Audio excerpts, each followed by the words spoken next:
Alright, so I did promise people a stream, and unfortunately, again, I'm behind on my writing. I'm only 51 pages in, and I gotta have, and like the last book was like 180. This one might be a little longer, a little shorter. So, gotta keep going on that one. Little longer, little shorter, a little bit medium. You think you're funny? I don't think. Do you have any proof of anyone ever calling you funny? Actually, I do. Except you don't. Otherwise, you would have presented it a long time ago. Hang on, where was I off?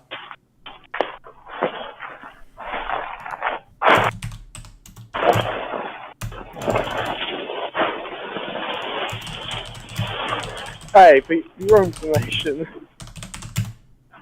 that one joke I did on the Jack 2 stream, my friend thought that was killer when I showed him the stream.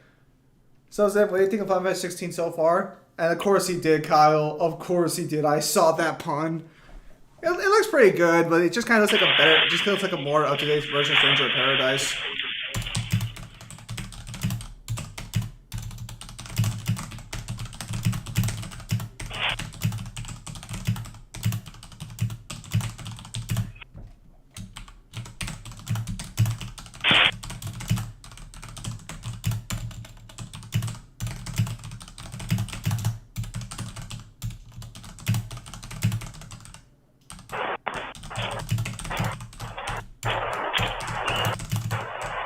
It does look good visually, though, for sure. Honestly, like, most of the things in the PlayStation State plays that, it looks good visually. There we go. Oh. I reckon the IR suit will look good. Hello, Jeremy. The what would look good? Kyle? The IR suit. Why do you do this to me? Yeah, you'll tell me earlier that you're introducing it for Rin. Fuck you. I haven't told you anything today, except that they took my blood and it wasn't that bad this time. Yeah, didn't you tell me it has a stealth mode? It has sleeping darts. Why do you do this to me? I give you shit for sharing your novel, not implications as a result. Why do you do this to me?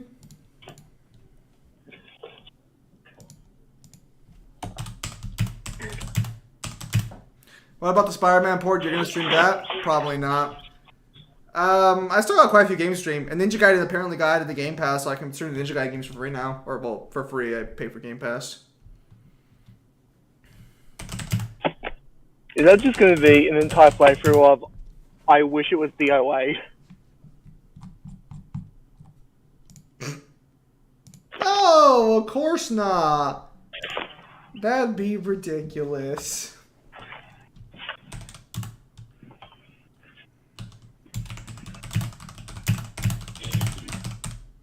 It's funny when you think about it that like most of the cast could take on most of the Archfiends.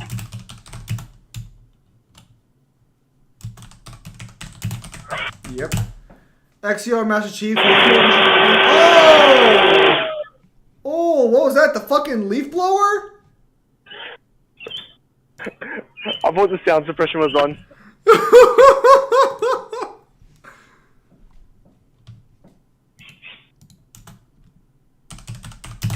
What, did it just come over like ear rape?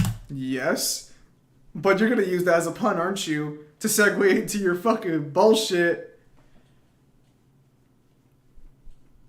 What do you think, Kyle? No, Master Chief's probably more popular. Actually, yeah, Master Chief's probably more popular, more iconic.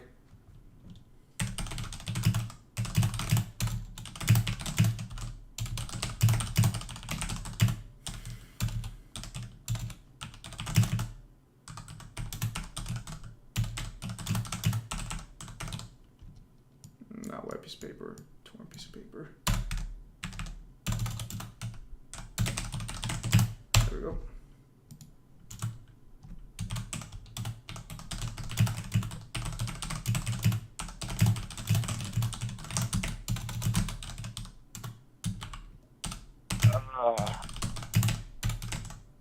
I almost ended up like you. I almost got the excuse. The excuse? What the hell are you talking about? I almost broke my ankle. Why are you lying to me? I tripped in a ditch when I was hedging. Fuck you, Kyle. Why do you do this to me?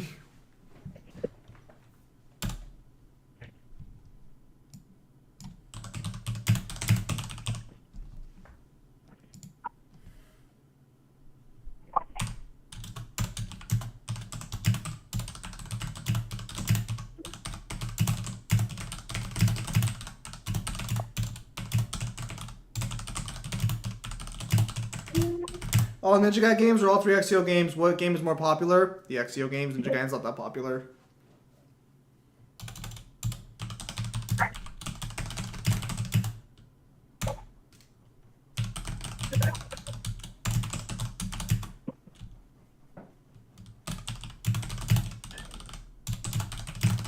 So I've got a serious question about You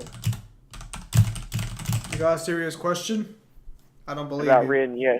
Okay, go ahead and ask your question. I don't believe you're serious, but go ahead and ask. So You're thinking really hard on how to word this, aren't you? when he found his victims, is he a fan of Sting by any chance? Is he a fan of what? Is he a fan of Sting by any chance? Sing? Sting. You're gonna have to spell it out. Sting.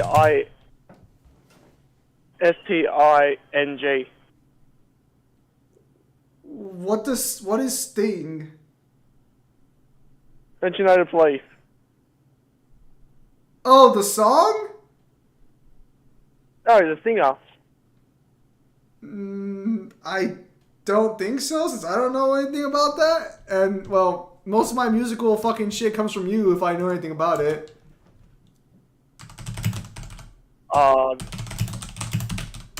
That's a shame. I thought he would have just put on I'm always watching you whenever he hunted his victims. Wouldn't Every Breath You Take be a little more appropriate for the police? Oh my goodness, you think it's called I'm Always Watching You, don't you? The song, right? Yeah. It's called Every Breath You Take, you fucking moron. And of course you'd know that, wouldn't you? Oh no. Anyways, yeah, the XEO games are more popular by far.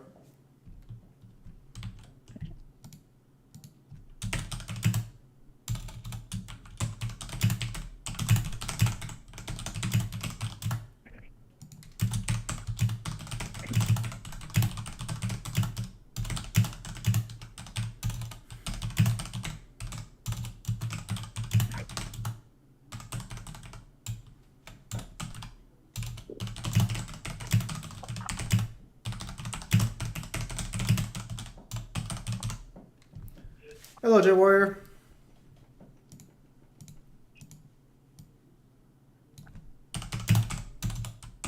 What size font are you doing it in? Size 14. The same I always do. I see. Go ahead, Kyle. Make fun of me. Go ahead. Say that it's too big. Say that it's just a chapter title. So, when I eventually end up doing the audio version of that, do you want me just to yell the entire book as it's a subheading? No, Kyle. Yells are only for exclamation points. If you knew anything about English, you'd know that. Yes, that's my editor's job. Your editor would like to tell you to go fuck yourself.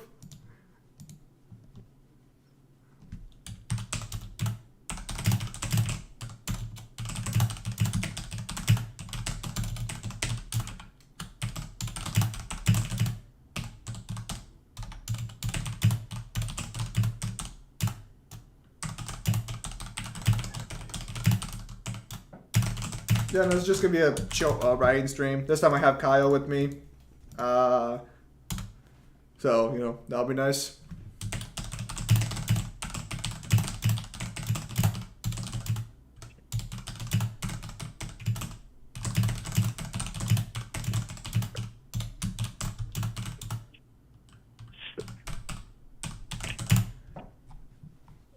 Must be nice having a job that lets you be on your phone. What the fuck? Capcom gave Chun-Li ass physics? Lets me be on my phone. This is a headset, baby. So they let you look like a dork while working? That's nice. You mean they allow me to wear safety equipment when I work? Yes. A headset's not safety equipment. It is when the brand is actually meant for work purposes. So you bought a fast food helmet? No, I bought noise cancelling headphones that are work safe. Why do you need noise canceling? Wait, noise canceling headphones that can also pick up Wi-Fi and Bluetooth? They don't pick up Wi-Fi, they pick up Bluetooth. Ah. That's nice.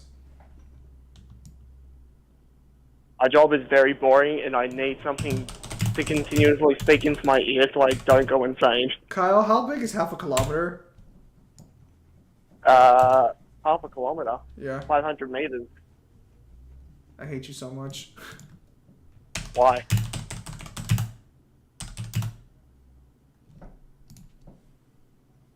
Why do you need to know what half a kilometer is? Don't worry about it. Hang on. You know, there's this fancy new technology called Google. Fuck you. Zim, what's your opinion on the Johnny Depp case being over? Good for Mr. Depp. Seems like justice seemed to be served. All the outside, like everything in the court case was a little more iffy, but with all the outside information, it seemed pretty clear as day that fucking she was lying. How powerful is Manga Deku? Don't know. Don't read My Hero Academia.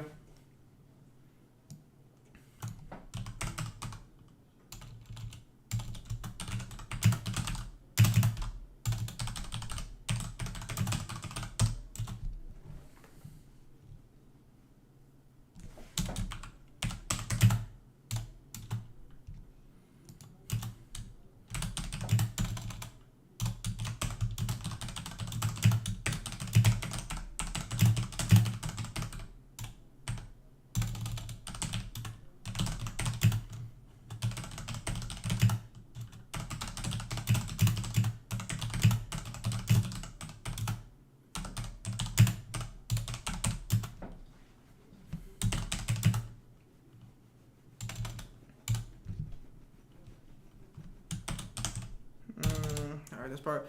Hello, Zim. Hello, Night Slayer. Anyways, yeah, no, I don't read My Hero Academia's manga. I barely watch the anime.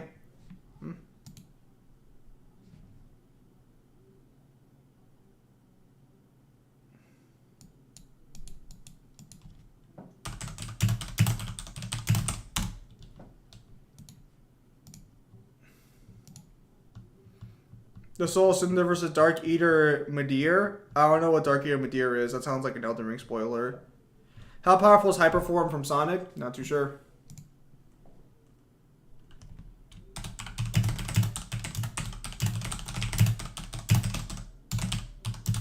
I feel like whenever you do a stream, you should just have like a list of topics that you can talk about. No, because usually we have like 5 different people talking on stream at once. So we usually have a pretty big wealth of information. To be fair.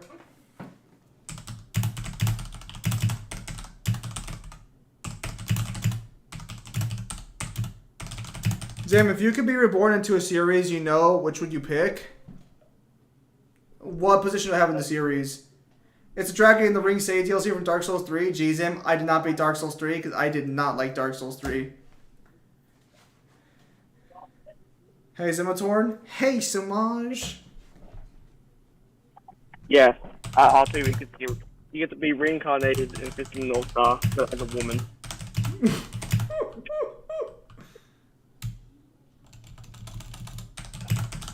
How did that strike you?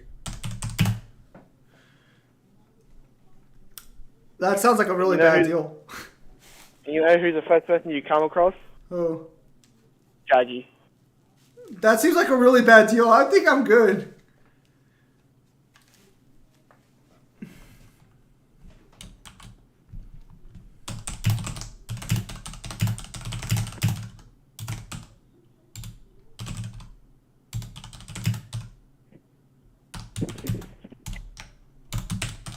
Funny enough, there are very few verses I would actually want to be reincarnated into. Oh, okay, hang on. You're reincarnated as the bad guy.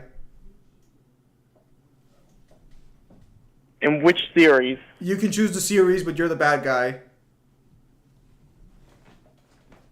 Do we automatically lose, or can we change things to win? Do I know I'm going to get my ass beat and I can't change it no matter how hard I fight?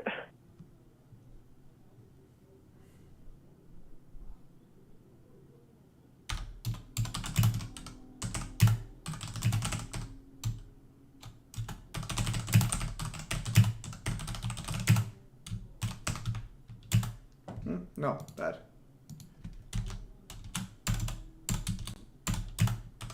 Because you say the bad guy. Do I get to choose the bad guy, or is it just like you get to be goon number 102?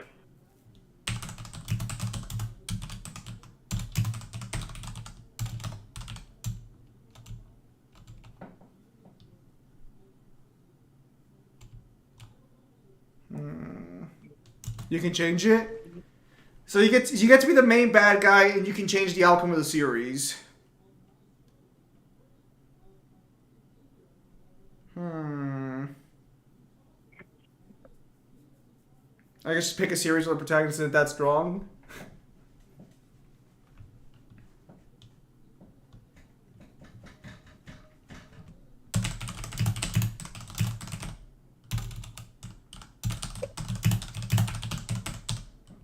You know what? I got it. Heaven's Ascension Dio, but I actually win on the bridge this time. Well, I mean, you could literally just pick to be Dio and just kill Jotaro instead of being a dumbass.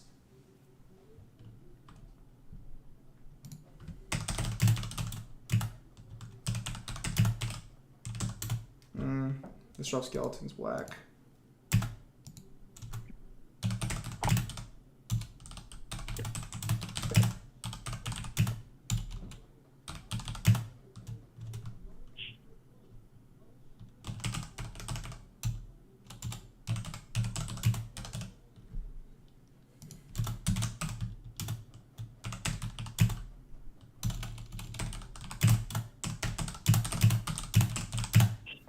Maybe One Piece?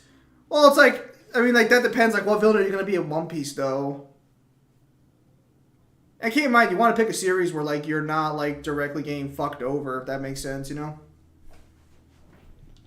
Do I come across the Straw Hats, or can I, like, avoid them like the plague?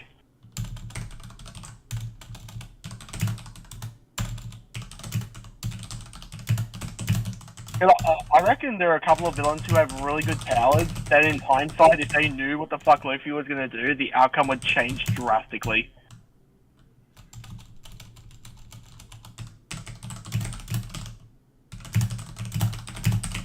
That's true.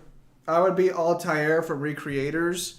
Well, you wouldn't become the character. You just replace the character in the story.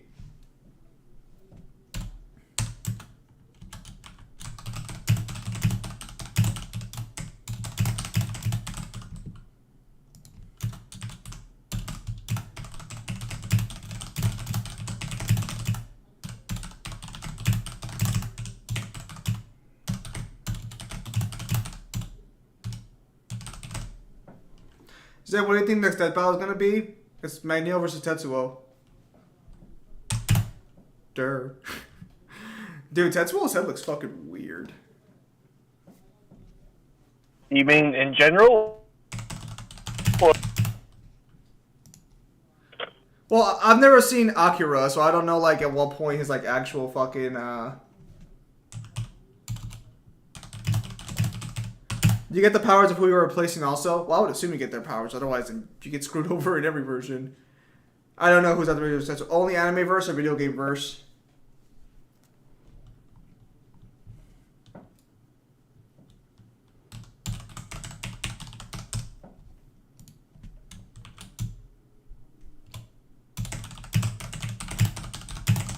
I'm gonna head home.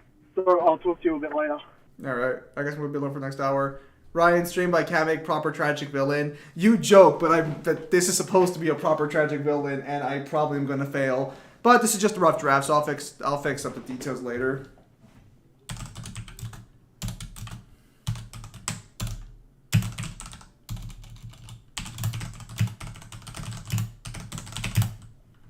Question: what is the best type of pie? I personally think pumpkin pie is the best type of pie.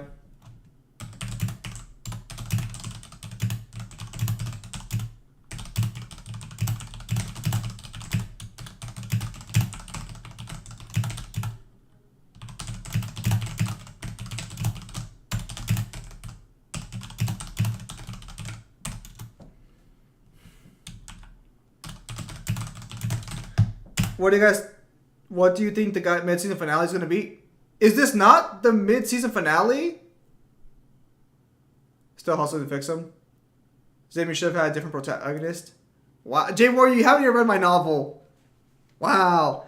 Only people who have read the novel can call that out, okay? Alright? None of you guys have read the novel. No one's here who's read the novel. It's fine. I thought Magneto versus Tetsuo was the mid-season finale. Oh. I'm not too sure then. SMT released because of SMT Soul Hackers 2.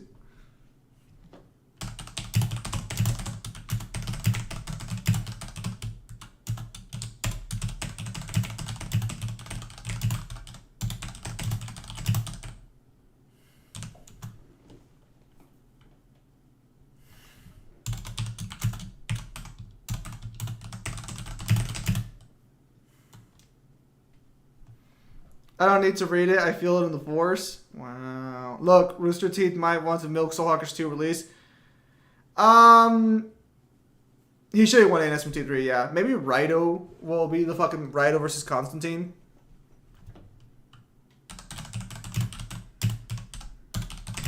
Zim, what's your novel about? I guess like fucking piece of shit tries to redeem himself while also trying to save the world by proxy. I guess it's the best way I can like explain it.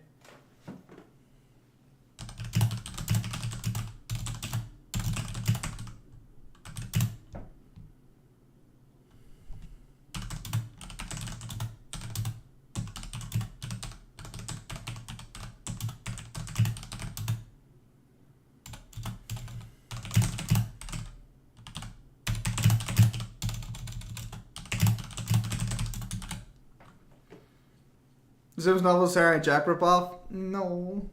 Yeah, I guess they don't make much money. Wait, is Blaze there? Oh yeah, Blaze. Death Battle maybe do a Yugi versus Ash after Magneto versus Tetsuo. They won't do a Yugi versus Ash, I doubt that.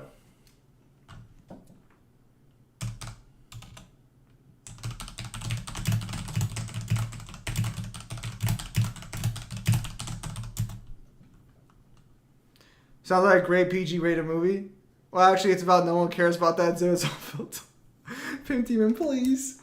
Why do you do this? Listen. It's not always about Tom.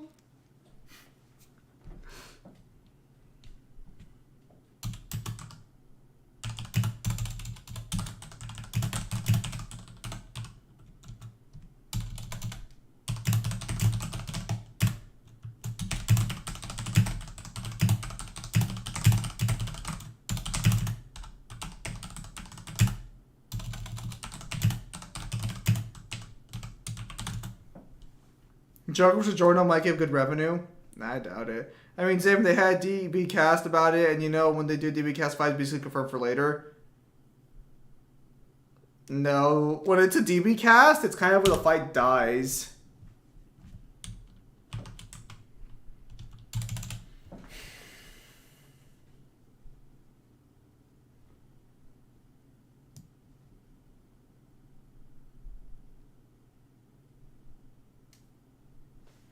Excuse me, but do you not want me to buy the books?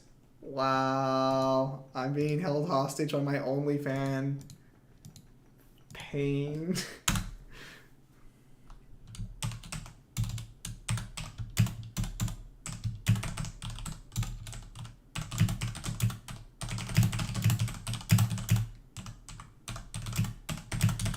I imagine he read your script and see how Rain is his best character. That would have been great in real life, but it's not. No, they had DB cast on Omni-Man vs. Homelander, but they were forced to do Omni-Man vs. Homelander. Like, they made it very clear they were forced to do it.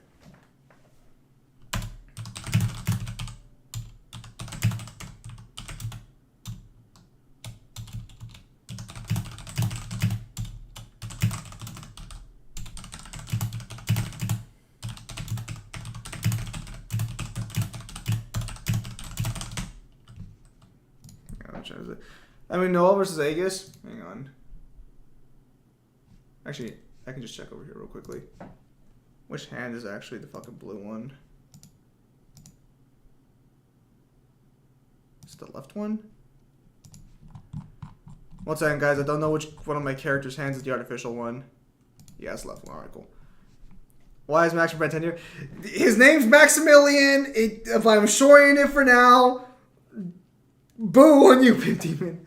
I mean, Noah versus Aegis is one of the Persona matchups that I hate because BlazBlue fans try to act like most of the Mega Team Tensei versus and at least Multiversal.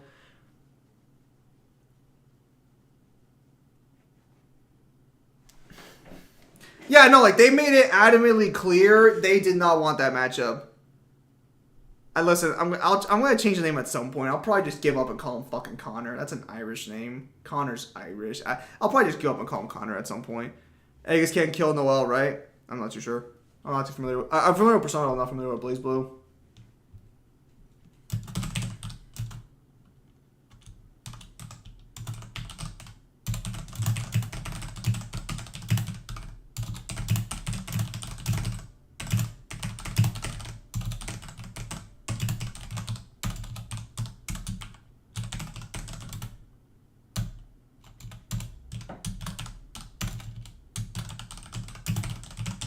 Zim, have you met Tim? He's a bit dim, but he has a friend named Pim. Lol. Wow.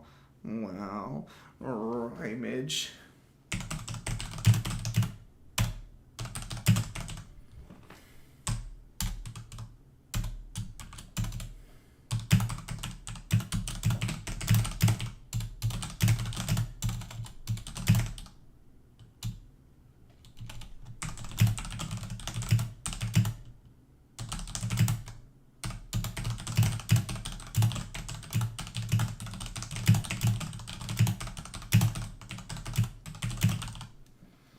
That's true, but after a year, I still couldn't fix Tom. Ironically enough, like, fucking... No, the fucked up part about it when it comes to stories, that literally every other character but Tom every other character but Rin was actually pretty decently well received by the people who've actually read the novel. The only character who everyone, like, literally just fucking shit on is just Rin. Damn it. I don't know too much about novel cards as full thing.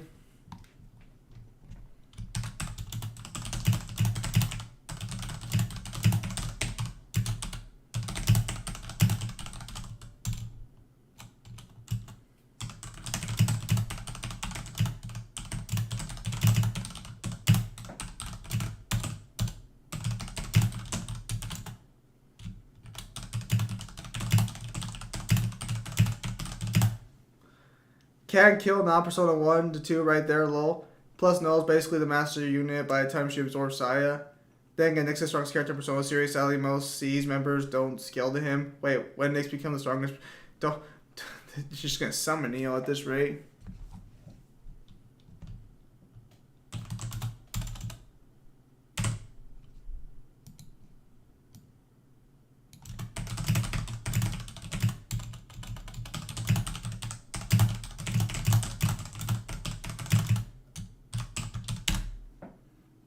How powerful do you think Yon is? That depends on where you want to scale the fucking demons. Because he should scale to every demon for now. I don't think there's any demon that's stronger than him except for maybe Fiddlesticks. But you'd have to scale him to the Azakana. Also, if you wanted Rin to be liked, you should have made him the scum of the earth. I thought it would have made him a better character. But I made a mistake. Because that's all everyone ever focused on. Unless you pull into crazy waiting for BlazBlue. Is my V poster still up? So it's still up at this point. Bruh. I just don't understand why Rin was so well received. But I'm more annoyed by the fact that literally everyone else around Rin was more well received. Like literally everyone else. The reason that Rin sucks, he's stupid, he's a jerk, he ain't got a cape.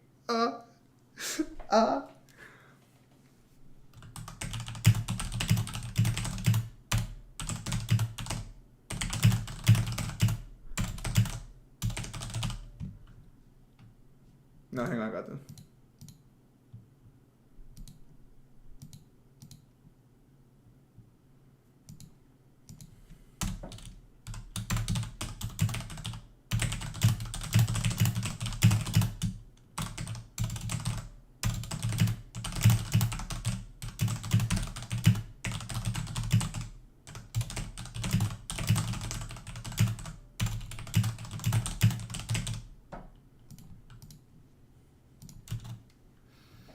When's never gonna be reformed? Why do you guys just hate me? Why do you guys just like shit on my hopes and dreams? Okay, I'm working on it. Fuck, I'm working on it. I'm climbing a very steep uphill battle, but I'm fucking working on it.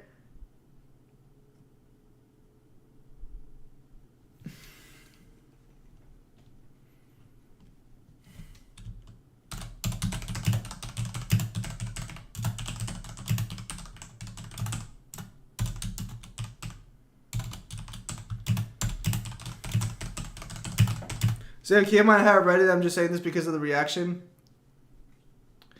You've heard enough to get the general summary everyone else would give anyways. But I know you haven't read it. I did talk with Neo. He did say Persona's 5D 60, and on this year, he doesn't agree with 5D BlazBlue. Bruh. Why are you lying when the peak of Persona is just Adachi? We're actually making great progress, though. I think we've cleared up like a page and a half already. We might be able to get to the next chapter. But during the writing stream, that'd actually be nice, because I'm a little behind on production here.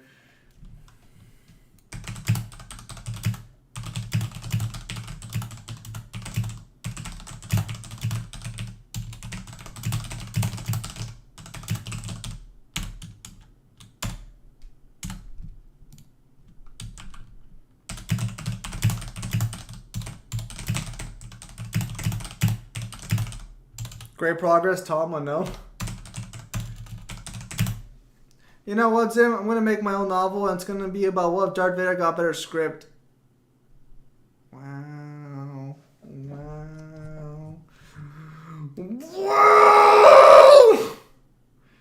Oh, better suit.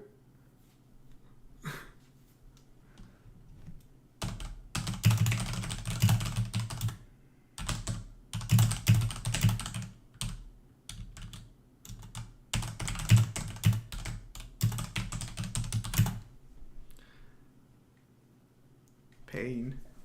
Nothing but pain.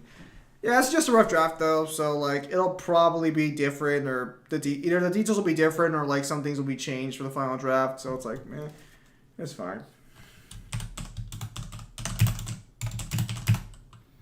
All right, now about guard flying. Is that supposed to be a tutorial?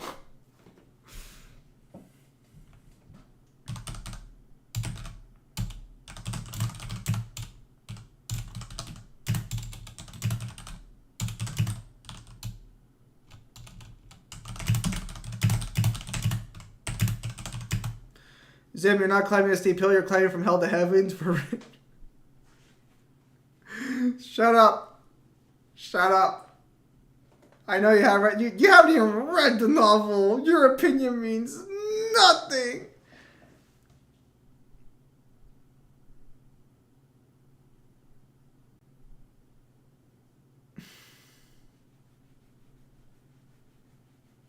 The hell? There's a video but not a book one. I mean, you can't really have a fucking like book tutorial because you just have to write, you know?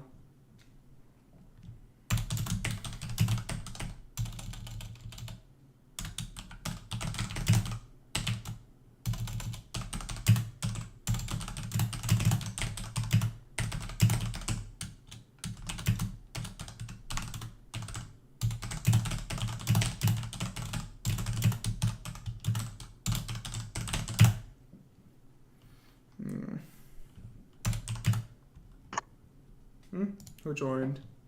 Oh, hello, Neo. Hey, okay, let's see here. Neo already admitted to Persona being at least 60 to him. Persona 1 and 2, well, kind of. I said that I could see it being that high, but I don't think that Persona 3 through 5 would be 5 or 60.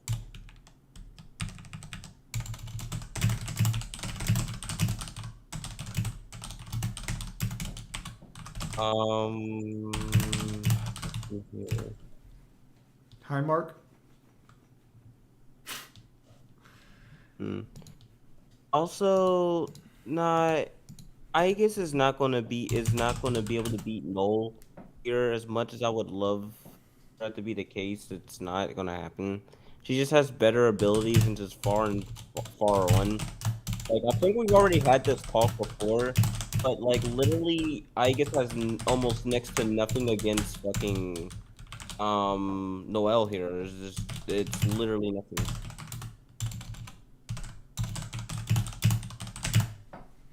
Say you should name Maximilian as character. No, I mean name him Neo and Mark. What the? I actually did have a Mark in the last book, but he's dead now. What's the best type of pork? I don't eat pork. But I guess I'm impartial to ham. But no, but in conclusion, like I did admit that Persona 1 and 2 can be like potentially like tier 1, but that wouldn't extend to 3 through 5 though. They're completely separate, even though they're basically the same verse in a way.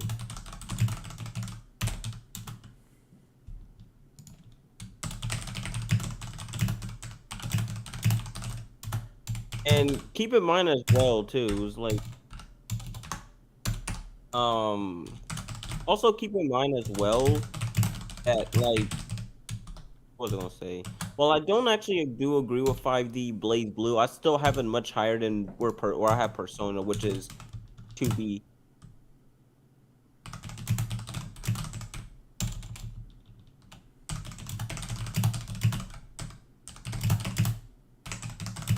Also, some other matches that I saw. News Spirit.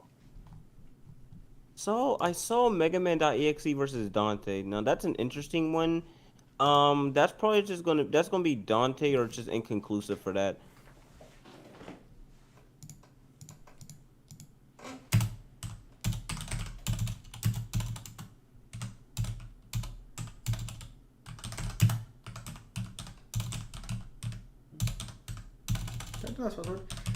Should pineapple be on pizza? No.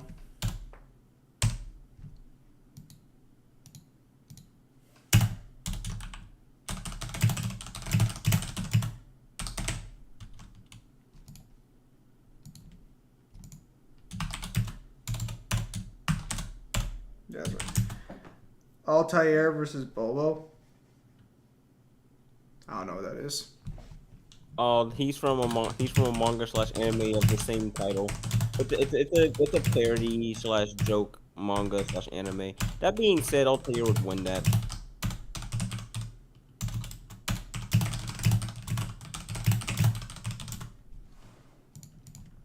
Is Mega Man.exe more faster than Dante? I wouldn't say so, really. Well, no, I wouldn't really say so, because I can't really pull up an argument for measurable, I can't really make an argument for measurable Mega Man.exe, so, yeah, I can't really say that there.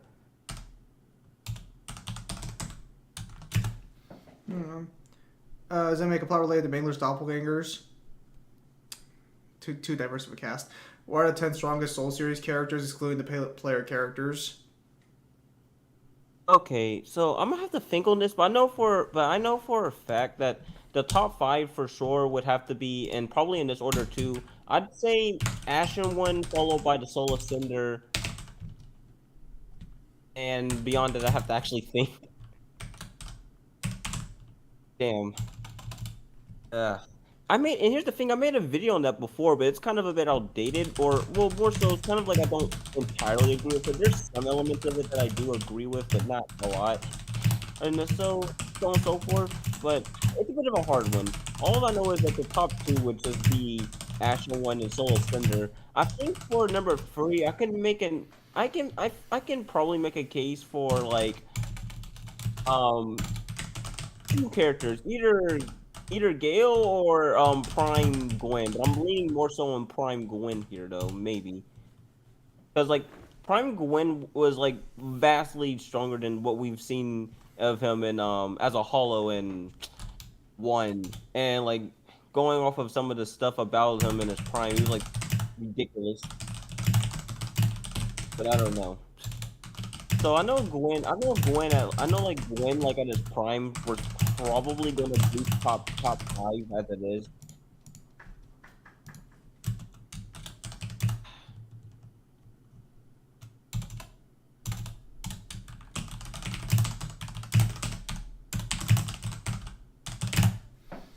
Bladers on Pucto. What weapon is better? Also, do I have fan service?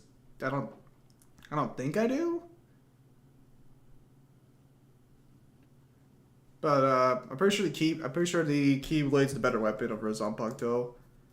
Oh, actually, It is. It is. It has far better abilities and so on and so forth.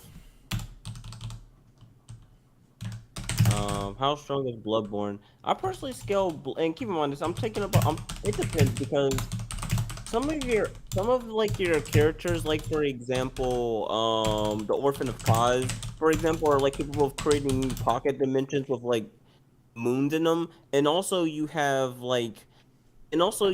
other like great ones.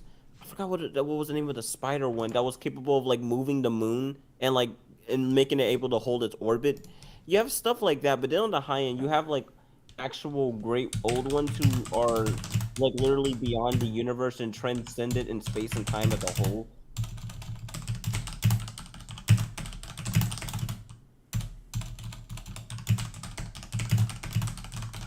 Wait, Gwen is hollow and Dark Souls 1? Yeah, that's why he looks like that. He is literally completely hollowed. I just assumed that was because he was fucking like being charred away by the first flame. It's a combination of things, but the point is that like he's basically a husk. Like, yeah, he's definitely like a shellless form of glory, but like I thought in order to become hollow, you had to be born with a dark soul. Okay. So it's a bit weird in this particular.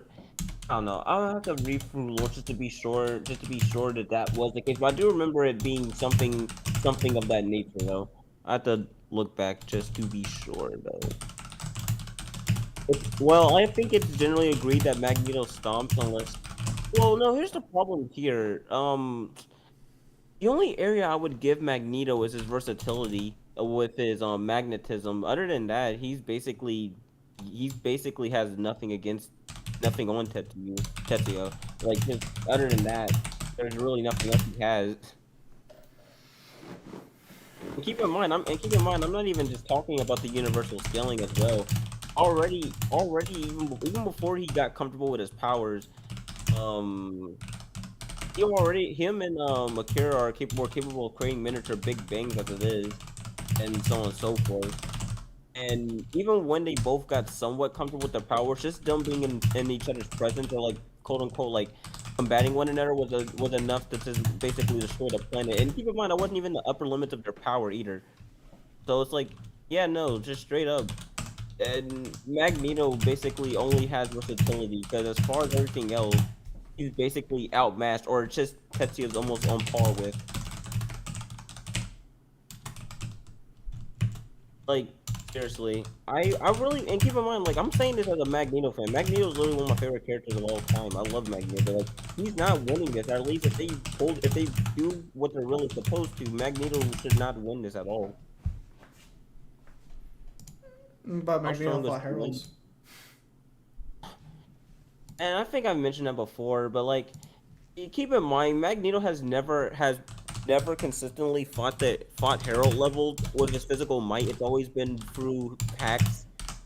It's never ever been because he was actually physically strong to compete with them. And him being on that level in itself is completely just no. Why are you lying? That battle, anyways, compositing Magneto. I mean, they composite everybody. Like fucking the way they did Scarlet Witch and fucking Zatanna made that clear as day. The way they do any of their characters when it comes to comics makes it clear as day. How strong is Gwen in Dark Souls 1? Well, I scaled Dark Souls at 2B personally. One of these days I'm gonna make a blog explaining why. But it just comes to first flame shenanigans and so on and so forth. I found more statements that does prove that the first flame does affect more than just your world and Solier's.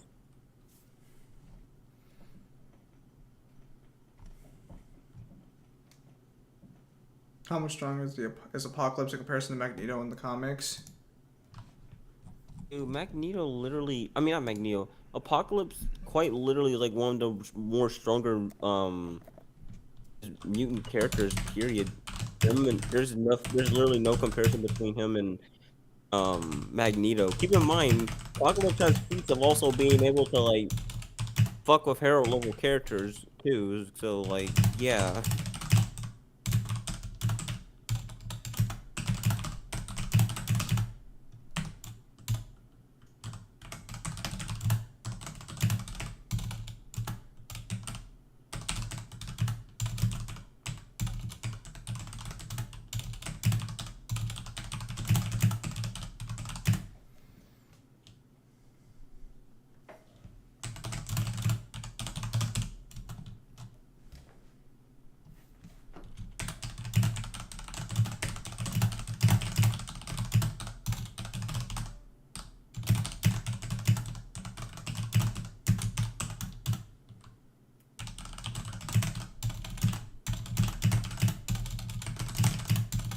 Also, wait, how strong is novel cards are the strongest and why? Well, quite literally, probably just one of the strongest characters in the series, if not the strongest, really. Like, he has access to so many stupid stuff that it's actually really ridiculous. Apocalypse would prep kill a Celestial. A lot of people kill the Celestial. It's fucked that it's supposed to be a benchmark, but then it's also one of like the weakest benchmarks to go with.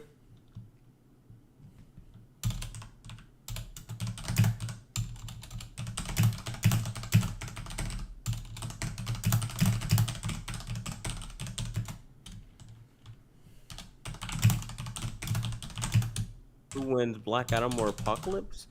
I would personally just give that to. Let me think here. I think I might just outright give that to Black Adam, personally. Well, no. Wow, what a Actually, shocker. let me think, because well, then again, it also depends on how you scale certain characters. So I think I would just probably give that to Black Adam, honestly, for real.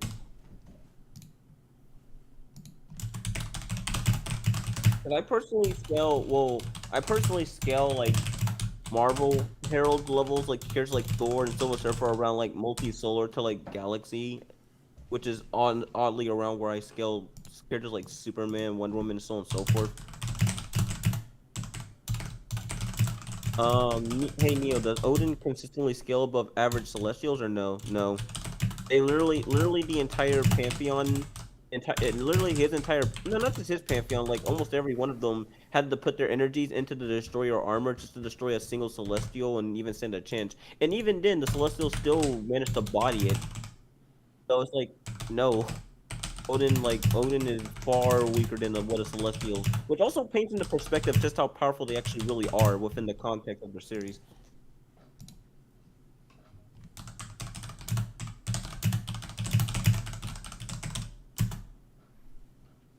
Every Marvel superhero scale to each other. Not entirely true.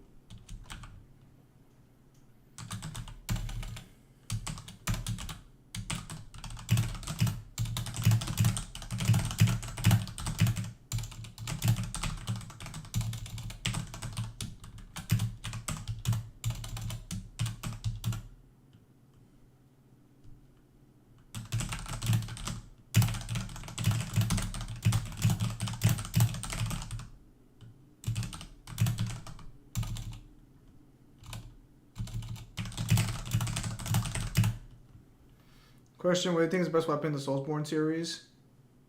Oh, here we go. Going off of what? Because like there's actually a wide array of answers that you could give to that. The answer's obvious. The washing pole. Bro. Something wrong, Neo?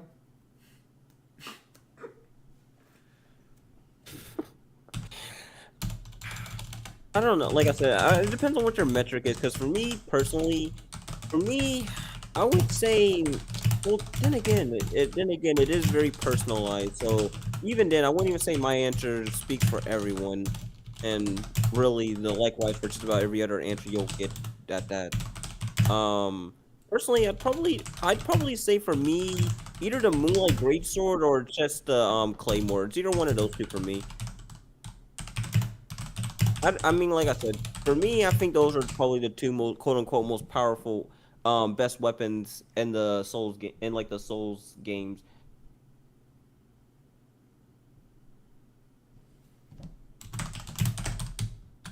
Novel Cars versus God D. I'm assuming you mean Heaven Ascended Dio. I will. You know what? No, I'll actually give it the Novel Cars for actually a multitude of reasons here. Straight up. I was like, here's the thing. Here's the thing. Like, don't get me wrong.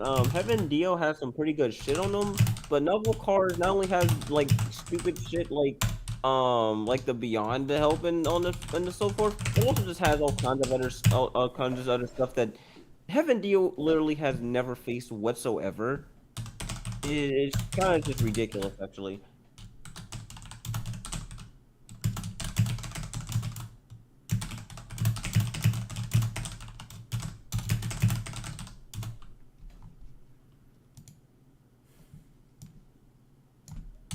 And actually, no, never mind. Now I take it back. Actually, not take it back what I said, but like now that I really think back, since Cars also has the concept of understanding, he could probably just get the Heaven Stand himself and make a better version of it. Now that I think about it, but that's perfectly within the possibility too, given how understanding works. I'm not sure about that because he doesn't take Made in Heaven. He uses the world to stop Made in Heaven. So I don't know if the novel directly says he just chose not to take Made in Heaven, or if Heaven Stands are more loyal. I'm not too sure about that. I would. Here's the thing. What I'm talking about specifically is an ability. Well, unless you actually. Well, anyways, let me just continue. What I was gonna say. What I'm talking about is like a particular ability that Cars has, which is literally just called understanding. So what it allows them to do, it allows them to like understand things. And I know that sounds stupid, but within the context of the novel, it allows them to like have a deep, intricate understanding of an idea and concept, and it allows them to like mimic things and so on and so forth. It's kind of stupid, actually.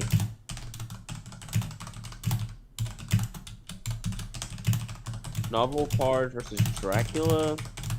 You know what? Actually, I might just give that inconclusive because, again, Novel Cars is beyond thing kind of basically evens out a lot of stuff because what he essentially has is the writer plot hacks on his side to just prevent shit from happening and so on and so forth.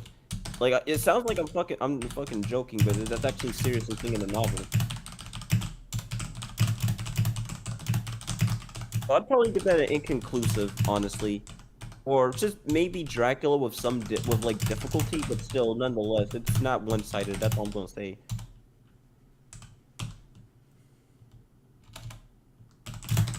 How fast is Novel Cars?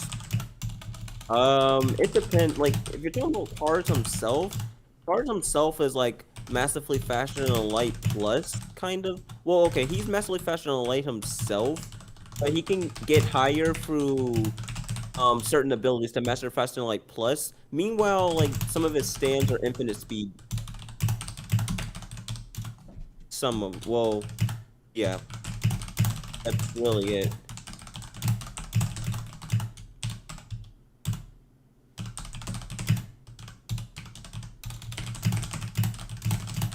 Luffy versus Natsu.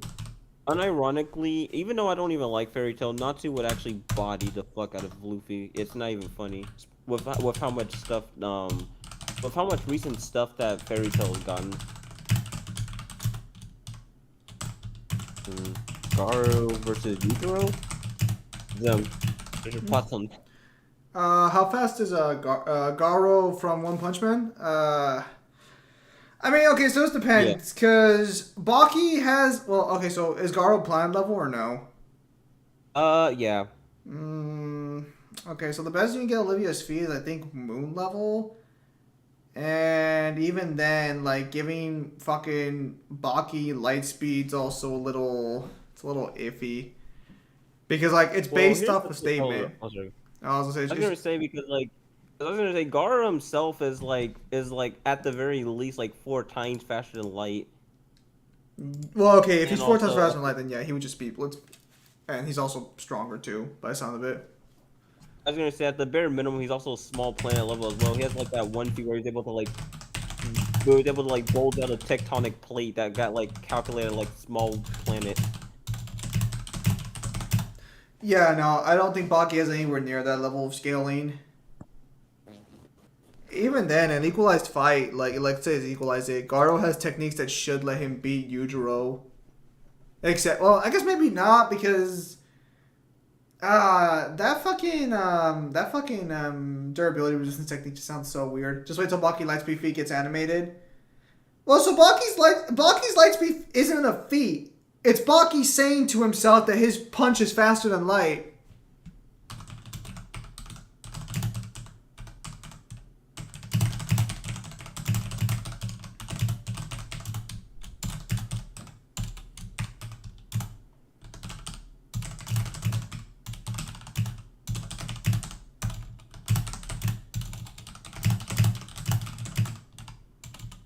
And also keep in mind as well, he would also be pretty powerful. He would also be at least within tier 5 as well.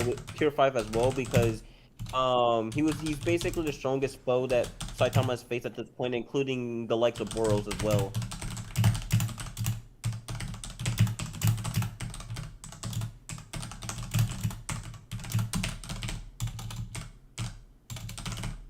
Oh yeah, there's that situation going as well too for him.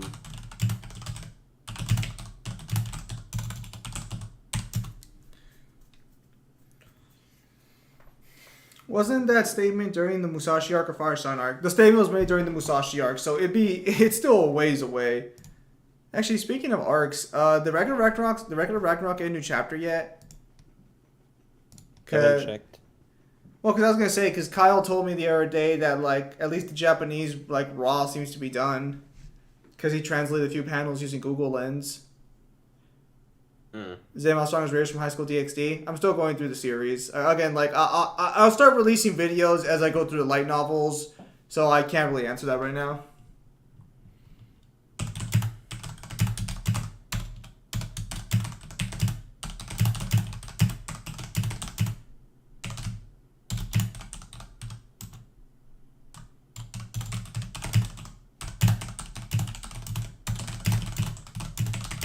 Gilgamesh versus KH-free Xemnas. Gilgamesh would win that. Wow. I'm even keeping into account that I scale like Kingdom Hearts at like 2B as well.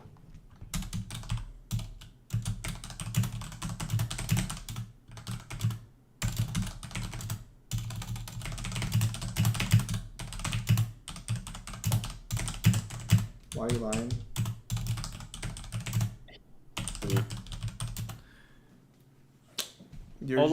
Although Gilgamesh is a very weird scenario here because like all of the feats that he does have are like through certain items or just through amps and the likes. Like normally at his most powerful, he's probably like within, I would say probably at his most powerful, assuming that he isn't like amped or anything like that, or he isn't under the servitude of like a certain person.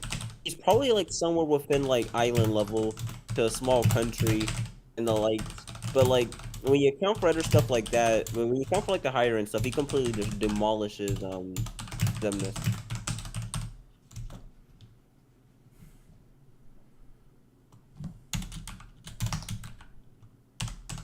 I heard Lars Fleece has some crazy feats. Yes, you be right.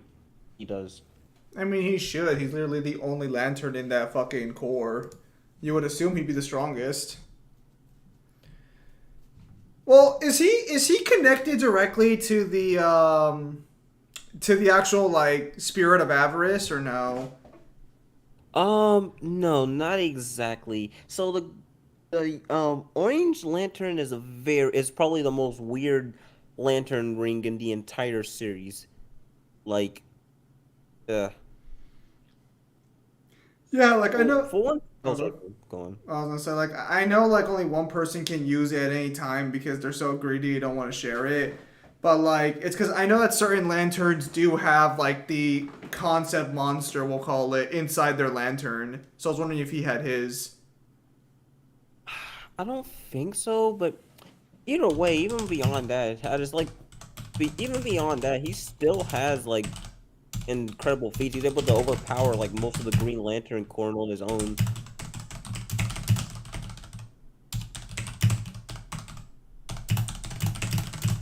Wait, he can beat most of the Corps on his own? Yeah, no joke. That's why I'm kind of asking about that, because like I know that when like Sinestro gets Parallax, he was strong enough to fight the First Lantern.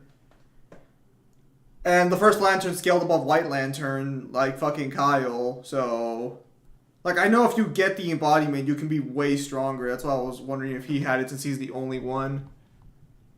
I'm not like, and I have to read through and see because like, but last I don't remember him ever like having like a deep connection like with the entity that empowers his ring or anything like that. Lord Fleas became his power battery? What the fuck? Yeah, actually no, that's not even a joke. Wait, so he doesn't need a battery then?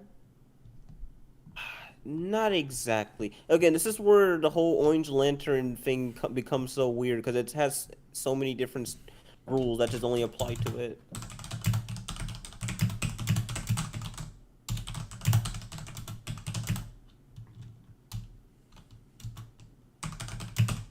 So, what do you think of FF15, Neo?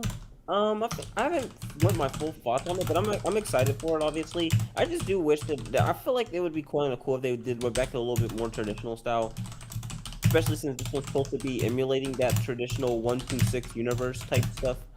But I'm not complaining though. I do think it's gonna be cool. I'm gonna get it obviously because you know I get Final Fantasies when they come out usually.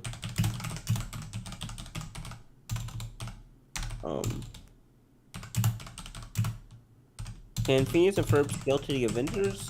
Not really, or at least not the actual Avengers though. Oh yeah, because they had that crossover. Yeah. I mean, they'd be more useful in the Avengers on like a solid level, for being honest. Yeah. I'm actually kind of surprised they never got their own comic series, because there's never an actual explanation for how they get any of their stuff. Like, and they always do kind of make a joke about it in the series, but I'd kind of be interested to know like how they actually manage to get all the shit they do. You think there'd be one episode where they actually try and explain it? Yeah, I don't know why they never bothered. But I guess they just go off the fact that it's a cartoon, so it's like don't think too much of it, I guess.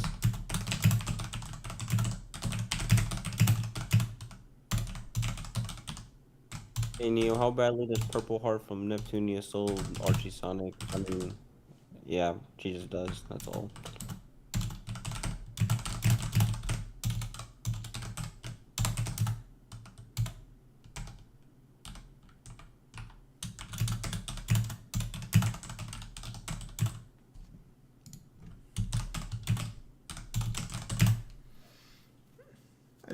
I just don't understand. How do you become your power battery? Like, the Purple Lanterns are a different breed.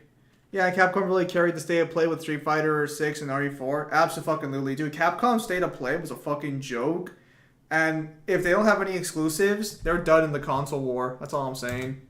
At this point, the only people... Oh, go ahead, Neo. What was that? No, I'm just laughing at that. I was going to say, like, at this point, the only people who are actually going to buy PlayStation consoles, if they don't bring out more... Dude, no God of War, man. Not a single God of War thing. Like, are you fucking kidding me?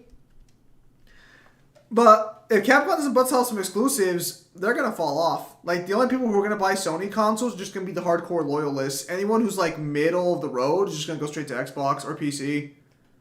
Honestly, people should just... I don't want to say people should buy more PCs now, but... They are expensive for sure, but I think you can get like... Here, let me look up gaming PCs real quickly.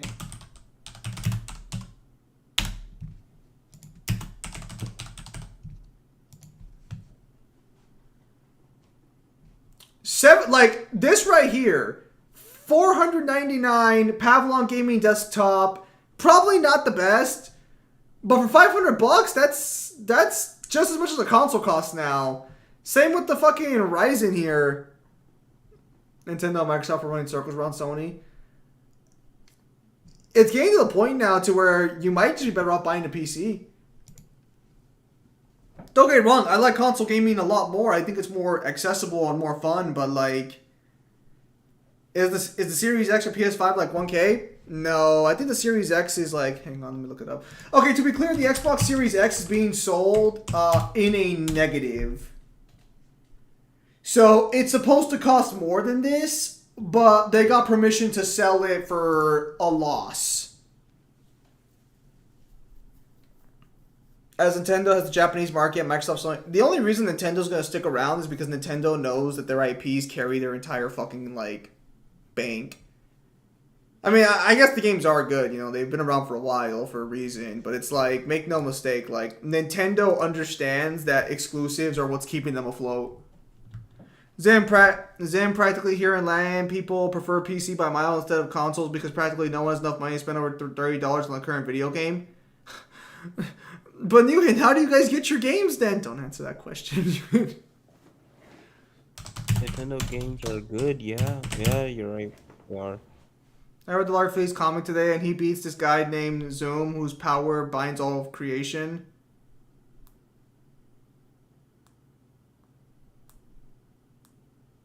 Yeah, no, peace. I have to read that. Then. So how State plays him? It was trash.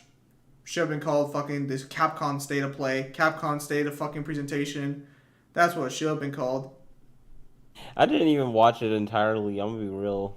Dude, they had the only original PlayStation IP besides a few indie games that was in it was just one for Horizon Zero Dawn, and it was just a spin-off game for VR.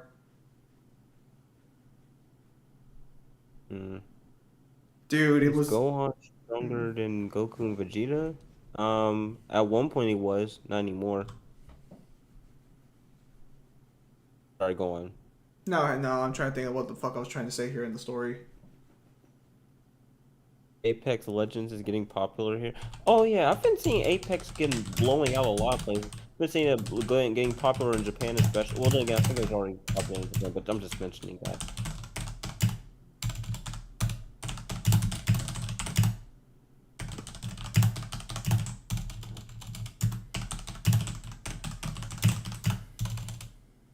Only good announcements were FF16, almost at FF6, Street Fighter 6, and RE4 remake. I'm really looking forward to that remake. Again, I don't think it's going to be better than the original because the original was already good as it was.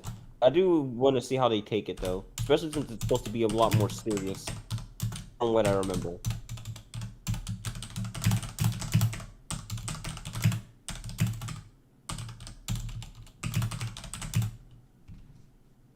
That's easy, Zim. No one does. All they do here is download free-to-play games like Fortnite, League of Legends, Terraria. Damn, man. Wait, Terraria's free to play? Why would you play Terraria when you could just get Minecraft for like $15? It's a superior game. Superior game in every way. Listen, I'm not even gonna say anything because there are actual thousands of people who will fight you on that, so I'm not even gonna say anything. Bruh, I bought Terraria. So the problem is, I think the problem is I bought Terraria on Xbox, and when it first came out on Xbox, it did not have any of its features.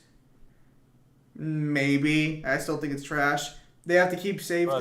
That's like getting Minecraft on console. You're not supposed to. You're supposed to get it on PC. Minecraft on console is 1-to-1 with the PC version now, actually. They've actually really updated since then. Although, to be fair, you do have the mod scene on PC, but if you don't download mods because you're afraid your expensive PC is going to get damaged, like me, then you don't really experience the mod scene.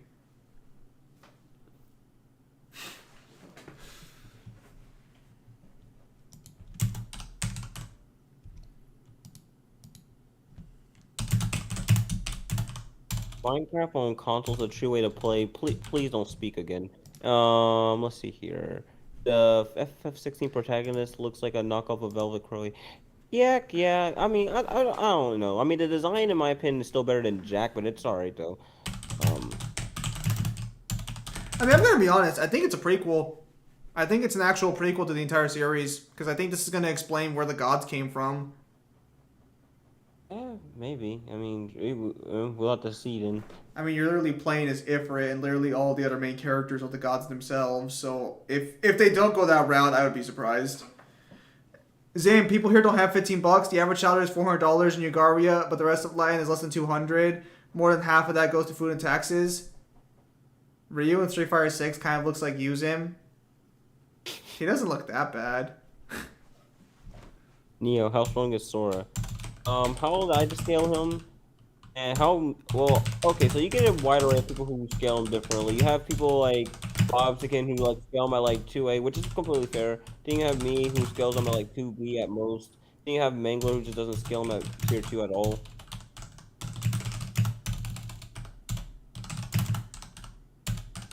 I'm kind of like in the middle ground here, personally.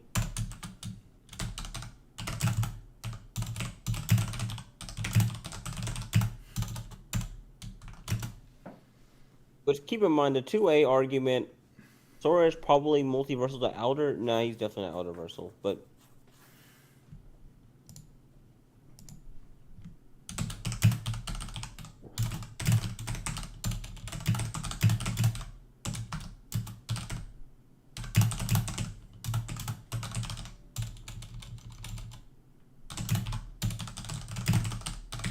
I don't know, I kind of do like the facial hair look on, Ryu. He looks pretty cool in it.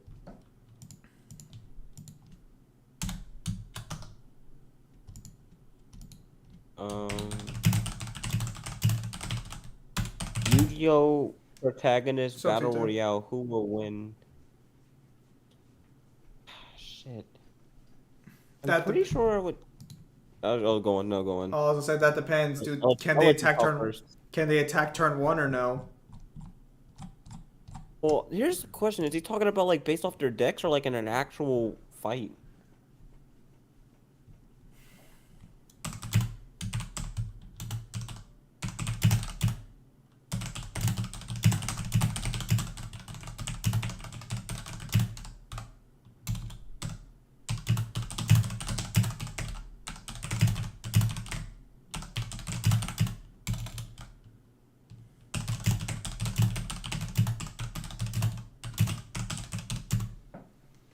Yugi, but he cheats the rules. Deck, Yugi. That motherfucker literally makes up cards. Either him or Playmaker, because they both have the same fucking problem. They both make cards up. Playmaker's literal power in the fucking series is the ability to randomly make a card that gives him the out for any scenario he's in. It's fucking ridiculous.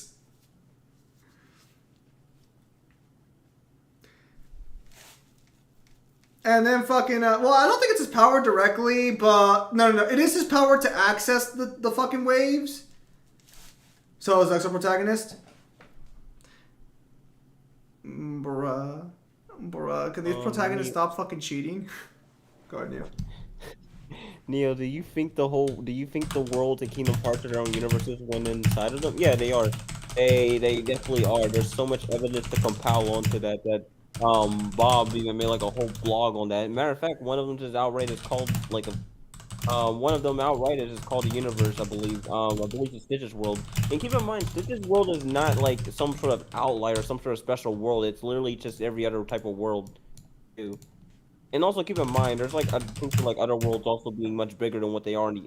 Much bigger than what they are. Like the whole reason that they look like planets, that's just merely outwards appearance. It's one of the main reasons why they're never actually really truly called planets whatsoever, because they're actually much more bigger than that. They're kind of like microcosms in a way, I guess, if that makes any sense. Probably not the best way to call them, but something. Basically, yeah, no, they should be universes. There's evidence to compile on that. There's things that suggest it. And matter of fact, and if you go by like some of the Ultimanias in Japan, aka the original sources, this is one of them. They're just outright universes, outright.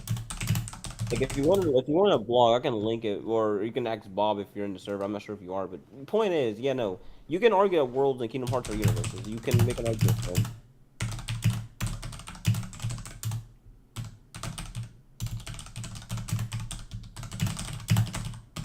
Oh, Zim, can you explain 90 DMC to me? The fuck is that? And are the Pinnacle of Combat Weapons canon? POC is canon for now, and 9D DMC is just that souls are stated to be fundamental ninth-dimensional objects, and even minor demons can interact with and destroy souls, so they would technically be ninth-dimensional. But again, that like depends on how you want to do dimensional tiering to some extent. Why does Mangler not say there are universes?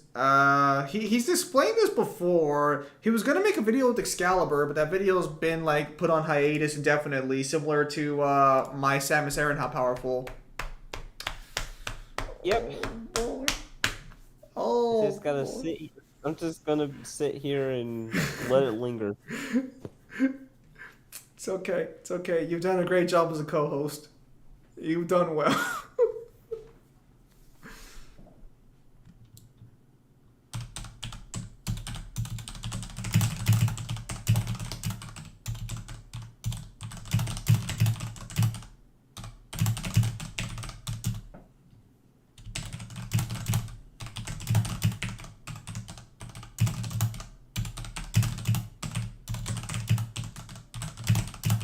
Why don't just give it to a super battle droid outright? Literally, one of their most basic weapons would counter something that the Terminators can't account for.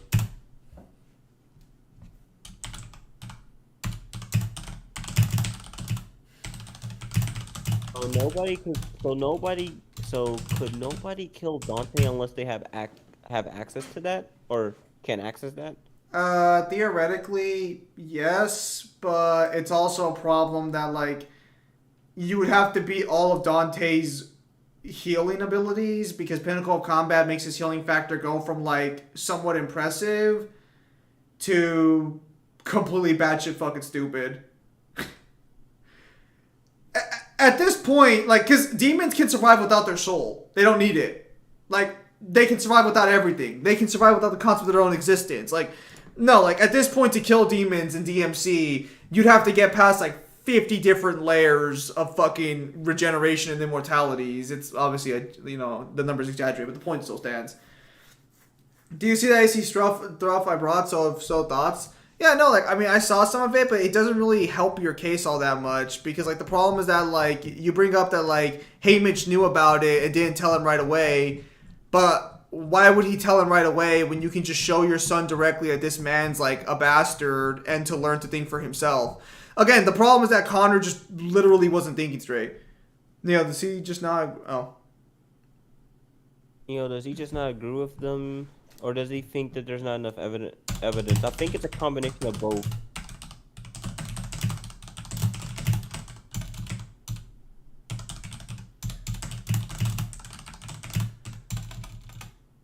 I mean, like I said, I'm not too bothered by it, honestly. If he doesn't think the universe is, I don't really bother about it. Although I do disagree with the idea that there's no evidence for it because there's absolutely a lot of evidence for it. The whole blog's worth of evidence for it. Hey Zim, the key question, what would kill Dante then? Or what do you think would be the best way to kill him? You have to get rid of all of his immortalities. So, you have to just fundamentally erase Dante on a complete level, conceptually, fucking soul-wise. Like, you just have to erase him completely on, like, an entire level. And even then, he resists erasure. Demons can keep coming back as long as they have the will to fight. You just basically have to, like, destroy him on, like, the whole 9 yards, honestly. I think you literally have to counter, like, 90% of the immortalities page on versus Battlecry to kill him. That or just have extremely potent plot hacks. Yeah, I mean, I guess. I mean, personally, I think plot hacks in a versus matchup kind of, like, defeats the purpose of a versus matchup, but, yeah, no, that's fair. Because, like, in the idea of a versus matchup, we're trying to argue based off evidence who would win based off, like, what we have to work with. But plot hacks by default are abilities that would affect the narrative of a predetermined story. So, I don't know how that, like, genuinely applies to an evidence matchup, so to speak. That's what's always kind of bugged me about plot manipulation as a power. Like, yes, it's there, but, like... In a fan fiction, alright, fine. But, like, most versus matchups aren't people writing stories, It's just them throwing, like, feats at each other. Well, plot isn't just... Well, here's the thing about that, and I've said this before, and I've made a post on this before, but sadly it's gone. But here's the problem with that. Plot isn't just, like... Okay, so...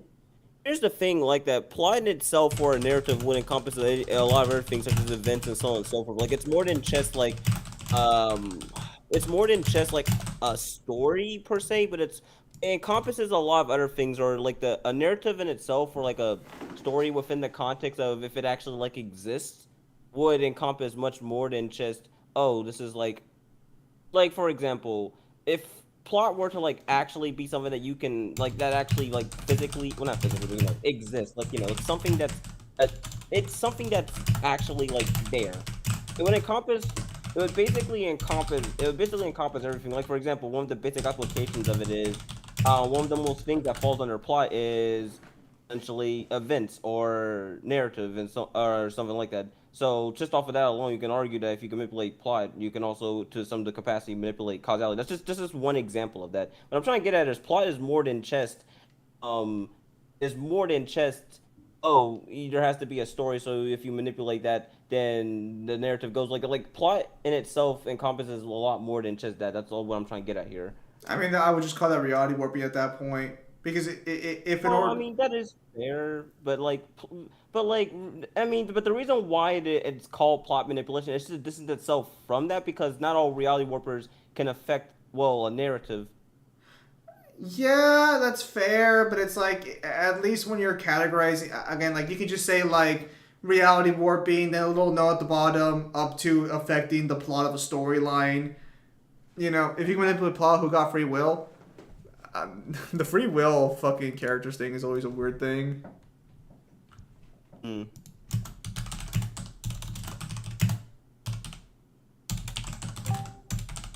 Huh? What's that? Oh. Hello, Mangler. Hello.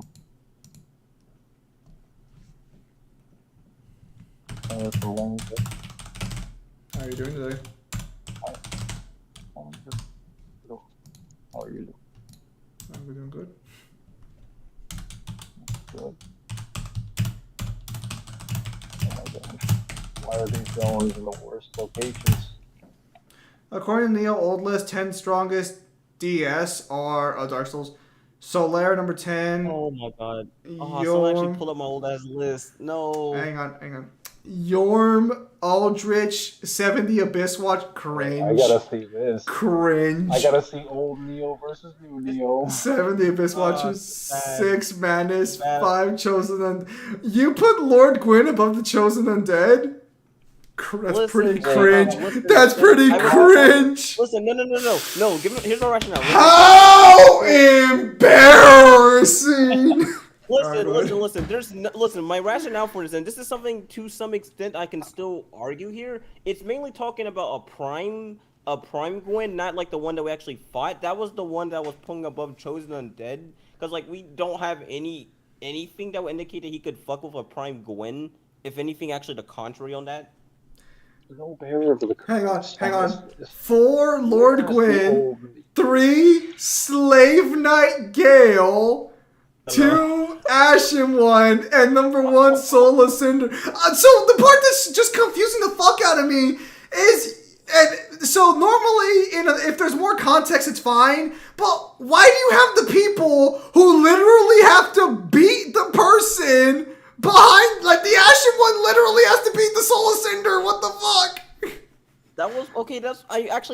I mentioned before that I think that was one of the things that I had on my list that I just didn't agree with. The Bear of the Curse number 11. Wait, you had it below Solaire? Damn, bro. Damn. Myri So versus listen, and also by all technicalities as well, listen. There's a lot of things on my list that I don't obviously. I think I already mentioned before that I think the list is already pretty.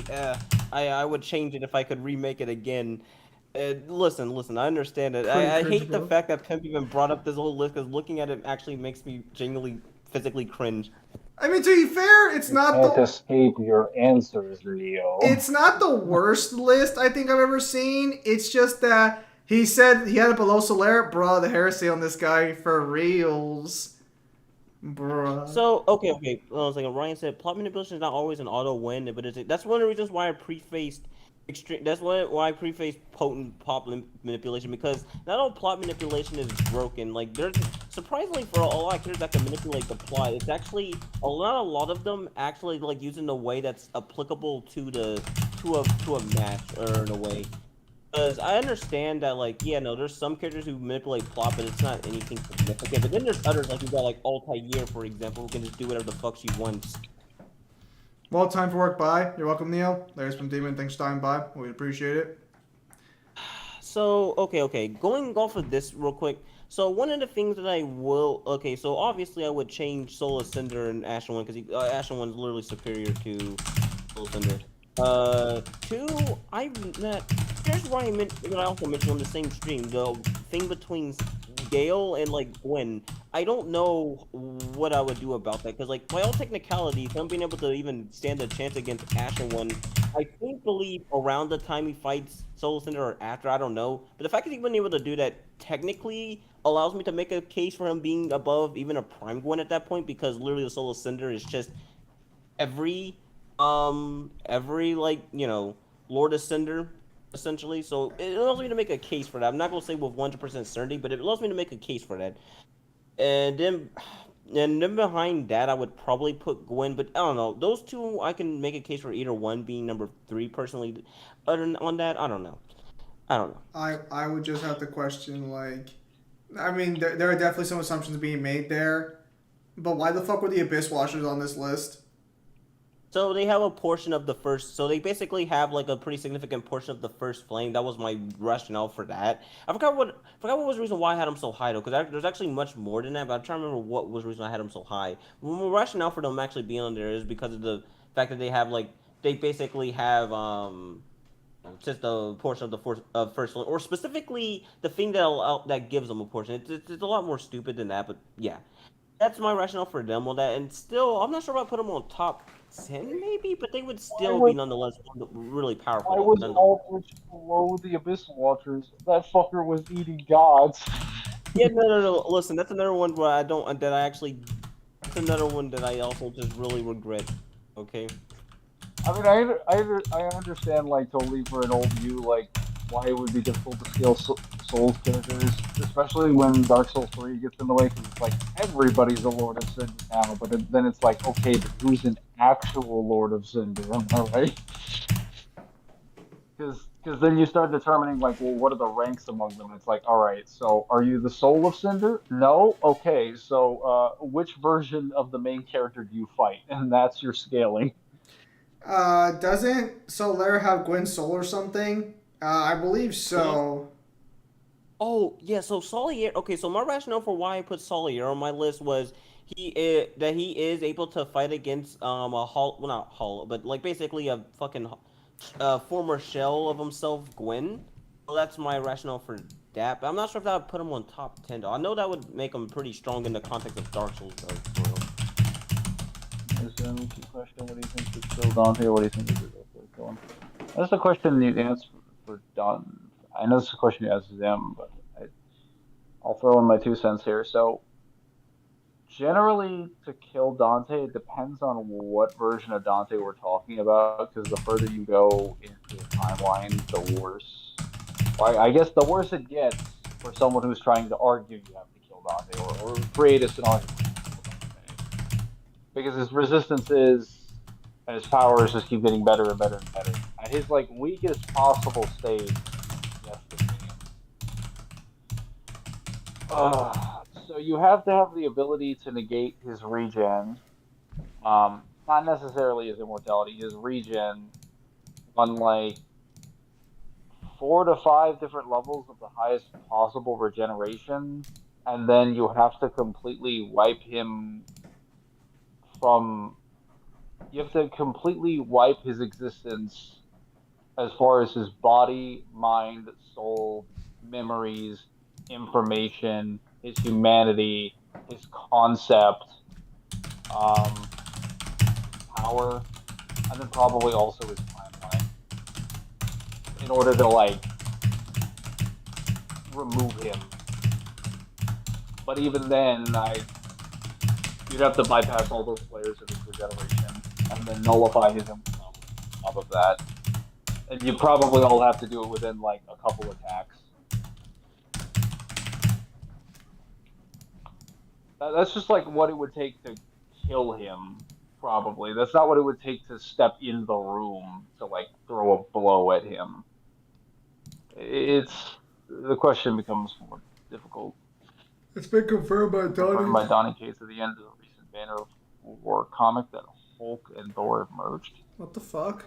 What, isn't it the one where is the Banner of Thor the one where like Thor and or Banner of War the one where Thor and Hulk are like having an out? Like they're just battling?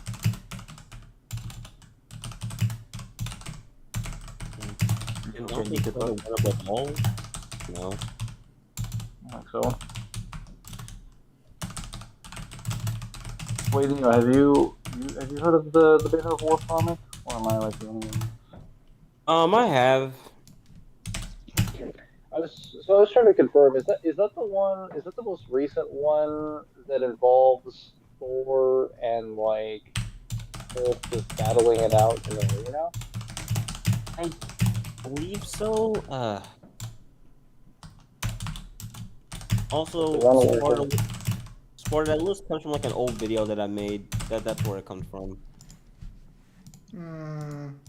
The days of the base, Neil. The one in which the Abyss Watchers is above Solaire. Yes. Well, Neo, I'm gonna be real. I don't actually understand how I even went along with that because even just being able to like fuck around with like a worn out Gwen should still probably put Solaire considerably above the Abyss Watchers at least. it's okay. If you're not Zim, we all make mistakes. Wait, Zim, if that's the case, who would you choose to face Dante then? Honestly, at this point, I don't think versus matchups with Dante are just worth it. They seem like they just kind of get more and more ridiculous every time. Every time we get new Dante information, versus matchups just become worse and worse for him. Like you guys go around and celebrate having like new DMC lore for power scaling, and I do too to an extent. But if I get a statement that upgrades Dante's resistances, I almost slam my head against the table because that means I have to go back through the entirety of the lore and figure out how many different characters this scales to and how many of the resistances and things that it buffs. Because if it changes it even by like one layer, that affects like every single power and ability of every single person who like blinked in Dante's direction. And the problem is that list is like dozens of people long. So yeah, we would have to find like someone that has like a gross, disgusting level of powers, but then would have to have them layered, but then would have to have like similar powers as Dante. It would take a lot of time to research. Yeah, no, like fucking every time we get new DMC lore, it just becomes more and more harder. Not only does the new lore mean like different scaling chains, but it also means that every time Dante gets powered up, that means there's another less versus matchup for Dante. How strong are the Dark Souls characters? I never thought about it. Tier 2, tier 3, at least. I was gonna say, what were your thoughts on their speed? What were your thoughts on the Dark Souls characters' speed? Speed wise, you get pretty stupid speed here. So like for me personally, like for Lords of Cinder level characters personally, that's where things get a bit murky here. Because personally for me, I think you can make a case for infinite there, but other than that, I think they're at most they're like fashion light at the very most. Is it infinite? Just like, well, so I've thought about putting them in infinite. I'm just trying to see if like it seems solid because I mean there are statements in Dark Souls that confirm that light is just a kid at a time. Yeah. clock back. They're basically reverting events. They aren't like they're just sending you back to a checkpoint in game. It's something that's actually happening in the world of Dark Souls when you sit down at a bonfire. So Wait, are you saying when you sit down on a bonfire, you're just resetting time? Unironically, you are yes. resetting time, yeah. Oh, that, Unironically. that explains it. And as well. the flame literally links all of that. So you could argue that when the flame does it, its power is causing time itself to revert in its flow. So whoever's linked by it technically would be faster than its like stationary flow. So in theory, they would technically have infinite speed. Yeah, no, like They'd be able to move. yeah, no. Well, I'm say my bad. No, I was just thinking to myself, like, it's kind of ironic that we've never actually gotten a time stop based ability in Dark Souls with all the magic we have. It would be incredibly broken. Although, yeah, by no. all technicality, oh, sorry, my bad. No, go I ahead. was gonna I'm say, oh, sorry, my my bad. He's saying go ahead. I'm done. Just keep going.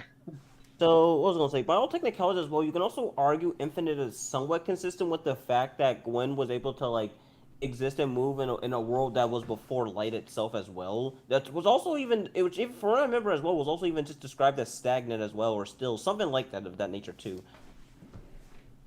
Might have been stillest. Oh, sorry, go on. Maybe it might have been stillest, or I don't remember because it was the age of dragons. There was no like light or dark. There was no stone or anything. I believe they state that in Dark Souls. Yeah, so like it just being confirmed to be like still or anything like that, not only just confirms the fact that light does actively correlate with the progression of time, but also kind of supports infinite speed for at least characters on that level. Because other than that, characters beyond like the Cinder level should be like speed of light to fashion a light. Well, this depends. This is kind of where it depends on how you interpret like predating time. Because if you interpret predating time to be a speed feat to time, then technically that's like hundreds of thousands of characters that aren't Lords of Cinder technically scaled infinite speed, because that would include all of his Silver Knight legions and all of the soldiers of anyone that Nito has, literally any. Actually, the Silver Knight soldiers would have been born after the flame came about. They were made by Gwyn as a result of after the flame gave him the strength of lords, remember? That shouldn't be the case. Okay, so first came the flame, then came the ones who had the power of lords, and then from the power of lords came their armies and stuff. No, so you see in the cutscene when he finds the Lord Soul, he already has the Legion. No. He doesn't find the Lord Soul. Like it's just he's just strong enough. He's just strong. It's not Lord Soul's not an item you pick up. That's wrong. Okay. Let me rephrase that way it makes sense. You pick up their souls, but the Lord Soul specifically? No, the Lord Vessel is an item, but the Lord Soul itself is not an item. You literally go get their souls. Yes, they are. I'm gonna look this up right now. I'm gonna look. No, you're thinking of the souls of lords. You're thinking of the people who were lords and their souls as items. But there's no like Lord Soul item that gave Gwyn his power. He was just that strong as a result of the flame. Well, we're talking about pre-flame. No. Okay. So you know what? Hang on. I'm just gonna look this up real quickly. Why am I even bothering? I'm just gonna look up the Dark Souls cutscene. We wouldn't know how to balance time in the PvP. We'd all be above the time thing. It wouldn't work unless it'd be a loop. Or they'd have to make a time stop where it's basically like Wrath of the Gods from Dark Souls 3, where it's kind of nifty and has like some broken applications in PvE, but its startup is really bad and is basically useless in PvP. Yeah, okay, right here. So there's the World of Dragons, and then there was fire, and when fire came disparity, he and Cold, all that bullshit. No, I literally. Then from the dark they came and found the Souls of the Lord within the flame. Yeah, no, it's just being powered by like the fucking like the flame. It's not directly like an item technically. It's just they just take portions of the flame. So again, like I don't see any reason why the Silver Knights still wouldn't be there. Because time would already be flowing by the time the Silver Knights would have been like established. Any human or humanoid creature is born after time would have started with the flame. Only the dragons, well, I mean, I guess via scaling to finding the dragons, you can argue their infinite speed, but only the dragons would technically have this condition. Even Gwyn was born after the flame. So, you would just scale it to the dragons, and you would argue they would scale based off fighting the dragons. But based off their descriptions for the Charred Knights, I wouldn't say they scale. Because those motherfuckers got baked like barbecues at a fucking party. I mean, based on the fact that they can react to them, you would kind of. Well, we actually don't know if they can react to them. All we know is they got charred. No. You would have to, because otherwise they wouldn't be able to hit them. We don't. I don't is think we that ever see them do hit them. No. So Hawkeye Gal confirmed that they are able to kill them, and it isn't just like the Knights of Gwyn. It is the Silver Knights. It's just they were losing scores of men from every. Does he confirm the Silver Knights directly can fight them? He confirmed. He says it we, as in he's collectively referring to the army. Are you sure he's not referring to the other? Well, what's your proof for that? No, because he says for every dragon we lost like 20 to like 100 men. All right, that's fair.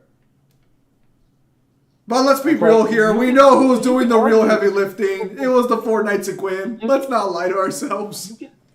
You can have the dragons be infinite speed and still be vastly faster. There are faster and slower infinite speed characters. I'm just saying, this is kind of like the infinite speed thing. I don't have a problem with Dark Souls characters having it, or Lords of Cinder having a certain god tiers. What I have a problem with is like it just applying across the board. Well, here's my take on the matter. I mean, even if you were to apply it, it's more consistent with the Lords of Cinders than it is with anything else. I mean, even then, if we assume dragons can keep up with Gwyn at his prime, and I think that's a fair assumption to make, and the Knights can fight them, and if you assume Gwyn's infinite speed, then just the scaling changes would automatically make them infinite. Well, so there's Prime Gwyn, and then there's Prime Gwyn. For each dragon we... Okay, no. Okay, so there's Gwyn, the one who fought the dragons. Then there's Gwyn, the one who became a matchstick. And then there's Gwyn, the end of the matchstick.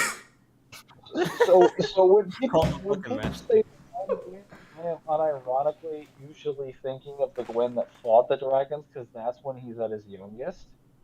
But technically, that's not his prime. Technically, because when he links the flame, he should be at the peak of his power. I don't know about that, considering the second you link the flame, like I said, you become a matchstick. You're burning yourself away from where to go. Dude, there's literally a loser in Dark Souls 3 who has PTSD and is crying to be saved from the fire the second he lit the flame. Bro, I don't know if that, Gwyn was probably like, stop, what the fuck, this was a mistake, Listen, just argue it took him longer to burn than everyone else. It's been several hundred years. I don't know if that's fair to say directly. We don't get a time frame for how long each Lord of Cinder lasts. I mean, yeah, he probably lasted the longest, but that's probably more so due to just his sheer determination to save his realm rather than anything else. Do you think I can argue that he wouldn't be burning to a crisp within the first 5 minutes? No. No. The second you touch the flame, you're on fire, bro. Dude. I remember when I lit the flame and my protagonist was on fire, and I'm like, oh no, I become a matchstick. So to be specific, for each dragon we take, they took 3 of ours. Oh, that's actually a lot better than this is exactly why the fucking Dark Souls 2 protagonist is the best one, because he's a fucking Chad and doesn't get burned on a matchstick. He either takes a throne and gets cooked in an oven, or he walks away like a Chad. They To were be fair, the regret they must have when felt we after got the linking the Hex flame. first, so he was based to begin with. Dude, I'm gonna be honest. Imagine the fucking reaction to linking the flame. Like, what's your first thought? Oh no, I've made a mistake, or oh, this is a lot worse than I thought it was going to be. Oh my god, there's so much power here. What do I do? Well, I'm gonna just ask the obvious question on the table. Are we just assuming linking the flame gives you more power, or is it ever actually stated that by linking the flame you get more power? Because again, Gwen turned into a fucking matchstick, and by the time we fight him, he's not even Gwen anymore. He's literally basically Yeah, but fighting you that's- off muscle memory. Good muscle like- memory, fucking That's asshole. like 200 to 300 years later. I That's mean, like a very long period of time after he started cooking. I guess that's fair, but it's like, do we ever actually After get? he started sizzling his shizzle. Well, I mean, in Dark Souls 3, you can literally assimilate the flame, and you're described as getting power from that. Well, you mean when you take an ember of it, right? When you like turn into a Lord of Cinder. Actually, what's No, it like called? you actually no, like there's an actual ending in 3 where you can like kill the firekeeper and absorb the flame into yourself. That's actually an ending you can get, and it's described as you getting more powerful from that. I feel like that's a little different though than like becoming Kindle for the Flame though, because if it requires the Fire Keeper, I'm assuming it's a different like process. No, well, you can just look it up. You can look it up. The ending is online. Like, and no, like so you essentially no, and there isn't like there wasn't any like different process. Like essentially, what happens is the Ashen One just basically turns on, the firekeeper. Like literally kills her, steps on her head, and then just assimilates the flame into himself to get more power. Like seriously, that's all that happens in it. I'll take a look at the endings later to see what's going on, because I feel like that'd be a different scenario than willingly giving yourself up to burn for the flame. Oh no! Well, you were asking Yeah. where like do you actually get power from? Well, that is okay. Well, Well- yes. Well, Sorry, go on. so the reason I'm asking if by kindling the flame you get more power, because all the Lords of Cinder kindled it, whereas it sounds like Dark Souls 3 over there decided I am the flame now. Well, I mean, I don't know. I mean, in all fairness, I'm not sure. All I know is that like not everyone can just link the flame. You actually have to have a level of power to actually be able to even do it to begin with. Yeah, like you have to be strong. So like that's why I'm not gonna say like the Lord of Cinder. Then by linking yourself to the fire, you become powerful. But you get stuck there. That's why Gwen got hollowed over time. Also, if a Dark Wraith would link the fire, he would be like it's morbid. It's morbid time. Well, we know you need to be like strong to a degree, because if you aren't, the flame will just burn you out instantly. Because it feeds off your life force like a phoenix. So Did you just say like a the phoenix? stronger you are, the better you When are. did Phoenix become fucking parasites? I must have missed that. I must have missed that chapter of fictional biology. I mean, did you not? How much do you actually know about phoenixes in mythology? Like they've. I mean, most mythological depictions of phoenixes making like agreements or contracts with like various beings, usually for the purposes of being used. They usually extract the life force of the person using them, with maybe the exception of like Marvel's Phoenix. Actually, wait, does does the Phoenix in Marvel extract your life force when using it? Actually, from what I remember, what happens when you actually become binded with the Phoenix is it's not really that you're losing life force per se, but it's a multitude of things. Although the Phoenix in Marvel is associated with life and life force as a whole, so there's that. Also, let's get clear. Well, Gwendolyn I had the know worst the end of the stick Phoenix, here. the Phoenix within the Marvel multiverse is the sum of all life that does, will, and ever does exist, will exist, and ever has existed. Basically, Your face exists. it does. Okay, so Neon, I'm looking at this No, liner also, here. when you don't step on the firekeeper, you're the firekeeper. Step on you. It'd be kind of funny. You walk up to there, you're gonna link the flame and take the bad ending. The firekeeper just stabs you in the back. He's like, well, you're no longer needed anymore. You just get like a Bioshock 2 ending.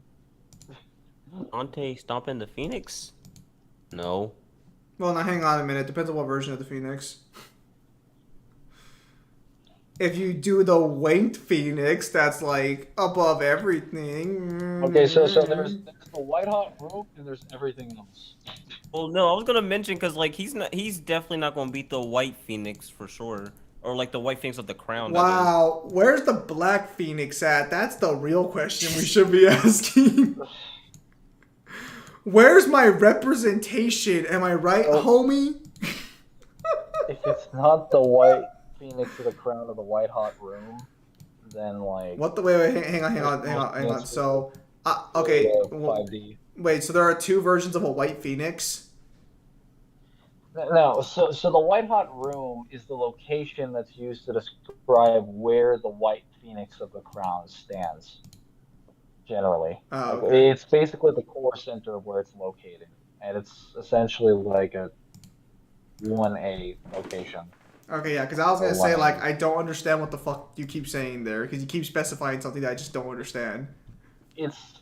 It basically when you're showing it, Jean Grey, who's currently like a medium, a host for the Phoenix, describes it as a place that's like completely beyond all the time, all the space, beyond the multiverse.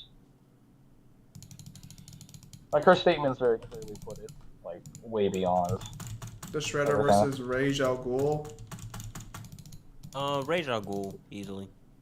Man, what's with all the downplay with the Shredder, bro? Did like a turtle fucking bite you one day and you decided you fucking hated turtles and everything associated with them? No, even better. He's played all the Ninja Turtle games and he's just tired of the Shredder bosses, so he's taking his victory now. Taking his One revenge. second. Would you? Oh, this is something else from not in this chat. Sparta, not exactly island level. It depends because shaking feats are considerably lower than actually destroying, but it depends. I just probably have to be calculated on it. That's easy with the black and white rings on Marvel with the white rings. Kill Turtle and Elder Ring. Kills Turtle in Elden Ring, I bet. Dude, he probably does kill the turtle who gives you all the fucking prayers and shit. He kills the nicest guy in Elden Ring. Now, see, the question we need to be asking ourselves is not if you die really quickly when you link the flame. What stats do you get in gameplay when you link the flame? Do you just, I mean, I'm assuming naturally we just get 100% immunity to fire resistance. Because if I'm not immune to fire damage after I link the flame, I clearly got ripped off. Okay, so hang on a minute. Why would you be immune to fire if you can get burned by the flame?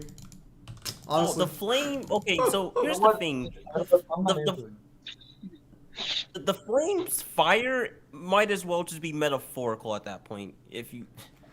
Man, Gwen, you got some metaphorical fucking char there. Well, yeah, no, unironically, yes, you actually did. Wow. Okay. So You guys are does terrible. my health increase? You'd be an infinite Or am I stagger. just suffering Bruh. an infinite length power within that I can never turn off? 'Cause that's honestly what the first flame is. It's just the power within pyromancy spell from Dark Souls 1, except you excuse can me. never turn it off. Alexander It gives you a exists. massive power boost. What do you mean by Alexander, Nello? He's referring to the fate question that Ryan just asked me. Oh. So- Gwendolyn got the worst end of the stick? Oh, yeah, Gwendolyn got the worst end of the stick by far. Maybe he shouldn't have been such a disappointment of a son. Maybe he just shouldn't have been a trap. Well, to be fair, he wasn't. They forced him to be a trap because he was good at moon magic. No, that's so fucked, man.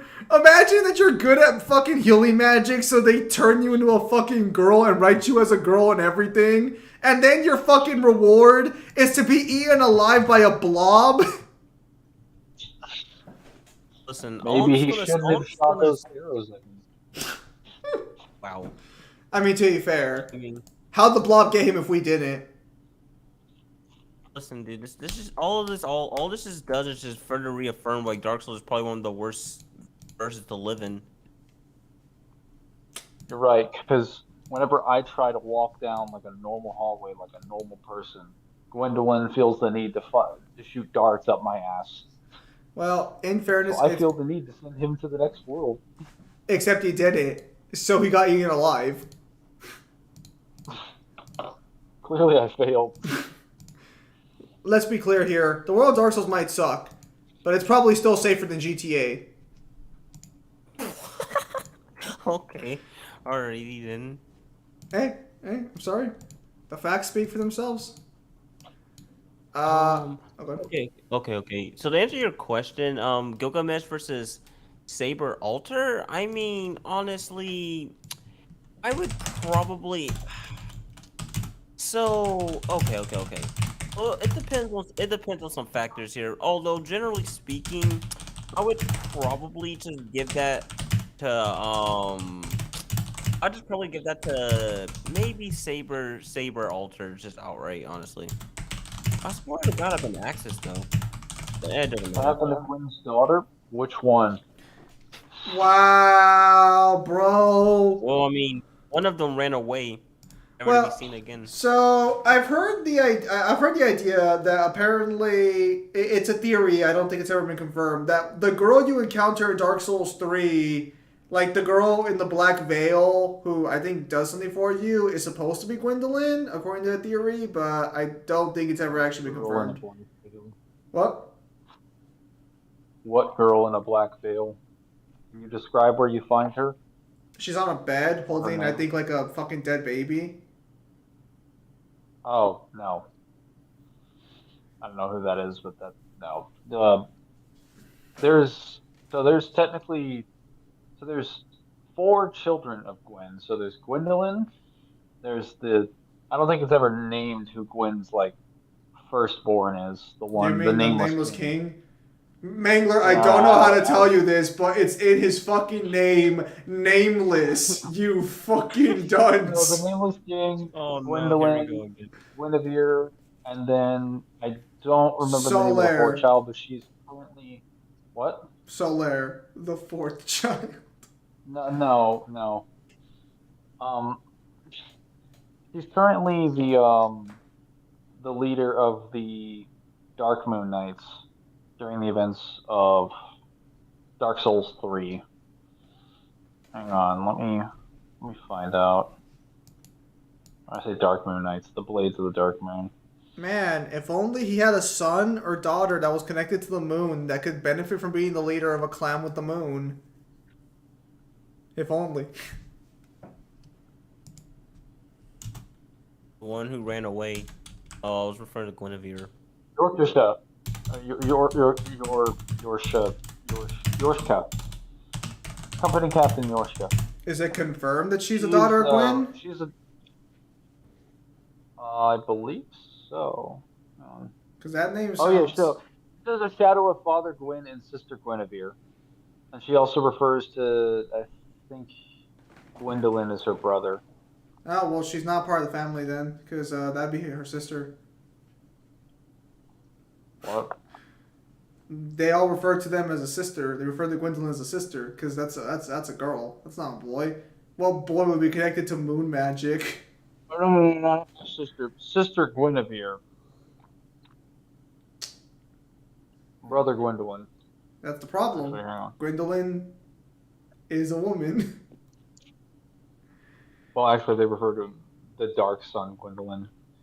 Did they actually call him Dark Moon Sun? Knights were once led by my elder brother, the Dark Sun Gwendolyn, but he was stricken by illness, and the leadership of the Knights fallen to me. Then Sullivan wrongly proclaimed himself pontiff and took me prisoner. Oh, where could my dear brother be? If only he were here. Wait, are you telling me he got fucking sick? Yeah, so he gets sick, and then I believe. Well, okay, so I think. So this is the part where it's a little bit assumptive.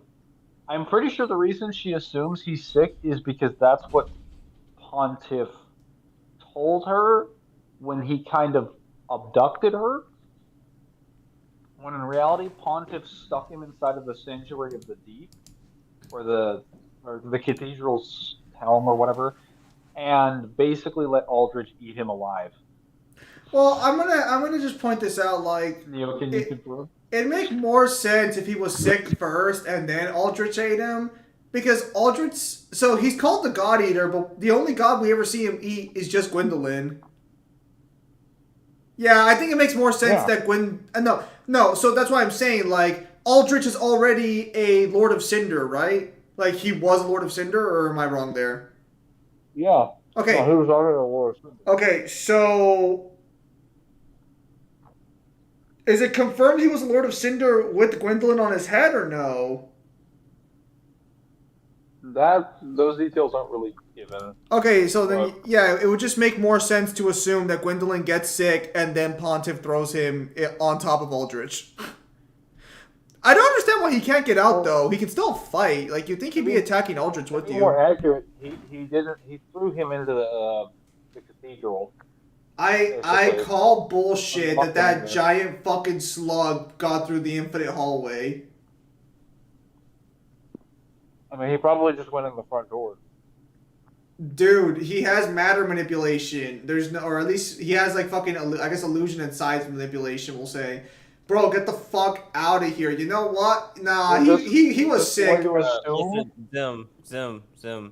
If fiction really accounted for what their characters can do, things would be so much better for different series. But you know that's not how writers work. Nah, bro, those writers know damn well what they did when they made that character. Let me make this easier, Zim. Do you think Miyazaki was accounting for any of his lore details when he actually wrote his lore? Bruh. Nah, bro. I want a new lore entry where they break Gwendolyn's legs with an hammer. That's the only way I'll accept this bullshit. Delta versus the Songbird. The Songbird's about to get fucking clapped. You think Cedric Delta wins? Oh yeah. Dude, the Subject Delta is like easily the strongest main protagonist out of all the Laughs in Booker DeWitt. Booker DeWitt was fucking deleted. No, he fucking wouldn't. Listen, you glorified fucking back-to-tank. Shut the fuck up and know your fucking place. What am I fucking back to tank? I'm sorry. Is your entire like win streak garnered by a girl who throws you fucking health items? Oh, I don't want to hear this from daddy issues over there. At least he is a dad. Hey. A real dad. No, he's not. That's up to the player. Your ass genocided a bunch of those kids. Last time I checked, you went into a drunk rage and gave up your daughter. Yeah, to myself, to be a better dad. Yeah. Oh yeah. Yeah. That turned out. She ended up drowning you in a fucking lake. Actually, it wasn't just you. It was other versions of her. They grow up so fast. I think it's proud of you for how bad of a father you They were. grow up so fast. In existence, you being a bad father is a consistent variable. Yeah, but at least I don't abandon my daughter to someone who's not me.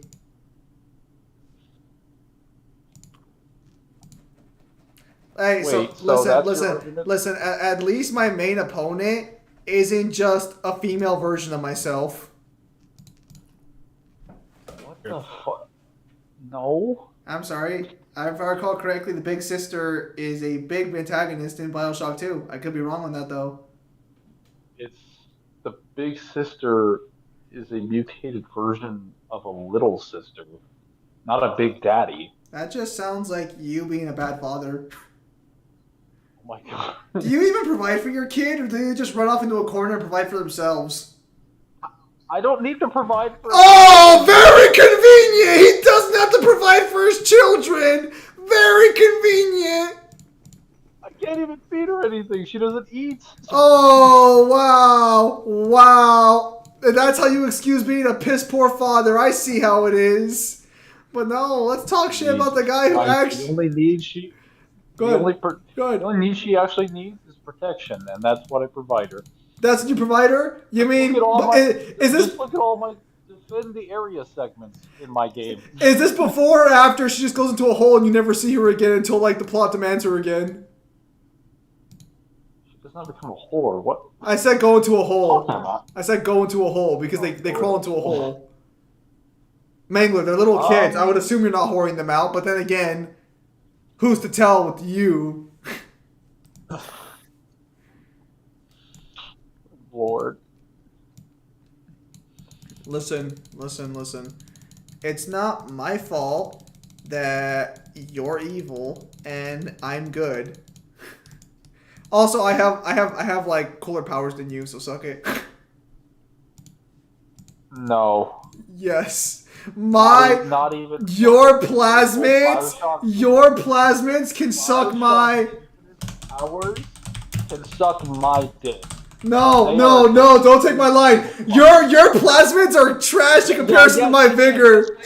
Do not take my line. That's my line. I'm copyrighted. The gameplay shit version. Bruh, your powers are ass. You got your generic fire, water, and ice bullshit. I got fucking crows. I got crows, motherfucker. Got crows. All right, so I have bees that do literally infinitely more damage. Bro, who the fuck are you lying to? Bees don't do damage. Literally reenact the birds every time you activate your ability. I get to shoot off Nicolas Cage beams every time I activate my ability. Bruh. Do you think these two things are equivalent? Bruh, your fucking bees. Your bees are. Oh, I don't want to hear about little shit from you. Your lightning blasts are trash. I said incinerate. I know, but I'm afraid you. No. So my incinerate can be stacked, can be used as a flamethrower, and has flame traps. It does all the things yours does, and it's better. Damn. My electricity is chain lightning, electro traps, and has continuous streams. Yours only has like the shock. Interesting theory. But we have a good story. No. Excuse you, it won plenty of awards and was praised by all BioShock fans because, like, the fucking whores they are. Yeah, that game where they had to scrap 4 to 5 games worth of content. Hang on a second, Mangler. Hang on a second. We'll come back to this. So how's the line art? Also knows him. The Pontiff pretty much opened the cell for the Blob and let him alone with Sick Gwendolyn. If it wasn't the case against full power Femboy, he would have wrecked his ass, Prussian style. Hang on. All right, let me take a look at this line art here. Well, that was what I was trying to say, was that, like, basically Pontiff, after Gwendolyn gets sick, tosses him in there. And then just lets Aldridge in to eat him. Well, that seems to be implied, at least. The line art's looking really clean, Yuhin. Really clean. Even though she's wearing the same shirt, can you make it like a white fabric that's like a little like fucking more dress-like for the most part? They're technically at a fancy party, but it's fine. Beyond that, though, it looks really clean. Frank West in a fight. Also, hang on, I'm asking you about some artwork real quickly. It's technically a business transaction. The last character in the right against the wolf is like Ren's father, right? Like that's supposed to be the back of his like body for the most part. I just want to make sure on that one. Frank West in a fight, reference to Booker DeWitt versus Frank West.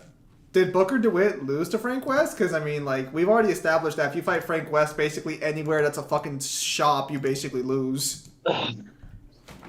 Legendary Warrior. This show will probably be over in about a few minutes. Hang on a minute. How much alcohol are we giving Booker DeWitt? Bro. Enough to make him want to sell his daughter again. Wait, how many flashbacks of his baby daughter do we give him as well? Let's give him at least 3. At least 3? Okay. Does he get a nosebleed too? No nosebleed. Well, yeah, they're both wearing the dress, though. But, like, yeah, that's fine. Alright, that's fine. Then, yeah, the lineup's looking great. I guess later, J Word. Go work, dude. Listen. As long as we can agree that at least our protagonists aren't trash like Bioshock's one protagonist. That literal fucking mind slave. Wait, wait. I get that they have a lot of agency, but he at least gets his agency later. Gets his agency later after he literally realizes he's a fucking tool. Can we talk about the fact that your game is the first one that introduces a water-based plasmid? Oh my god. Undertone. Yeah, that's really cool. That's awesome. And you know what your game did with it? Fuck all. Hey, listen. At least we didn't have to. Literally a graph that takes 2 to 3 times the amount of energy. Listen. And the first one is like a Listen. fish Listen. of water. At least we didn't recycle the same city for a second game. We did it better. So what's your point? You did it better? Yeah, it must be real easy to set up a fucking culture when no one's alive. So Yeah. recycling? Holy shit. The ending of your game is literally you explaining why there's always a lighthouse. Explaining why there's always going to be a rapture. Going back to square one, except we're going back to a Yeah. Love But we have a cool floating city. You have a gay underwater city. There was no reality in which Atlantis is like. Really? Have you seen Aquaman? Have you seen? Look at their king, Aquaman. You're really gonna tell me there's no universe where Atlantis sucks? Rapture has cooler architecture than. Why are you repping Rapture? You hate capitalism. I said architecture. No, I know, but why are you repping Rapture? It's literally made by the most hardcore capitalist since Mr. House. It's opposed to fucking what? What is it called? Try to remember the name. Listen. What is the name of Bioshock again? I think it's the city of Columbia. Columbia, yes. Yeah. Yeah, fucking. I'm sorry. Are you mad that we chill in the sky where it's beautiful? Give or take the racism. Do And a lot of other things in the sky as well. Nonsense. I don't want to hear us from the fucking junkies down under. Down under in dumb old Texas. Actually, where is Rapture built off? It's built off the coast of somewhere, right? No, Rapture is in like the Atlantic. Could have sworn it was built off like the coast of like fucking one of the islands or something. Like whatever. Look, the point is we have a cool island, or we have a cool fucking floating fucking city that's not fucking full of junkies, just racist. Filled to the brim with, and like religious fundamentalists. I don't want to hear it from the guys who started worshiping their drugs. Bro, that sounds like fucking West Virginia. Oh my god. You are literally just the epitome of the South will just rise again, except this time we've literally risen so far we're in the fucking air. Well, how else we're supposed to get the high ground in the conversation? The fumes that went out of our nose. Listen. I don't want to hear this from the people who locked themselves up and couldn't last a fucking week with themselves. How long did it take Rapture? This from the people Huh? that couldn't fucking handle their lower class workers just deciding to have like a brain cell. Oh, that's rich coming from Rapture. The entire underpinning of their like fucking civilization collapsed. Dude, I do not want to hear this from the guy whose half of their civilization is literally just people who are meant to be slaves. Yeah, but see the difference between yours and mine. You're right. The difference is that mine worked. Oh no! Not. Listen. The difference is that mine worked, yours didn't. No. You're mistaken. Laissez-faire capitalism isn't supposed to work. That's the fucking point. Well, listen. While you're there in your underwater coffin, I'll be chilling up here in the sky with my vigor, pussy. Oh, so, like, Go. Oh yeah, with their shit and inferior ass. Bruh, your main fighters are just people in scuba gear. Get out of here. Scuba divers are better than your fucking. Hey, we got a badass giant bird Your metal fire- thing. Oh yeah, they're literally literally just firefighters in a fucking molten hot suit. You're literally a walking, talking drill. That's all Whatever- you are. whatever the You're a fucking hell failure he of is. engineering. You He was a swine. Big Daddy. I can't even remember his name. That's how relevant he was. The Bruh. handyman. Yeah, Bruh. what the hell is that guy supposed to be? How Hang did that on. even happen? Hang on, let me take a look at this. Oh, you mean our badass fucking big giant guy? Yeah, who'd fucking wreck any Big Daddy because this is what real engineering looks like? A guy that apparently can't chase an aerial target. Anyone running along his, like, the rail lines in the city that he's supposed to protect. Can't chase anything. Damn, with damn. Must be real easy to play that card when the Big Daddies are literally stuck in a fucking area that doesn't let you escape and just room after room on the ground level. Let's see the Big Daddies try and get someone in Colombia, huh? Let's see how that goes for them. I mean, we have Big Daddies that have, like, fucking plasmids, so I'm fairly certain they could take out people running those little lines. I mean, most of Subject your Delta people would are slaughter fucking all handymans. Okay, to be fair, most protagonists in Bioshock could probably beat most enemies in Bioshock. But Booker's better. He's also not stuck in a fucking scuba suit the entire game.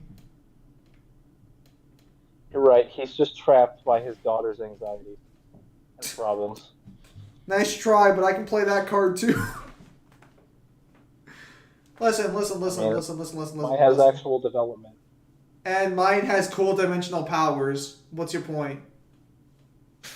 Yeah, You only lose at the end of the game. Actually, that's not true. She gives me ammo and, as you pointed out earlier, health items all the time. Right, so she's literally just a tool. So are you. Yeah, but mine actually feels meaningful. No, I mean the Big Daddy as a whole is just a tool anyways. Listen. How about Big Daddy literally scaled to the Songbird? Based off what? Cause now correct me if I'm wrong, but I don't remember in Bioshock Infinite you ever fighting a Songbird fighting a Big Daddy. Unless that's like in Burial at Sea or something. Songbird is just a Big Daddy with wings. Which already makes it way better. Listen. So we've already accepted that the best fighter that you have in the entirety of Colombia, who was like a religious symbol for the protecting of the Nah, land. I'm pretty sure a handyman just can. a Big Daddy. Nah, I'm pretty sure Big Daddy with wings. I'm pretty sure a handyman can be a standard Big Daddy in a fight. I would disagree. Because all the Big Daddy has to do is hit his face. How's it gonna do that when I have such a longer reach on it? Big Daddies are usually faster. Have you seen the bouncers? All right, go ahead. Calc their speed. Have you seen their? I'm just saying, like. Well, Mingler, until you've got meters per second in front of me, I'm gonna tell you to fuck off. So you don't need it either. So based on observation, I'm probably already. Mangler, a claim made without evidence can be refuted without evidence. So your entire argument is trash. Suck it. I played the card first. I win. I'm gonna be honest. I don't even like Bioshock Infinite. I don't even like the game. I know. That's why I'm like, how long are we gonna do this before he lets the class know that he does not like the game he's defending. Since objectivity is subjective, I can just believe whatever's needed for the conversation. I do think Booker DeWitt's a better protagonist, but I just didn't like Bioshock Infinite. I thought the game was actually boring as fuck. I've never played a Bioshock game ever. They are very disappointing if you get told by people that they're really good. They're pretty good. They're not like. Case in point. Okay, the first two are pretty good. Infinite's. Yeah, so that's what they all say. That is literally what they all say. And then I played one, and I was like, this is kind of shit. I don't know. One of these days, I might actually make an effort to play Bioshock. The reason I haven't played it is not because it doesn't look interesting to me. It's just that I've never really felt the need to. All right, I just have a simple question for you, Neo. Just a very simple question. Have you played a game called We Happy Few? So did you just say yes to that? Yes, I And did. you and I have don't, not and I played Bioshock. No, I haven't actually. Wow. So here's the thing. The reason why I got We Happy Few and didn't bother to finish it, probably won't ever finish it, was I like the premise in it with the whole I really like the whole idea behind it and just the. I mean, I'm not gonna lie. The game could have been better executed in a lot of areas, and it was a bit buggy in some areas too. I did wish they kind of fixed it. Because there's a thing, conceptually speaking, the game is really good. It's like it's a really good idea. It's just that they could have done more with it. They could have done more with it and also kind of fix up the game a bit. But no, I haven't played a Bioshock, but I did play that because it just. But then again, like I said, I don't really know much about Bioshock besides some baseline knowledge of like Infinite. So like, yeah.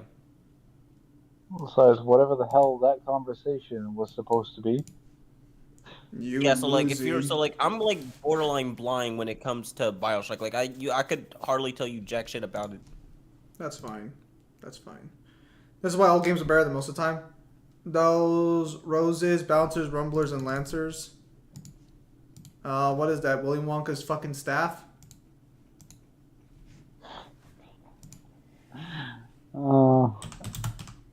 Funny.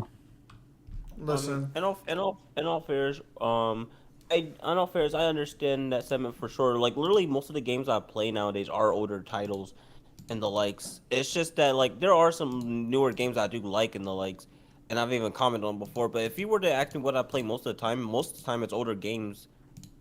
I just feel like I just like older games a lot more. Oh, that actually reminds me. So, Neo, you played Stranger of Paradise, right? Yes. So would you agree that the darkness is also magic? The darkness? Yeah, the darkness in Stranger of Paradise. Because they had a statement for the 15 mission. Because I was actually wondering if they were going to put a 15 mission in there. I played it today for the first time. Yeah, based off that loading screen statement, if it's the magic, which I think is fair game to say, given that it creates chaos, I can upgrade 15 with that. I'm not sure how I go about that, but I mean, sure. I mean, if you want to go about that, I'm not too sure if I would really consider that just magic outright. At least not with like 100% certainty, at least. Well, I mean, so I'm gonna go through the rest of Stranger in Paradise and read through it. But currently, at the way it sounds right now, darkness can like literally shut down the crystals, which are sources of elemental magic. They can fuck with time. I think the darkness. I haven't beat the game yet, but if I remember from watching the leaked ending, the darkness also allows, also allows them to reset the world, if I'm not mistaken. I could be wrong on that one. I'll have to beat the game to find that out. Zim, does a feat count if it's a simulation? The feat in question has nothing to do with what Jack and them do. It's specifically what the loading screen guy says the Lufinians do. Because according to the loading screen guy, because the Lufinians are running out of options, they've literally been packing up the darkness and just dumping it into Final Fantasy 15's world. They've literally been littering in Final Fantasy 15. And I'm just like, what the fuck? Is this why the sky gets so black? What the fuck, you assholes?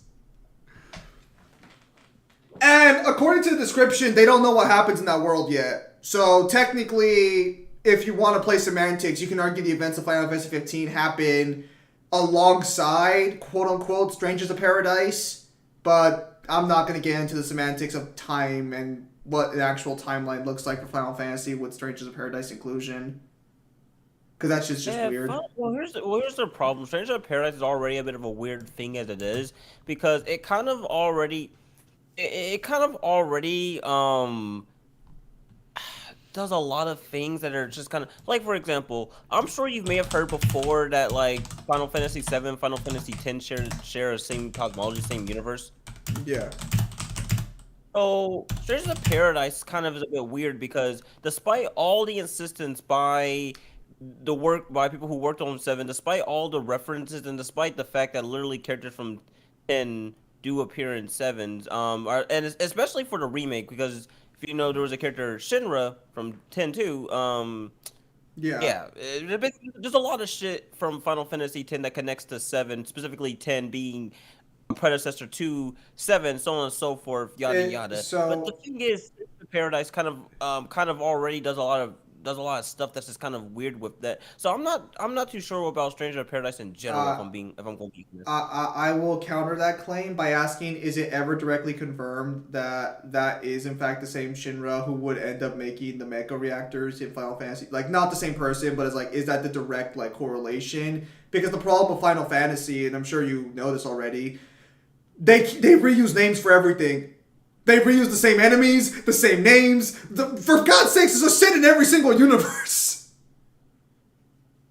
Actually, no, I believe it outright is. I have to find out, but I believe that was actually confirmed by hold on a second, because I remember someone mentioned this in the Final Fantasy server actually. So no, I believe, but from what I remember, it actually just outright both comes from the Ultimania for 10-2, and also just outright from the words of the people who worked on the game in general too. Even then, But I have to.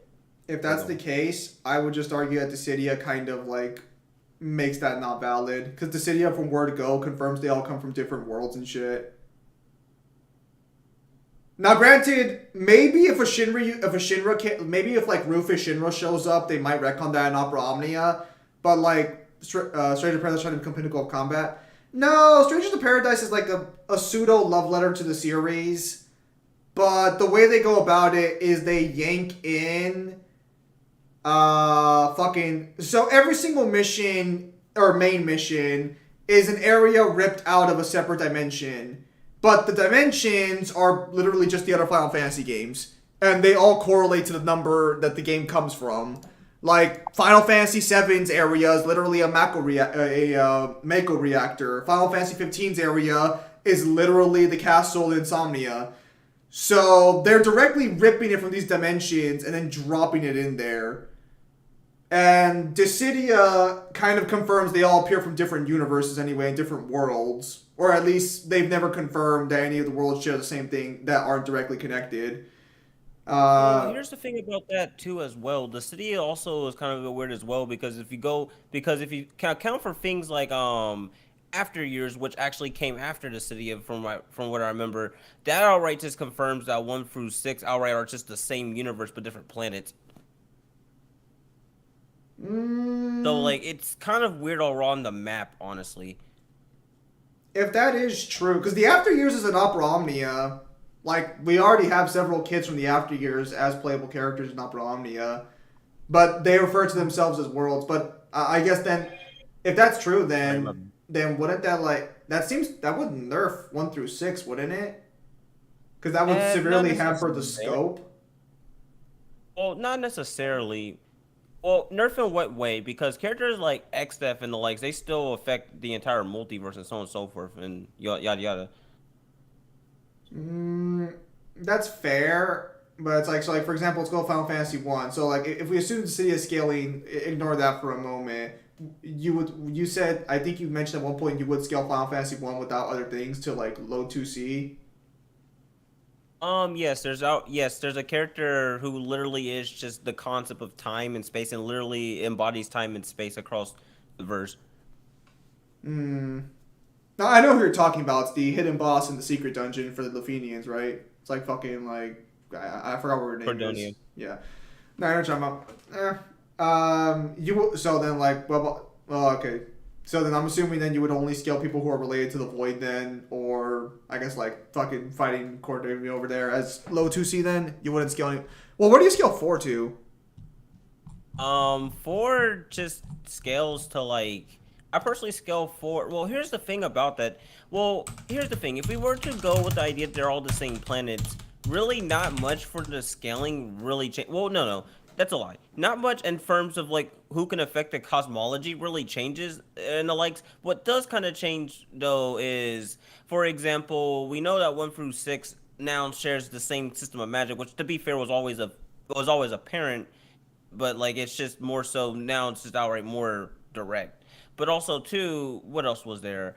Cause like really in terms of like and really the only verses that really were having widespread effects was well 5 with X stuff. With that series really dealing with the concept of alternate dimensions and universe and the likes. Other than that, a lot of what we see in like 1 through 6 is like through cross scaling and stuff and the likes. But it wouldn't really impact much because for example Gilgamesh, he gets 2C from scaling from Xdef, who scales above the crystals, which was able to like merge different universes. Which even within that own, even if you want to say within that own setting, it's still different universes. So that would be 2C for him, and that would still not change for him whatsoever. That which was scaled to a lot of characters.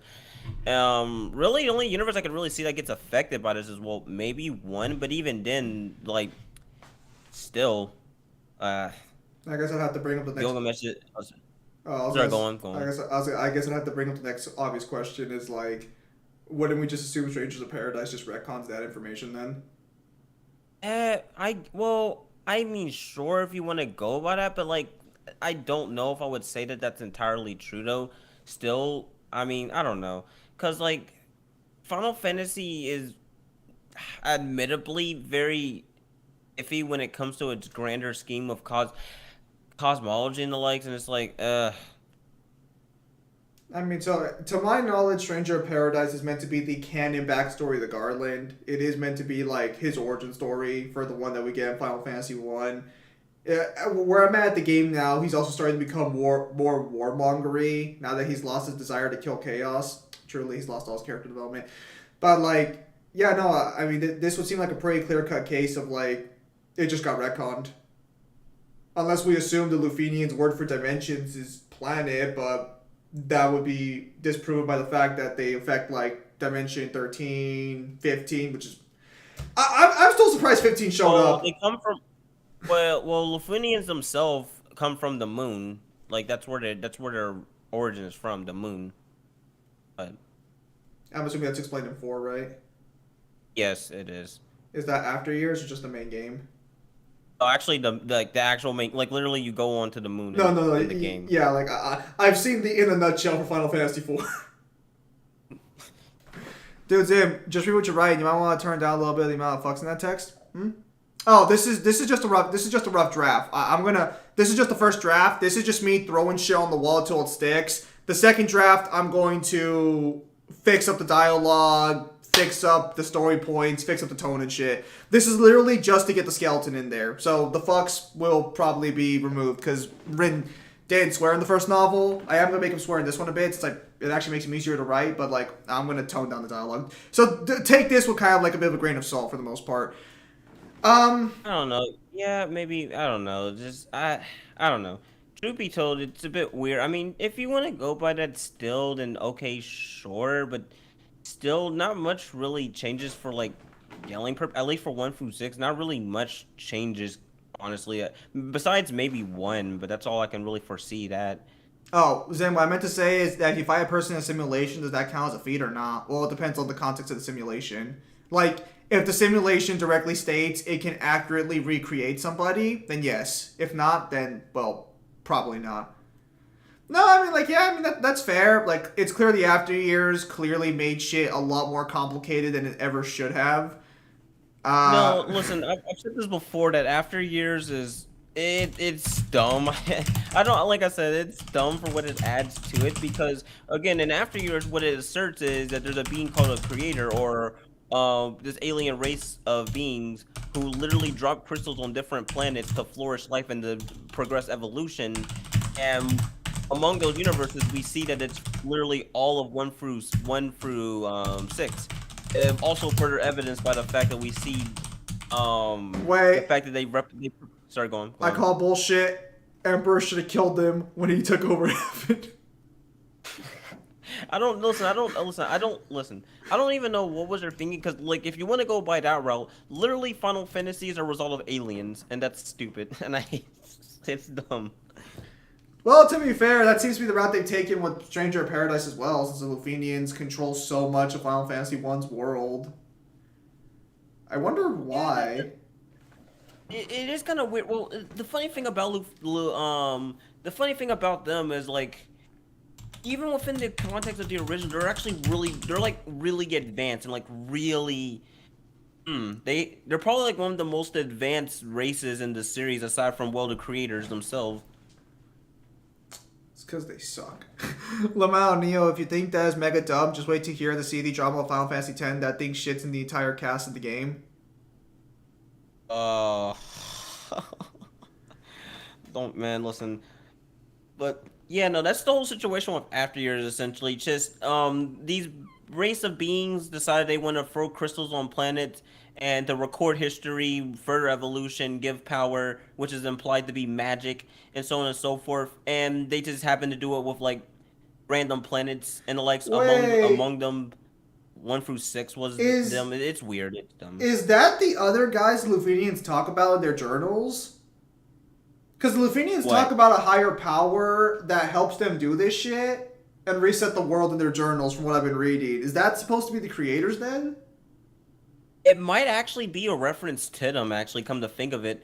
Because that, well, for one thing, that's probably the only, I don't know. You can make a case for that, honestly. I don't know. But then again, it'd be kind of weird, too. Well, then again, no, we don't know when they wrote it, because in After Years as well, there's only one creator left, and we kill it. So we killed like the last of the race. Pogger. Bro, Yuna and Titus break up in the CD drama. Lulu is a mega bitch. Arwen apparently got a bastard daughter, and Waka's a complete ass. Oh yeah, I know the novel. I mean, not novel, but the drama. It's pretty. Is that canon? I believe it actually is. Yes, although it might actually be retconned with. Well, not retcon. It might actually be expanded upon / changed with Final Fantasy X-3, which yes, that is a thing, and yes, that's still in development. Yes. No, it's fucking not. Don't believe me? Look it up then. Yes, that's a thing that's actually happening. I'm shit you not. A Final Fantasy X-3 story is already written. There's a real chance that the game will be developed. That would be if that actually drops, that would be a fucking bomb. Oh man, and I thought Half-Life 3 took forever. Bro, Yuna and Tide yeah, no, so it's because I was just going through it and I was there looking at it, and when they said that they literally dumped their darkness in the Final Fantasy 15's world, I'm like, hang on, Ardyn absorbs the darkness and so is like Luna in the story. So like, give me all your magic hacks, they're mine now. But no, yeah, I was just curious on that a little bit because like, at least for me, I'm gonna go through and decide for myself if I want to call it the magic, like part of the magic system or not. Because it's connected to the crystals enough, but like I want to confirm if there's any more information in it. Because I've already seen Final Fantasy 1 storyline and I've already seen their side quests and shit. But obviously, Strangers of Paradise, completely new lore and everything. If only they added new models. I do kind of find it weird that they're still adding stuff because I thought the city was already sufficient enough, but yeah. I guess they just finally want to try and explain away Garland because the problem is that Garland was great in Final Fantasy 1. He worked well, but a lot of people these days really despise the ideal of a simple villain. They don't like a villain who's just evil. Yeah, no, I hate that too because Garland, despite not being more complex than I'm evil and I'm powerful, he was fucking entertaining. Like, there's a reason why I Will Knock You All Down became a meme. No, on top of that too, it's like even when they expanded on his character in fucking Dissidia, he was still an evil like just fighter and that was it. Like, even though he had some insight into like the conflict of battle, he was still the same character, but like the same sort of I want to say stereotypically evil character because it just sounds like Garland likes to fight in Dissidia and he doesn't matter what comes about as a result. And Warrior of Light, despite his best fucking efforts, is like, I like fighting too. I just don't want to admit it because then I'll be as bad as you. Well, and here's the thing about that, like, I don't, and here's the thing, I've said, I think I've made this pretty clear that I'm not too big of a fan of Jack. It's not that I don't think he's a bad character, I feel like he's unnecessary and just over the top to the point where it's like, here's the thing, I know Garland himself kind of are already over the top, but like, come on, Limp Bizkit shit, and like, nah, come on, bro, this is, at this point, this is shit that you would do for recent Final Fantasies, not something that's supposed to connect to one. The Lufenians, I guess, had good taste in music. I just find it so stupid. I don't even hate Jack. Like, I think he's fine. It's just that it's so, like, again, I'm kind of on the fence that, like, Garland didn't really need to be this in-depth sympathetic villain. Dude was just fucking cool because he just loved to fight and also was just actually really entertaining despite how little depth that he actually had. You know, he doesn't need to be some sort of deep villain. He's just actually entertaining as fuck. Hang on. Neon, before I let you comment, so I'm very excited for Stranger in Paradise 2 when we find out Emperor had a little sister that died, and that's why he became evil and he wanted to save the world from its own cruel heart. Come on, Emperor redemption story. So if they did it, does that just mean we're gonna? So does that mean that there's gonna be like Stranger in Paradise like up to 15 until they just start expanding on the entire fucking series? Every villain who had a mediocre backstory that was just evil is gonna get Stranger in Paradise. Come on, let's make it happen. Even Cloud of Darkness is gonna get Stranger in Paradise. We're gonna find out she actually was a woman at one point who just sacrificed herself for fucking. That's so stupid. No, even better. We're gonna give the Void a backstory. What the fuck? That would be so stupid. And it's gonna have Golbez. It's gonna be so dumb. I hate that. I would hate that so much. Come on, No, Megadeth. the thing with Cloud of Darkness is that like she's like I don't know. She has despite how little she actually does appear in the original, she has a very imitating presence and also is also just genuinely actually really cool despite how little she actually appears. Like it's to the point where she overshadows the actual villain of 3. That's how iconic she actually is. That's a good And line. The city you only made her better, but still. Listen. They'll all be fixed, Neo. They'll all be turned into sympathetic villains except for Sephiroth because he's already perfect and still a piece of shit.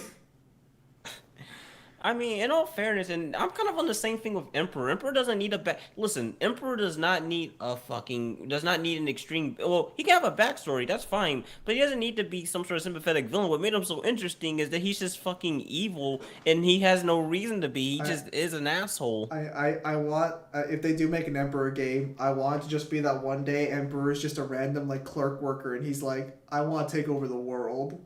So he goes, sells his soul, learns the dark powers, absorbs people, and then just proceeds to move on with his day.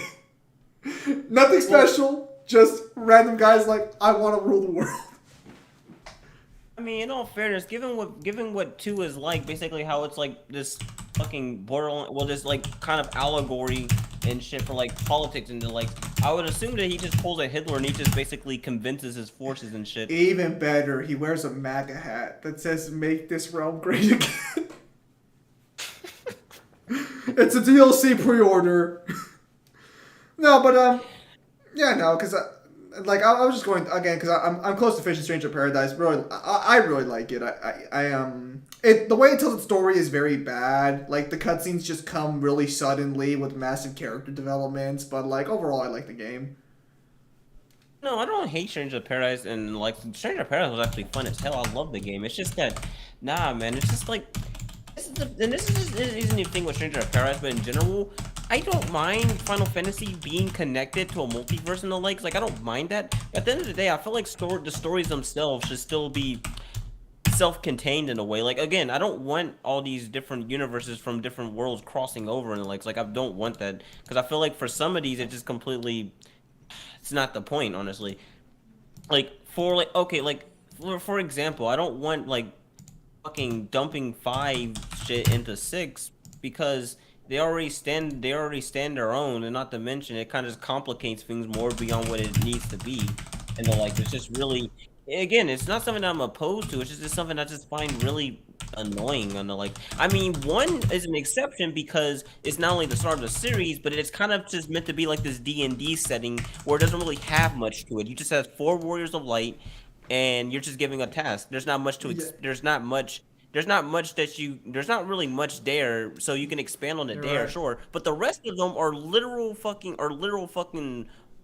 They're more in depth than that. Besides maybe 3. You're absolutely right. It is D&D, and now I'm playing as the cool character. Move over, warrior of light.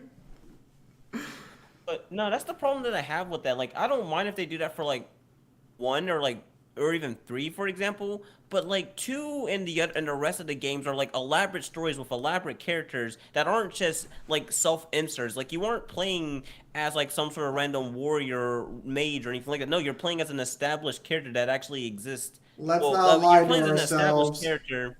Final Fantasy Sorry, go on, 3 go on. didn't have characters. They had fucking job classes.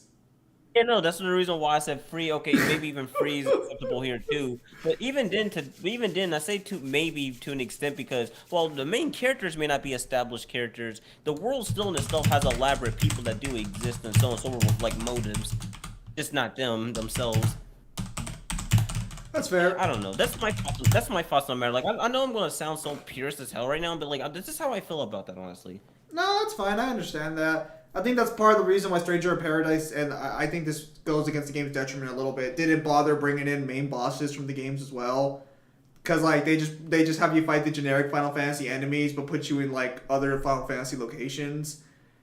Which I'm gonna say I think is a missed opportunity, but I'm pretty sure they did it because like yeah they don't want to directly like fuck with the other games, except for fucking Gilgamesh because I guess Gilgamesh is showing up in DLC.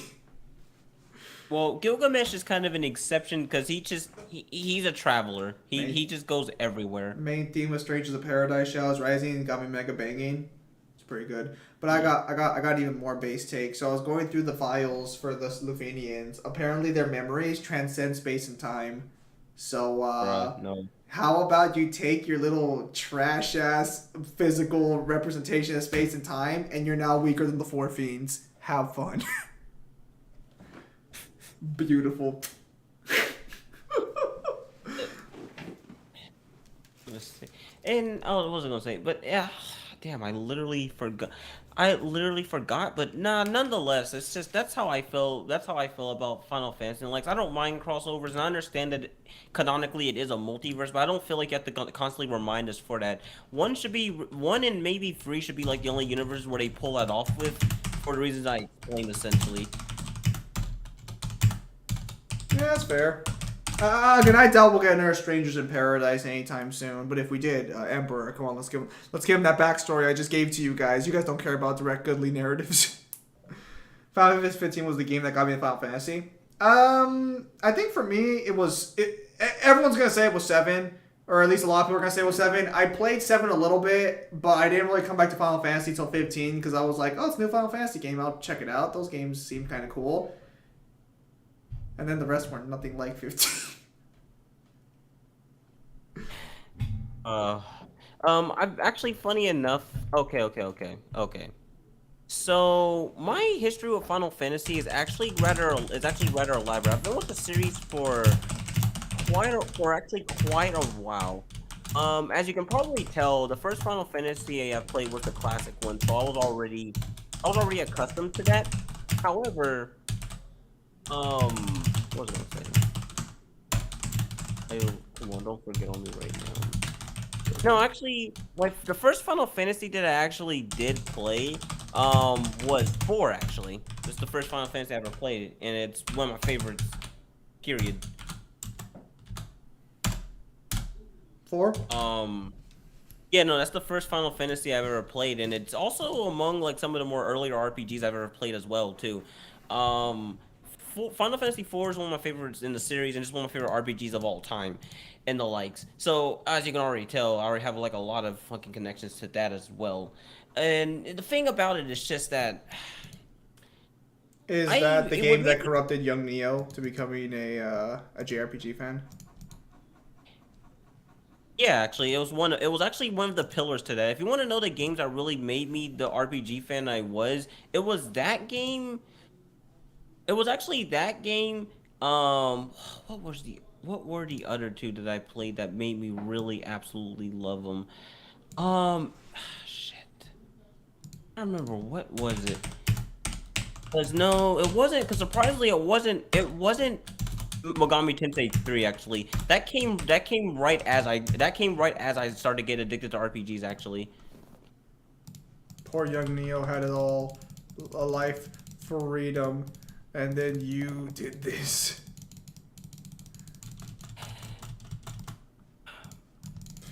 Anyways, yeah, no. Well, for the most part, I think I'll probably call the stream there for today, since it's already getting a little late, and for the most part, I'm just gonna be here typing up, finish up, working on the next chapter and such. So with that said, ladies and gentlemen, actually I'll stick around for 9 more minutes. I'll make it a flat 3 hours beforehand. But yeah, no. Yeah, so I'll probably do a review. RPG fans, don't know why I say it. Hey, I can hold that over Kyle now, because at least my Ryan streams actually got a porn bot, and Kyle's fucking streams don't. Suck it, Kyle. Alright, I should get rid of those real quickly. Is it RPG fans another nice way of saying RPG elitist, Mr. You didn't beat Lucifer in the minimal level possible? Too true, Newhan. How could I forget the fucking pain these people caused me because I didn't beat Lucifer at level 50? Actually, unironically for a moment, Neo, what was the level you beat Lucifer at? Oh, I beat Lucifer actually. I'm trying to remember actually.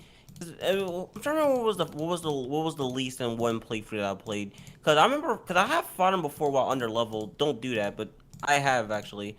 What was the lowest actually I was? Cause keep in mind it's been a while. Cause keep in mind it's actually been a while. So, damn. I think I was around level like. Hold on a second. What?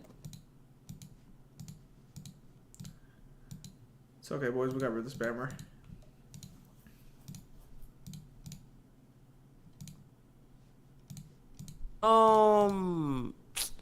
Let me say. Hold on a second. I don't remember because I know it was because I know that I was like around. I know I was like below. Damn, bro. I can't think of it. You have to understand. Like I've played through Megami Tensei 3 like several fucking times, at least in the dozens. No joke. Damn. I'm trying to think of which playthrough though. I think I was around. Actually, no. I was around. I believe level 22. I believe actually. I had to at least. I remember that I had to at least get level 18 to at least fuse shit. So. Wait.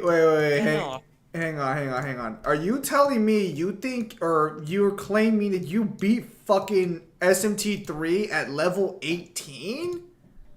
No. I said I had to at least beat at. Okay. No. That's the minimum you need to actually be able to like fuse, to really fuse shit. I said that I believe it was around level 22, 23. It was in the 20s. That's all I remember.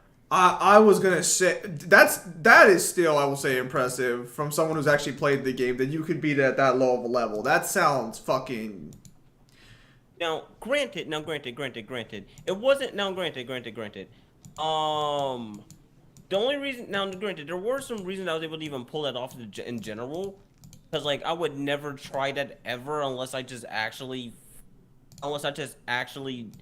knew how to really make my way through shit. But no, that was like actually one of my like middle playthroughs. So it was like, I think that was around like playthrough like playthrough 9 or 10. Still though, like I don't think I would ever get to the point in that game where I would honestly think I could fucking beat it at such a low level. Especially, did you do true demon ending or did you do like the normal ending? No, actually, no, that was for around the more normal, granted, not the absolute normal, but like basically not True Demon. For True Demon, that one was around like level, I believe like level, I think it was like 32, 31, 32. Okay, see, that makes I mean, that's still really fucking low, but, like, that's a little more reasonable. Because, like, I'm assuming at that level, Lucifer just one-shots you. Oh, yeah. Well, kind of. Well, okay, it depends on your... Yeah, never mind, I'm not going to even explain to all this shit. Yeah. You just have to listen. When I say that I've played like 3 a lot of times, like I'm not exaggerating. I've played this game so many times at this point to where like I just really know it like that. So, when are you going to realize you have Stockholm Syndrome? Shut up. Listen, no. You have to understand when it comes to RPGs, if it's one that I really, really, really like, chances are I'm gonna play that game a lot of times. A lot of times. Like I said, no, I'm not even exaggerating when I say that. There's not many games that's really given me as much fucking fun as Megami Tensei 3 has. Fair enough. I don't say these things too much, but I just want you to know that working as I hear you in the background talking some random stuff with the boys is very relaxing. It feels like we're working in a group. I mean, I technically knew who you and I are since I'm working on the novel you're making the illustrations for. The rough draft though, yeah, because I'm gonna have to fix up this dialogue. I'm not satisfied with the tone. I haven't fucking. I'm not sure I'm gonna be able to pull off what I want for Maximilian. So we'll see how that goes there. Oh yeah, now I finally remember what was the games that really got me in the RPG. So it was Secret of Mana. Okay, so it was Secret of Mana, Final Fantasy IV, and also it was one from the PS1 though. What was it? The one that actually had a physical cartridge. Oh damn. I gotta forget this one too, because like I have the name, but it's like coming off the top of my head though. Oh yeah, that's right. Suikoden 2. That's right. What the not sure. Yeah. fuck? Yeah, I have no clue what the fuck Okay. that is. I'm surprised because Suikoden 2 is like literally considered one of the best games of all time. But also too, the game is actually amazing. I fucking love it. It's literally in my top 5. Not top 5, but top 10. Absolutely love that game. What'd you call it? Sorry. What was the name you called it? Suikoden. It's spelled Suikoden. Hang on, let me take a look at this. Okay. Hey, is inventory there? Reply to my comments. Let me take a look at this. Could have I replied to your comment. Posted that twice. It's a little weird. 1 second. Let me go to my studio real quickly. I don't recall this dude ever typing at all during this. No, he's new. Well, he's new to the streams, but I think I've seen his comment before. Pretty sure I responded to it. Hang on. Let me see here. Yeah, I responded. What's wrong? Yeah. Oh, okay. You added a new comment. All right. Let me see this. Yeah, no, those were the games that got me into RPGs to begin with. Games like Chrono Trigger, Megami Tensei 3, and so on and so forth. A lot of these RPGs that I talk about highly are games that actually got in after those. Okay. Here, let me see. I saw this porn bot from a stream on a different channel. Okay, that's on Twitter for me. All right, what are you guys doing that? Yeah, no, for the most part with those games, yeah, I just played the more standard shit, like Dino Crisis and stuff. Hang on. It's DMC from DMC 5 DT Nero feats I calculated DMC. Well, so the reason I'm confused by this, since I have you here, oh no, not you, Neo. I'm sorry, the commentator, since he's watching right now, is canonically lore wise. Even DMC4 Nero scales to DMC4 Dante, right? Like, according to the novel, Dante claims that Nero might have more power than even he does during DMC4. Like, you know that, right? I mean, like, you can argue DMC5 Nero's weaker, but DMC5 Nero envisions the V can survive a blast from Urizen. Which, keep in mind that a punch from Urizen was already strong enough to shatter DMC5 Dante's sword, and he'd be way stronger than DMC3 Dante. Another thing I wanted to mention, I'm kind of scared of where the Digimon TCG is going right now because it's heading towards I didn't even get to play at the game point. Hope the ban list fixes that. You mean Megami Tensei 3 mid-turn? I don't even know. Are you good, Vanguard? That's true. Because, like, so yeah, I remember reading through this. Don't know what Kev's doing here for the most part. Yeah, because I remember reading through the calculations. I was confused because a lot of these feeds come from Dante for the first comment, which I believe is down here. Yeah. Because, like, the main thing I saw you mention was the mini supernova situation. But that's just a statement. That's like just one of the few statements that has a, like, direct thing to talk about. But lore-wise, it would still be weaker than Dante by the events of DMC's anime, let alone any other version. Like, so right here, let me go down here. So right here, when you claim that, so you're claiming DMC5, like, the problem is that a lot of these, like, feeds too mention DMC5 Dante specifically, which is where I got confused as well. Because you're claiming DMC5 based Dante is greater than DMC based Nero with the breakers. That's fine. But then you I think that Dante just thinks that Nero was stronger than him in the novel. We can't claim anything just based on someone saying it, as we need feats.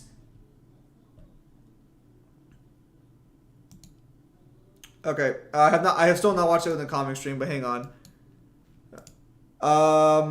Okay, so hang on a minute. So I think that Dante just thinks that Nero was stronger than him. So, are you aware that the Savior was strong enough to fight and almost kill Dante because it had Nero inside of it powering it?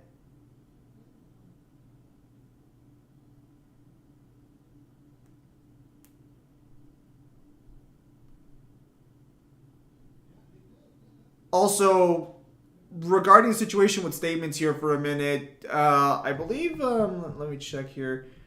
I believe I asked you... let me see here. Is lore being used here just as observable feats? You're saying both lore and observable feats are being used. So, does that not include statements? Because lore is technically just statements.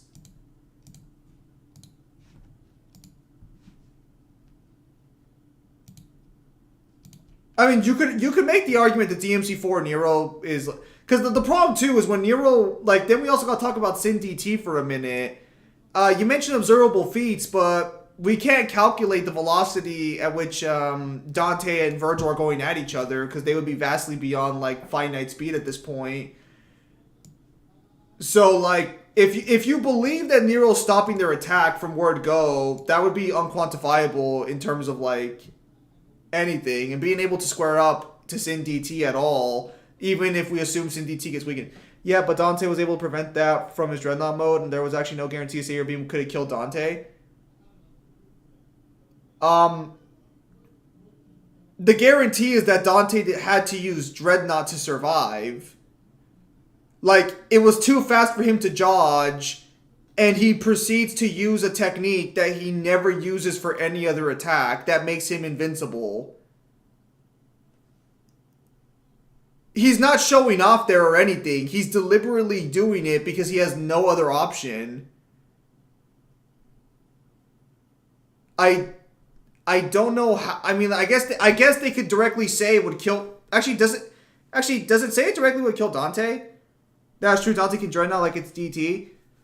Well, no. So the thing is Dante directly states he has to use Dreadnought attack. Dante and Virgil were moving at human observable speeds in DMC5 and Sin DT. They just launched, right? That's our perspective as a viewer watching.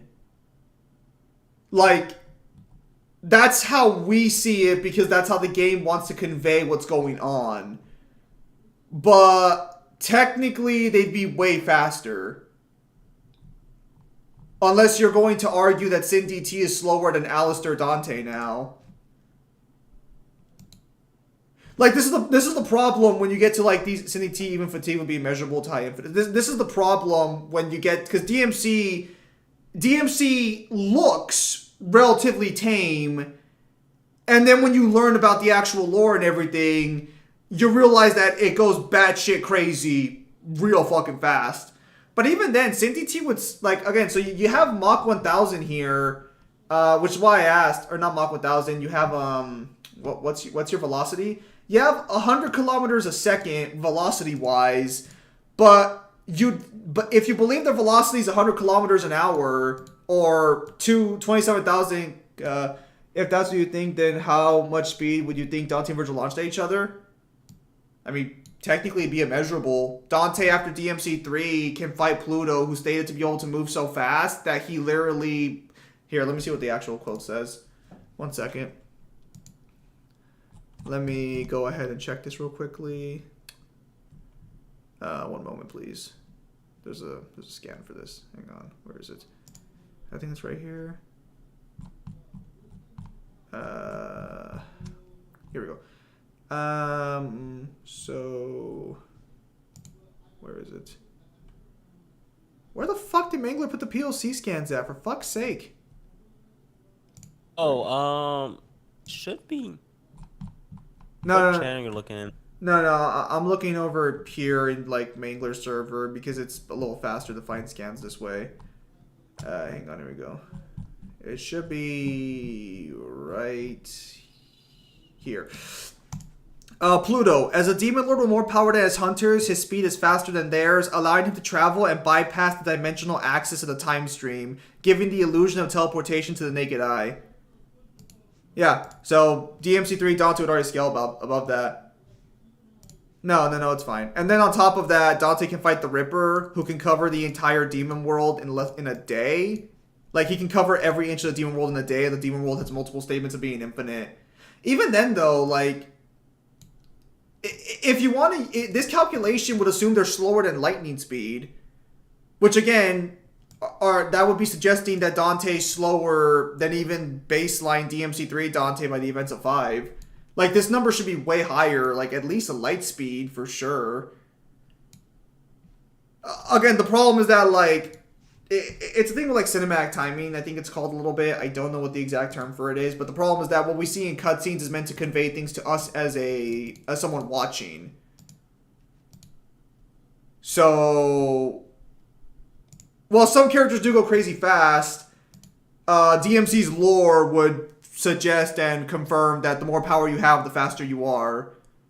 So, like, Dante and Base is faster in the Fury, technically. Like, he's able to react to the Fury's attack and completely counter it. The Fury can move so fast, he warps through space and time. And also, anyone who's stronger... What? I said consistency. Dante and Virgil can move at measurable speeds, but that automatically doesn't imply that they can't move at human observable speeds, or they will always move at measurable speeds. Okay, so I understand what you're saying, but the problem is that they're in Sin DT, and this is their final attack. Like, this is their coup de grace. The attack Nero stops is the attack that's going to kill one of them. Or both, technically, if you look at the narrative trope. So you'd have to argue that Dante and Virgil aren't fighting at their max strength. If you need a link to the little comic stream, just let me know. Also, consistency, Neo. I have the consistency. Anyways, but all joking aside. Okay, but like... Why didn't you use at least lightning speed for the calculation? Like, again, so do you think Sin DT is slower than, like, the lightning demons in DMC4? I was gonna say, this is sort of similarly related as well, but like, if you want to be technical, no character has ever really moved faster than light on screen because it's literally impossible to represent. So like, Yeah, because if you move faster than light, you can't see anything. Because the way light works is, the way we see things is light bounces off an object and enters our eyes. So, anyone, besides, why would you think that Dante Virgil will move that fast anyway when their distance was very less? Because speed correlates to power. The stronger you are, the faster you are. That's what Pluto's statement confirms. So, Dante and Virgil in base are already stronger than Mundus by the events of 5. But even then, like, why would they be holding back their speed? They have at least a lightning speed feats. Like, if we're talking just bare observable, they're faster than lightning timers. They're faster than lasers and people who fight with light itself. Why would I assume they'd be holding back in their final kill strike? It'd be a little weird if they weren't going all out for their last attack. even then though, like, so the thing here is going back to Nero for a moment. Nero fights Virgil afterwards. Like, are you suggesting that Virgil's not stronger than Supernova by any chance? Because, like, keep in mind that Virgil and Dante in their base forms would already scale to above Mundus by a pretty substantial margin.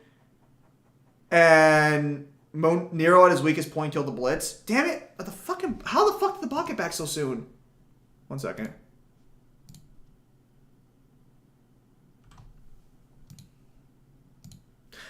Like, I understand on paper. What? I would say, I mean, if Death Battle is anything to go by, clearly they skill below Supernova from Sephiroth. Well, speed correlation with power. Does it always have to be that way? Quicksilver in Avengers was the fastest, but was definitely not the strongest or most powerful. Okay, so the issue with that is it's a case-by-case basis. You can't use the rules of another verse for a different verse. Like, you're right. Speed doesn't always correlate with power in fiction. That's completely fair. That's why I brought up Pluto's statement, which confirms that power correlates with speed.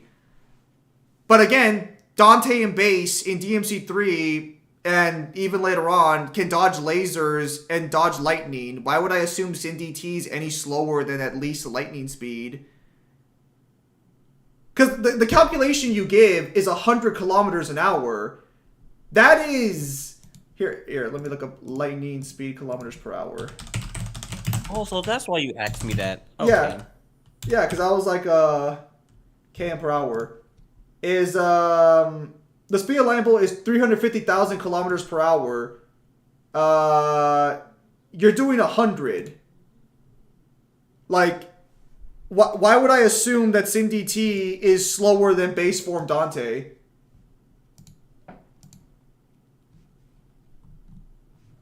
And keep in mind, we're not talking base form Dante as in like 5 Dante. DMC3 Dante can already dodge lightning attacks from Navon and the light attacks of Beowulf. So, why would I assume that Sin DT is any slower than DMC3 base form Dante?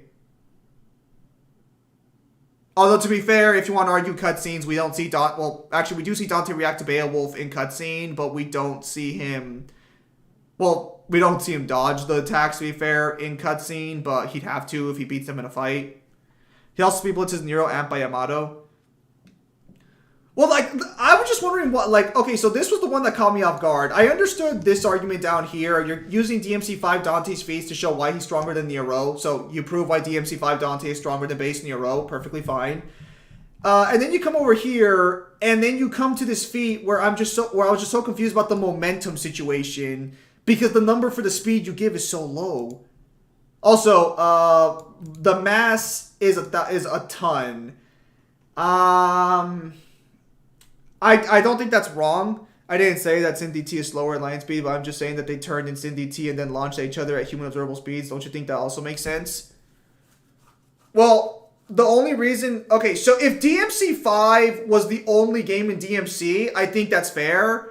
But the problem is that, again, you'd have to argue for their final attack in the last battle they think they're going to have with each other that they would hold anything back.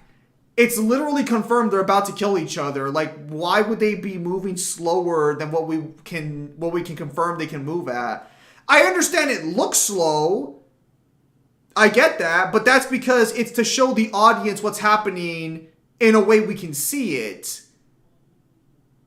And I understand there are instances where DMC doesn't do this, but this is a very narrative important moment. So, I mean, I wouldn't say that Quicksilver's the fastest Avenger, at least not combat speed. Okay, but like Flash is like the point still stands. Like Flash is the fastest character, like Justice League member, you know? It's a pretty simple thing to understand. Okay, so would you assume during their actual fight they're moving at like lightning to light speed or not? Like, ignore the cutscene for a moment. Would you assume they would be moving at those speeds in their fight?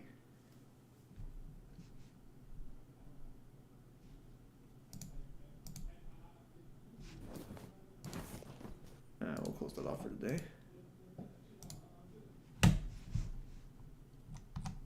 Actually, let me switch right here. I agree with your point, too. Okay, if the team should be on between 5 neophytes, but for calculating 5 DT neophytes. Because there's a bunch of... Also, do you think that Weakened Virgil is... I gave 100 kilometers as a reasonable guess for their speed. They were definitely not moving at light speed, do they? If that's the case, then Einstein's relativity will apply. Their mass will become infinite. Okay, so how familiar are you with... Well, okay, so first off, they can destroy infinite things. Nightmare can destroy the demon world, which is stated multiple times to be infinite, and Dante scales above Nightmare. But, so... The problem is that writers don't really... Well, actually, infinite mass is not crazy for demons. There's statements that demons kind of have different laws of physics and shit that work for them. The laws of the demon world are different from the laws of the human world. Like, the realities are just completely different for the most part. So that's not too crazy to assume. But even if you assume they have infinite mass, then, I mean, where would you scale Dante to? Like, ignore the versus matchup. Where do you scale Dante to?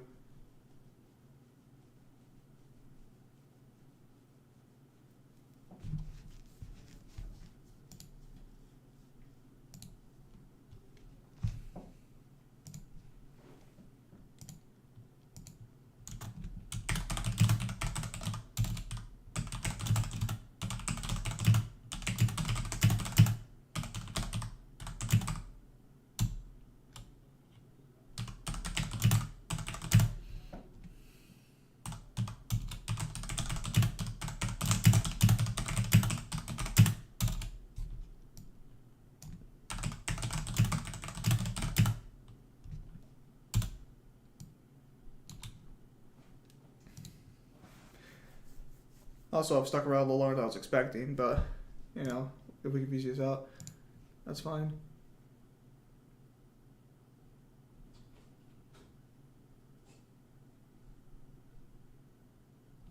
Okay, so this is just gameplay, like, no.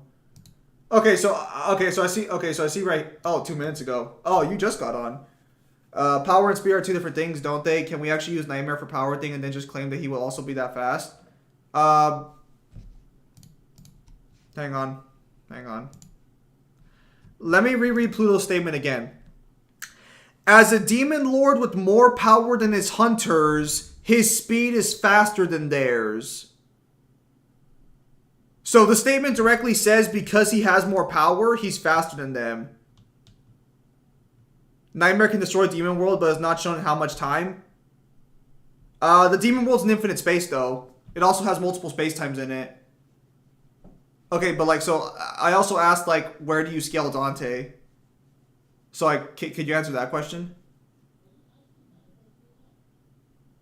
Also, technically, there are multiple infinite areas in the Demon World. It's complicated. Nightmare was stated to destroy Demon World in Visions of E. Mundus had to put a link on it. Oh, actually, you know what? Hang on. There's actually a statement from Pinnacle of Combat for Nightmare that kind of makes his feat even more ridiculous. Hang on, or his statement, not his feet, my apologies.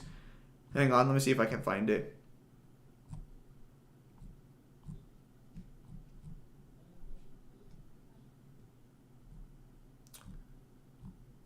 Let me see here.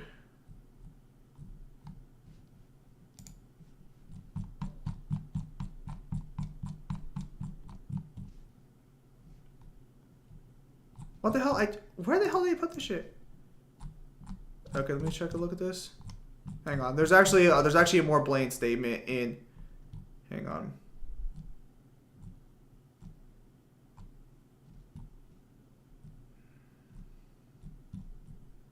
Here we go. The Underworld. The Demon King is said to have created a powerful weapon that he even feared would destroy his own kingdom and seal his power to stop it. With his immense great power, he could effortlessly lift the entire structure of the Underworld or destroy it. Only a being comparable to her creator could surpass his strength. A weapon would be a nightmare for any entity, living or dead. So this is saying that Nightmare could effortlessly destroy the Demon World. So... scaling Dante. Okay, which Dante? Okay, so let's say DMC5 Dante. Yeah, like, Nightmare could effortlessly lift the Demon World and destroy it, apparently. According to POC.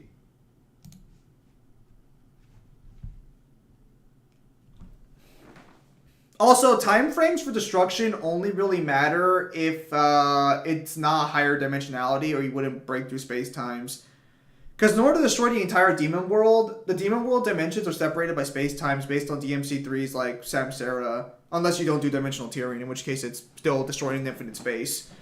So if Nightmare can destroy an infinite space, which it's technically multiple infinite spaces, but let's say it's just one, that would still scale him above like any universal character, because destroying infinity is still greater than destroying any finite amount.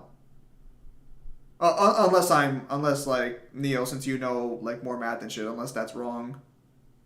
That's actually well, I can give more clarity to that. So even if we were just to assume it was infinite and it took them like millions of years, any let's just throw any absurd time frame, being able to destroy that's still going to get you high 3 which is basically above any universal character that can destroy like a finite universe. Because to be able to even destroy something like that, it will require infinite time. So if you can do it infinite time, that's still kind of an impressive feat nonetheless, and you would still scale to that. Because like once you start dealing with things like infinity, time frames don't even matter. It's just a matter if you can even destroy it or not. Okay. Thank you. And also by that same technicality as well, Nightmare would also at the very least be infinite as well. Because he could travel an infinite distance to destroy it, or destroy it in some capacity in an infinite scale. Well, I'm assuming. But then again, was it ever revealed how he even destroys it or no? I think we all just assumed. Well, according to PLC, he can bench press the demon world, but most of us just assumed he was gonna blast lasers across it. But maybe he'll just fucking lift it up and crush it. Yeah, I mean, sure. I don't know. Regardless, still, it would scale to him regardless. Curry. DMC5 Dante would be the strongest Dante, but we've never seen him serious against anyone but Virgil. That's fine, but like, where would you scale him? Or where would you scale DMC4 Dante then? Like, if 5's like too unknown for you. Also, Neroian after awakening his DT was actually unable to beat a tired Virgil because Virgil said that he can still fight, but because of the Clive roots, he has to put that fight aside. But he can fight Virgil. Like, the problem here is he can fight Virgil. Now, granted, Virgil is weakened, to be fair, but do you believe the weakened DMC5 Virgil is weaker than DMC3 Virgil? Which again, if that's your stance, that's fine. I'm just trying to understand, okay, so your numbers for kilometers per hour. How are you? It's two of them. I think it's two separate ones, motherfuckers. I can't just block them. It won't let me block them. I don't understand.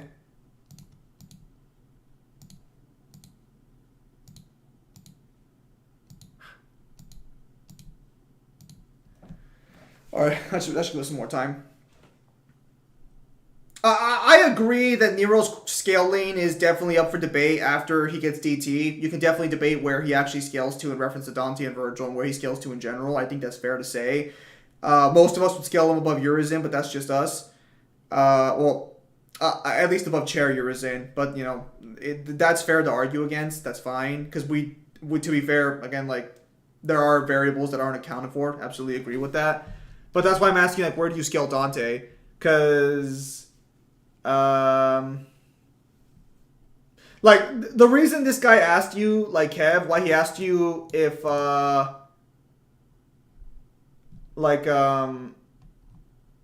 do you scale them to finite speed, is because, like, that number you have here, the 100 kilometers per hour, is not only incredibly slow based on feats we have, but it's also, technically, by the time Dante gets here, he would at least be inaccessible speed in base, or infinite or inaccessible. Infinite for sure, inaccessible if you want to specify, like, time differences. That's why I'm asking, because, like, the problem is that once... I think Death Battle said this best, ironically enough. Once you get to high enough levels of power, like blowing up universes, Weakened DMC5 Virgil can be as same as DMC3 Weakened Virgil, isn't it? Both of them will be unable to fight that much anyways. Technically, their condition will be the same. No. I'm asking you how strong you think DMC5 Virgil is in reference to DMC3 while weakened. Do you believe they're the exact same level of strength while weakened or not? Will they change the merchant voice actor for the remake? For RE4? Well, they better not. Okay, again, so where do you scale DMC4 Dante? I'm just trying to ask you where you scale Dante fuck it. Where do you scale Dante in DMC2?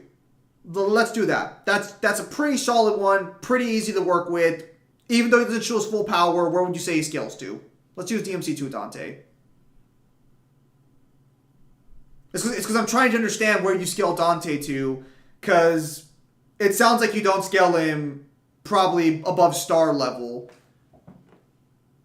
I was gonna mention like what he's asking specifically is just like a specific tier, so like they scale him like planet, building, wall, universe, anything like that nature, and also like the same for speed. Do you scale him at like bullet speed or like subsonic, massively hypersonic, light speed, so on and so forth. That's what he's basically asking for specifics. Yeah, because like we don't know the upper limits of most of the Dantes even when they're fighting, so that's why I'm asking you like generally where do you think Dante sits at? Let's say DMC2. If they do, it'll be the biggest travesty in video games. Too true. In the meantime, I gotta continue this a little bit because I'm working on a book here.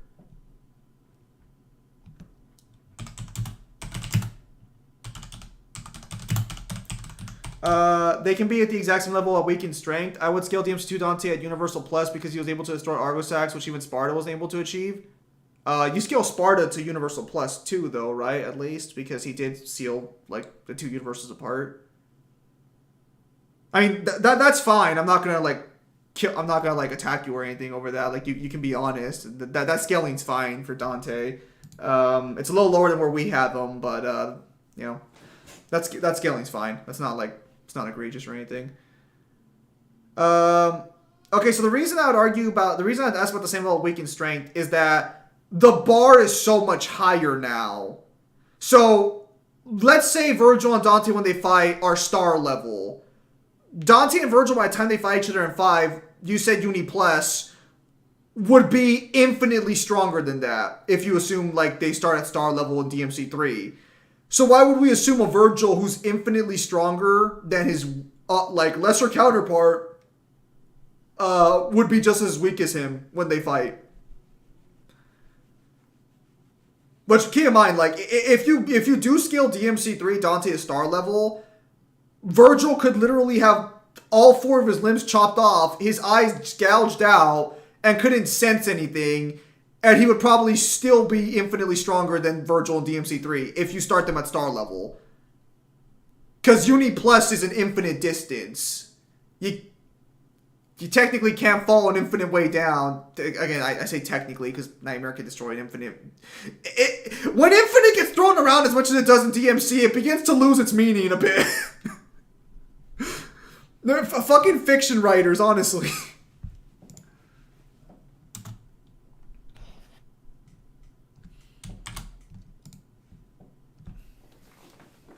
Yeah, been stayed around a lot longer than I wanted to, but I'd like to get this sort of sorted out. Give you a chance to explain yourself, or well, yeah, explain yourself, so we don't have to like keep doing this for like a week or something. I did not see this second message though, by the way, in case you're wondering. I did not see this notification. For some reason, I don't know why YouTube didn't do that. I mean, if you want, we can try and talk about this like in a VC at some point. Like, I mean, it's a little late where I'm at, as you can tell. It's 1:03 a.m. But like, if you want at a later point, we can try VCing this. But can weaken DMC5 Virgil can be scaled at below star level, like at City or at Most Island? Well, the problem is that like he's so in his casual like. The problem is that by the time we get to DMC5, Dante's already Uni Plus by one's anime because he can fight Abigail, you know, scales equal to Prime Mundus. By the time we get to DMC5, they'd be vastly above baseline Uni Plus because Dante gets stronger just by existing due to human blood. And apparently we went through the anime and there is a statement that in the anime, the blood of a half-human, half-demon can literally... I know it's low multi, but like I'm using the terms he's using. Like, he's... Like, he's not baseline by the time 5 comes around. He's well above baseline. So it would be incredibly strange for a weakened Virgil who scales above someone who already scaled way above someone who's already way above baseline to get so weak that he's literally just star level.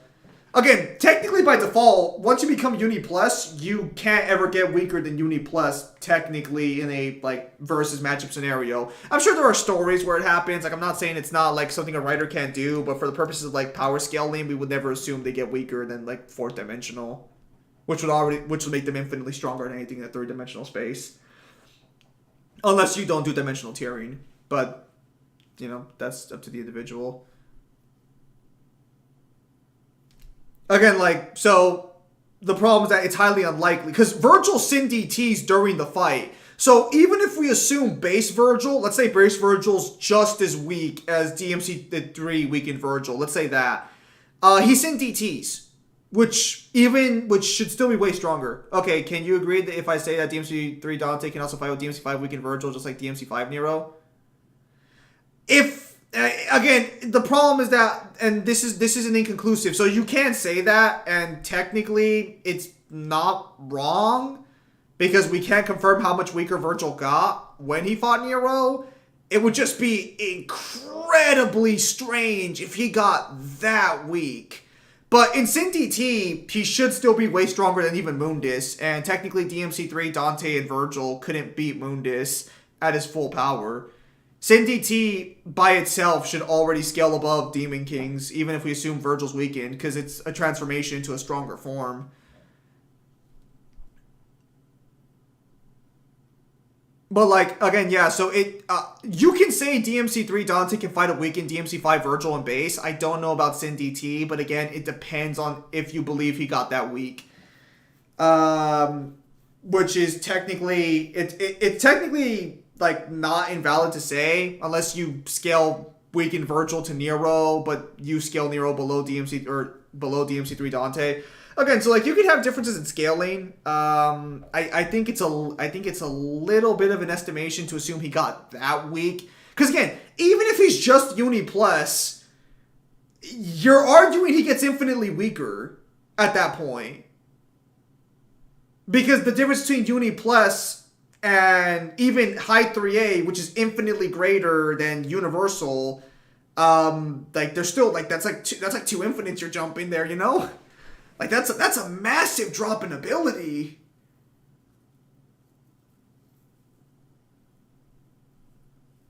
I mean, again, you can make the claim. I don't think Sin DT Virgil would be that weak, but maybe base Virgil, it's possible.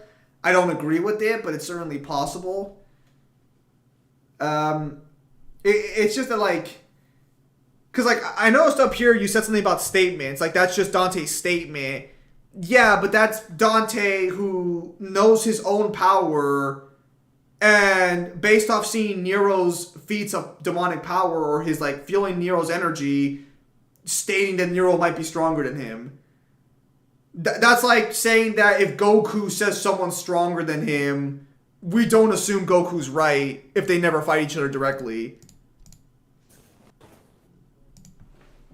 Because Dante can sense, like, Dante confirms in the DMC2 novel that he can sense people's demonic aura when he senses Chen's aura, and can even see what it looks like and shit. So Dante should be able to sense people's power pretty, like, accurately and effectively. I stayed here for half an hour longer than I wanted to. Dang it. That's fine. I got... Thankfully, with the exception, I just need to finish this chapter, so that's fine.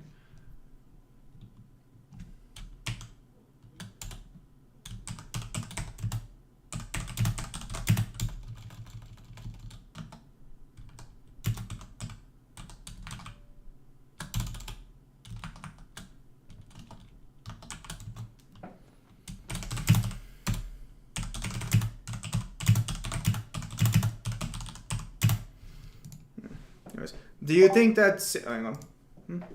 Do you think that Sin DT time period is also linked with strength? Because Dante Virgil automatically and quickly came out of Sin DT and didn't even realize it when they were weakened? They realized they came out of Sin DT in the cutscene.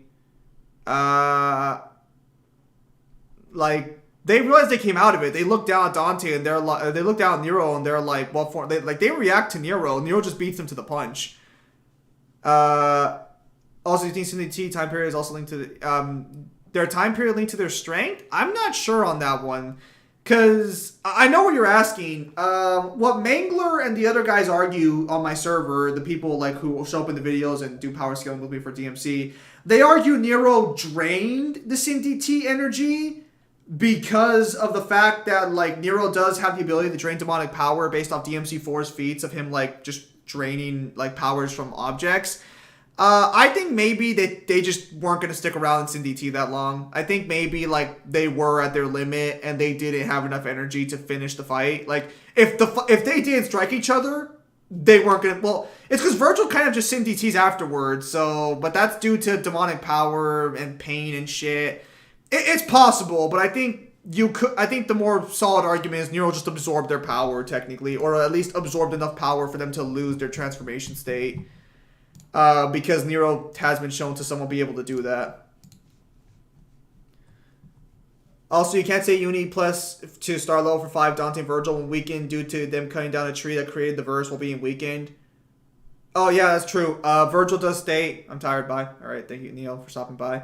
Virgil, the Qliphoth is stated to have shaped the demon world, which means it shaped an infinite reality. And Virgil, even while weakened after the fight, was still able to cut it down, so... Technically, that would still be a better feat than anything that, like, DMC3 Dante ever demonstrates. Well, except for fighting Arkham, but if you believe fighting Arkham scales, then, like, technically, like, this feat works fine, too. Good point, Devil. Devil's one of the guys who, like, scales with us, too. Also, aren't you supposed to be fucking working?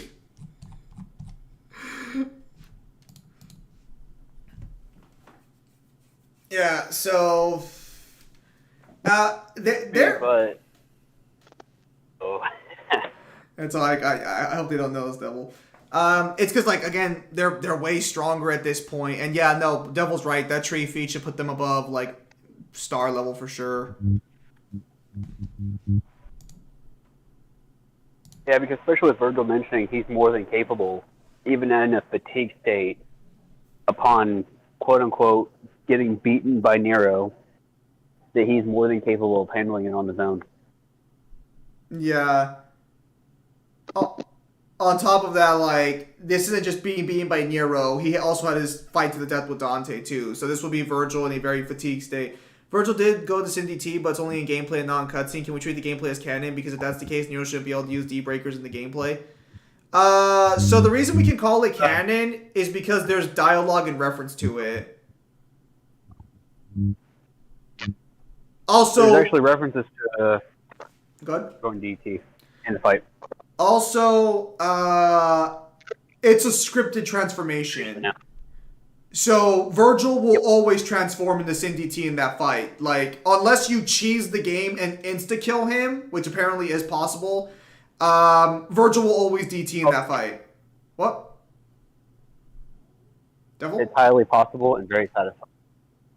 So, I mean, if you want to argue Nero just one-shots a fatigued Virgil, technically, I guess that's fair. But most, if not 99% of the players are going to fight Cindy T Virgil in that fight. It's a scripted event that occurs. When it comes to during your first what? breakers. When it In comes the first encounter of the fight, you do not get any double breakers. Okay. Also, so when it comes to boss fights, anything a boss does, like their attacks and shit and their dialogue, because sometimes those dialogues also depend on the player's performance. It's programmed and scripted. I don't unless you insta kill Virgil, he's going to Cindy T in that fight. I think the only way he doesn't Cindy T is if you insta kill him. And the problem, The bullet will always kick. There does not DT. and the thing, And the DT is scripted. Nero to use. so And for Virgil to use as a response. So the thing as well about like being able to like anything in a boss fight is usable to begin with because it's programmed into the game as something the player has to encounter and beat if a condition is met. the condition for Virgil Sin DTing is just fighting Virgil. Like, again, you have to be really good to beat it. And that's a fair argument to make, but there is dialogue connected to it. And while you can skip the dialogue is meant to be there to tell you what's going on. And we have no other point of reference to work with. Like, this would be a lot easier. This will be a lot easier if fucking, like, Visions of V came out and showed they didn't Sin DT. Then, okay, fine. Then it's fair game. But we have no other point of reference to work with. And again, you have to be the cream of the crop to insta-kill Virgil. And you can't do it on your first playthrough.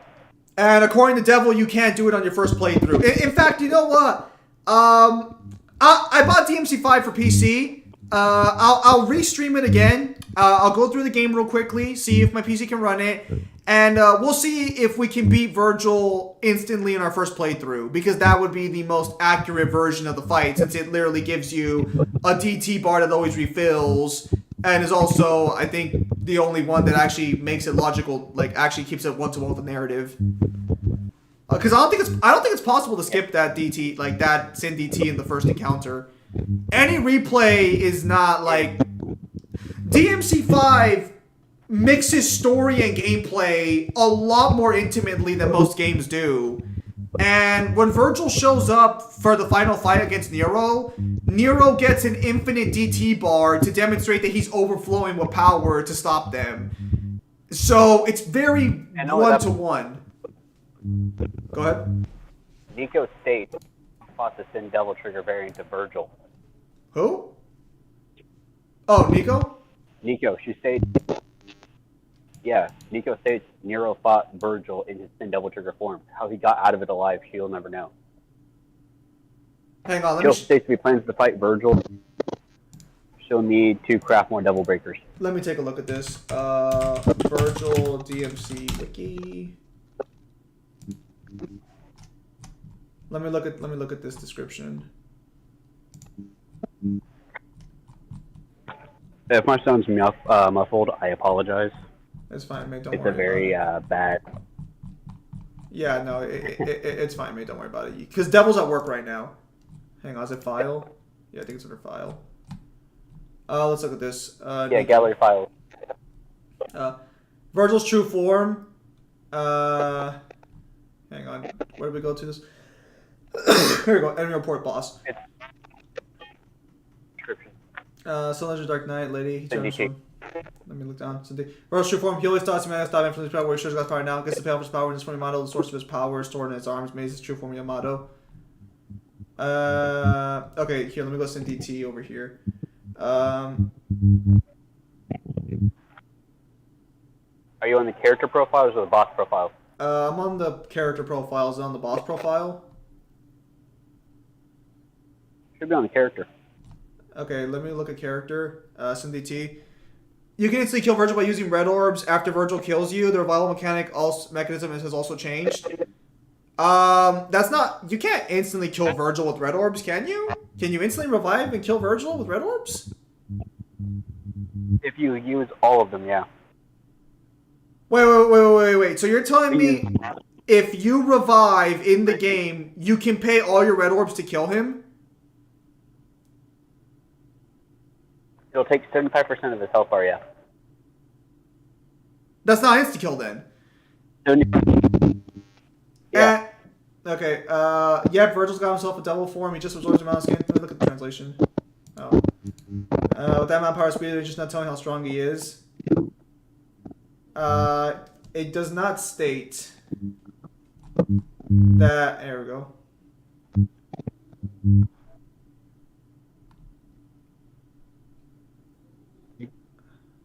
After work. Yeah, you have to look at it after work. How can you forget the Dante speedrun? Let's go over how it knights him. Well, no, we're talking about Nero. But the revive mechanic's technically not canon, because demons can literally just keep getting back up from anything as long as they want to keep fighting. So, arguing the revival mechanic is not technically valid. Especially since at least in DMC 3, 1, and 5, the gold orbs are valid. because the gold orbs are canonical items that described and existed. Reviving with red orbs is purely gameplay mechanic. It's not. It's literally just for the player's benefit. That's Devil. That's Devil. Devil's at work, so his mic gets a muffled sound. Okay. If I ask you that for how long DMC Dante and DMC 5 Week and Virgil, what would your answer be?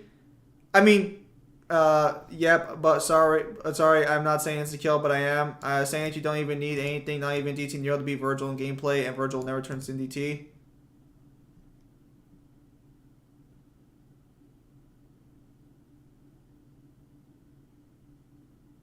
Okay, but that's the player decision. Boss interactions and boss programming is different. You cheesing mechanics that aren't canon, because a revival mechanic wouldn't be canon. That's not how demons like revive themselves or anything. Is not the same thing. But do you understand like the problem here a little bit? Is you're going super fucking hard to try and argue for why this isn't valid by using gameplay mechanics that have no lore. There's no lore description for them or anything. At least the gold orbs have a lore description. The red orb revival doesn't have any lore description. It's just a pure gameplay mechanic. And also,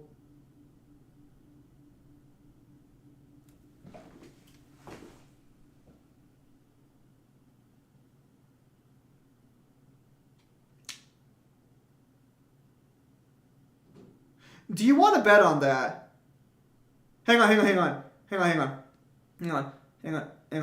Do you actually believe you can insta-kill Virgil by reviving yourself with the red orbs? And that's it? Like, you believe that's 100% the case? So if I go play DMC5 as Nero for the first time and I die... hang on. Even with DMC5 Dante, by using red orbs or the foul set, you can instantly kill Virgil and he'll never get time to activate Sin DT or Doppelganger. But he's still programmed to do that. Again, you're cheesing the mechanics. Weird buzzing noise. Is it still going on? That might be my mic now at this point. Okay, so you don't want to use gameplay, but the lore still supports Dante and Virgil being astronomically stronger than characters who are astronomically stronger than DMC3, Dante, and Virgil.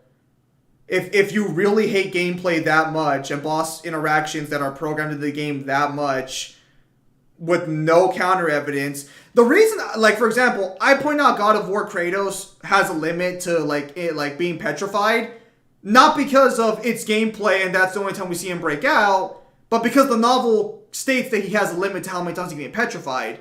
You have no other sources to contradict the actual boss fight being the way the developers intended it. But even then, I'm going to remember this, specifically that you can insta-kill Virgil using red orbs after Virgil kills you. Because I'm going to play DMC5, and I'm going to record the Virgil fight for the first time. I'm going to save up enough red orbs, and I'm going to see if it insta-kills him. And if it doesn't, your argument falls apart.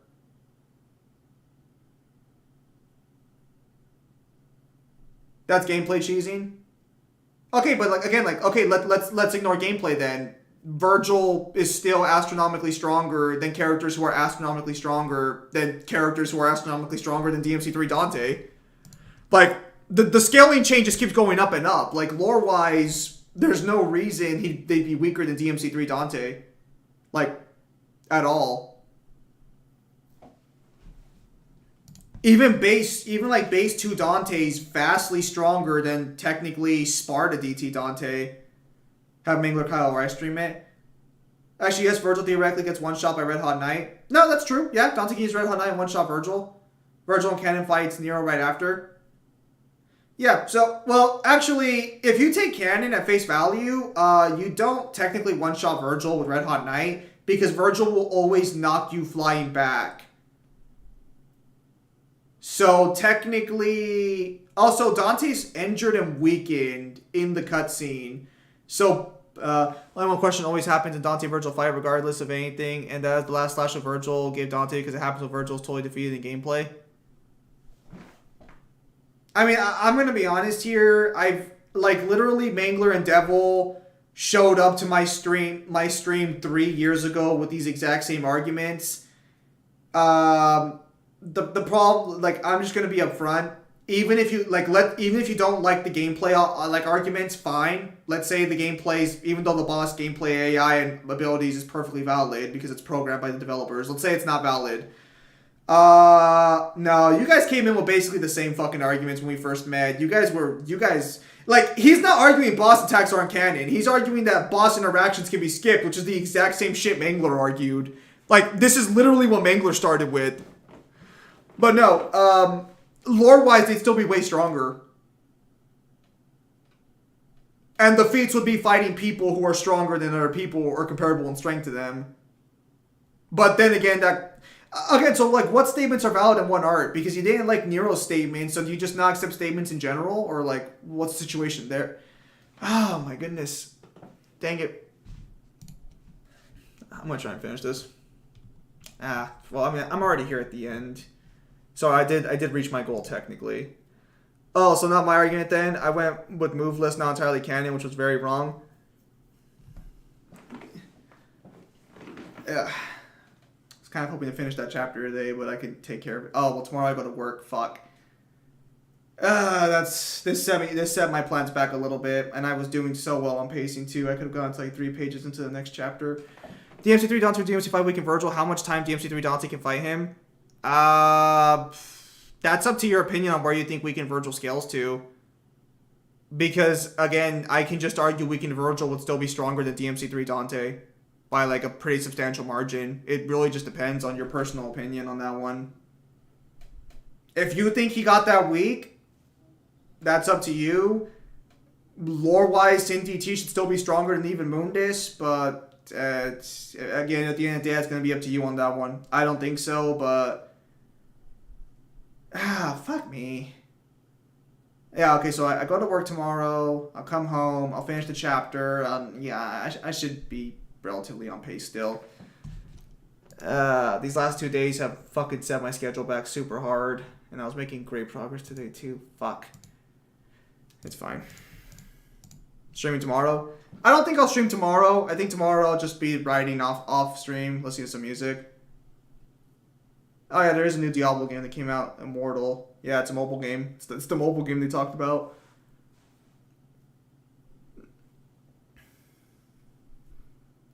Is it free? That's not bad if it's free. Yeah, Diablo Immortal should be a mobile game.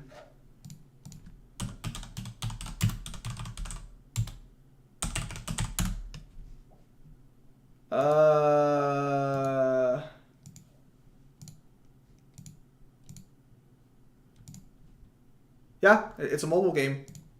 It was made as a mobile game.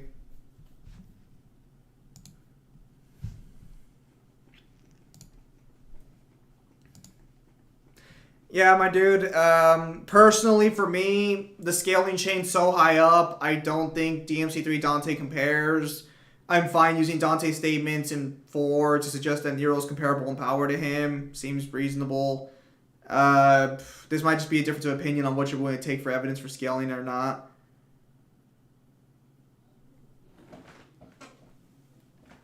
I've recently come to accept the fact that like certain people just, you know, not gonna say who's right or who's wrong, but like there are just disagreements on what's valid for evidence and what's not valid for evidence.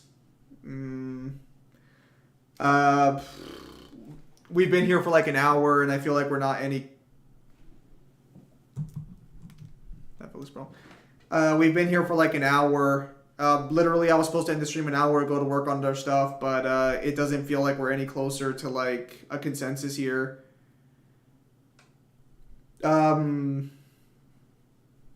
it's like, I mean, like, I could spend more time maybe providing more evidence, statements, like descriptions, lore, but it kind of feels like you're looking at the visuals much more heavily than you're looking at the actual lore surrounding it. And if that's how you want to scale, that's fine, but it's like we're just gonna have a disagreement then on like where it would scale.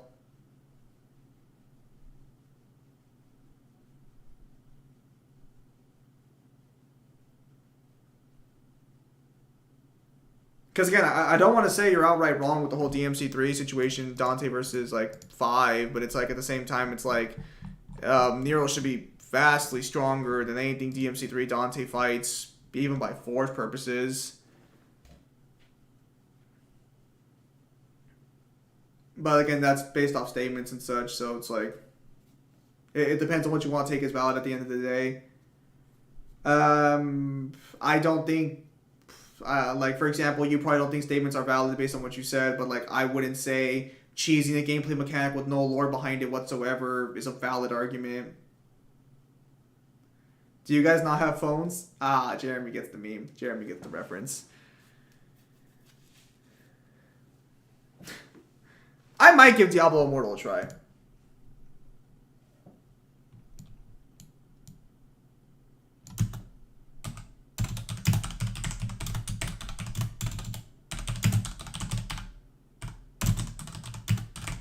I'll put it like this: DMC3 Dante can't not even touch DMC5 Virgil, even if he lost all his limbs. Again, according to DMC5 story, Nero was unable to catch up with Nico's van. That would just be plot-induced stupidity. That would just be moments, and that would just be moments. And every story has plot-induced stupidity. Like, that's not like there are just every fictional story has inconsistencies with their own like setup, established power, and narrative. Like, that would just be, even then, that would just be an outlier. Because even if we don't give Nero his crazy scaling, Nero has his Devilbringer at that point. Why doesn't he just grapple onto the van? Yeah, I know what you're saying, but that would just be a plot-induced stupidity. That would just be plot-induced stupidity. Because again, even ignoring the speed scaling like that stated, Nero can just grapple onto the van. He's just being stupid. Like, he has other options besides his crazy speed scaling. He's just being an idiot. He's just not thinking. Like, and also you could just argue Nico's van's faster than Demon's, to be fair. Like, Nico's van is not normal. If your basis of normal is Nico's van, bro, Nico's van can bust down fucking walls and be completely uninjured. It's not a normal van. Like I can just argue Nico's van is faster than like Demon's. And I think it actually does kill Demons in the cutscene, if I'm not mistaken. The devs themselves state the van is a running gag. Yeah, the van's just like a plot device. It's just a running gag. Like, it's like the van's not normal. Like, by all metrics, that van is not normal. It breaks through solid concrete without a fucking scratch. I assure you, that is not a normal van. I think it even breaks vertically up at one point, right? Hang on, let me look this up.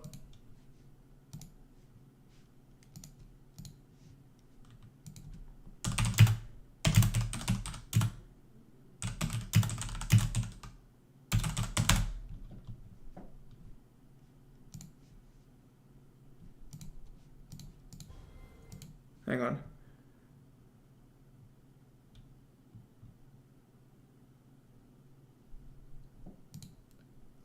That's actually wrong. You don't need a Devil Arm to unlock DT.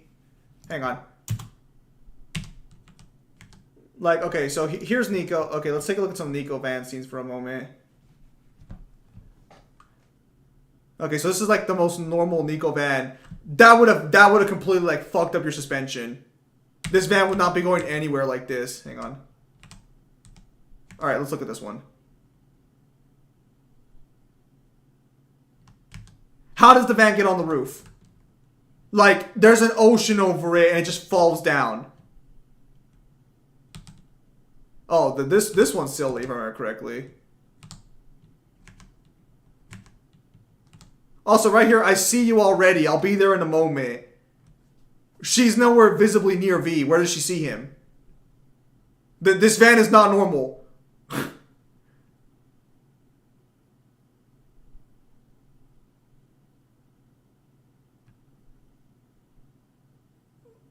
No van's gonna be able to take a hit like that and keep going.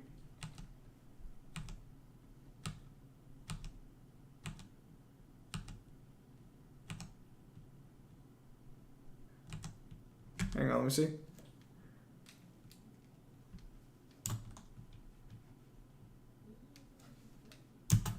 Come on, my guy. Come on. That's not normal. So first off, there's no road down there. The van has to drill its way out of the... No, come on. Bro, that van ain't normal. Come on. Not a scratch on it.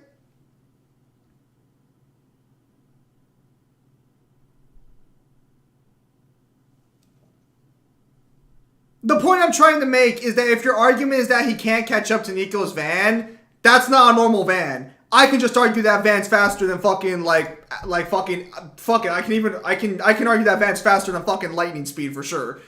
If that plot stupidity, then can we say that Nero T is even more stupid because just screaming emotionally gave you DT? Demonic power in DMC actually self-actualizes. So if a demon wants something badly enough, they'll get that power eventually. That's confirmed in Nico's theories, and it's also kind of confirmed in the novels as well. But again, it ramps off air and teleports behind the soldiers, just ramped off air for. But again, even if we ignore the speed difference, Nero can just, fucking grapple onto the fucking van. He has the ability to use grapples. So... Fury's not the best example, but that van's that entire scene's stupid for a lot more reasons than Nero having to catch up to it. And you can't say, oh, it might break the van. No, fucking wouldn't. We all know fucking wouldn't. Also, that's not plot-induced stupidity. Plot-induced stupidity are moments... This is mainly used by power scalers. It's mainly moments where logically this shouldn't make sense with everything the character has done, but the writers probably aren't aware of, what their actual speed, lore means. So they wouldn't include it. Because they're not aware that technically this would make no sense if you objectively look at it. And again, but that scene's stupid for other reasons besides a speed difference. Also, you don't need a devil arm to get DT. We never learn how Virgil gets his DT, and Dante gets his DT unlocked by Rebellion, but we don't know if that's the case for everybody. If that's the case, then why didn't he activate his DT in DMC4? He screamed PDA too much time, even when he was inside Savior and gained absorbed. Nero was injured, and the Devilbringer was damaged. He was basically, and he was also being absorbed at that point. Also, Nero hadn't unlocked his DT yet. He was using Virgil's DT, or he was using a pseudo DT based off Virgil's weapon energy, or based off Yamato, so to speak.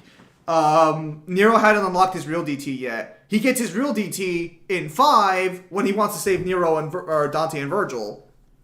So he hadn't unlocked his DT yet. That's why he didn't DT there, because he hadn't just unlocked it yet. And again, you could argue, if desire matters, but he's severely injured at that point, and he's also being absorbed directly into the Savior. He gets absorbed so much that he technically doesn't exist, I remember correctly, in the novel. If I recall correctly, he technically doesn't exist as a concept until, Dante gives him back his name. It's a little weird. The novel's weird. But again, that's not really a...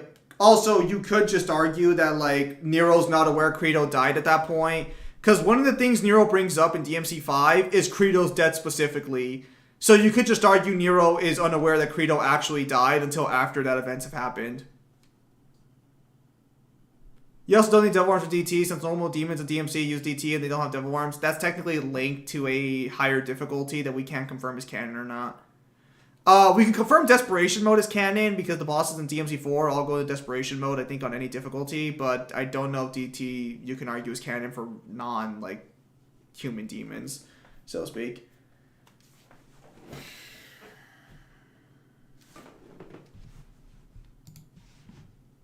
Yeah. I could have been done with that chapter. I'm working on the next 3 pages. We had such good pacing today, too. Fuck.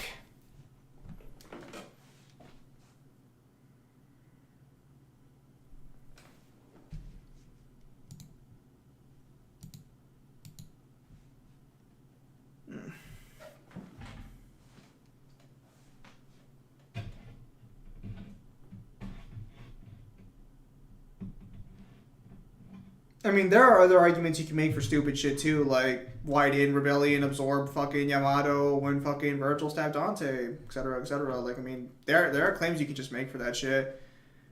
But we never actually see how someone gets a DT besides Dante's powers being unlocked by Rebellion, but that might be just due to Sparta locking away his powers for his own good.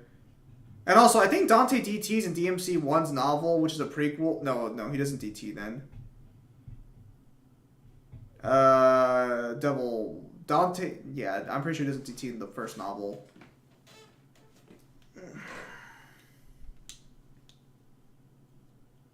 I really wish Mangler was here to watch, to like hear this discussion, because like I think Mangler would have gotten a little chuckle from being like, you know, the blast of the past. Because these were again the same arguments that were brought up when I first met Mangler and Devil. Although Devil argued for moveless, Mangler argued for like skipping things with gameplay.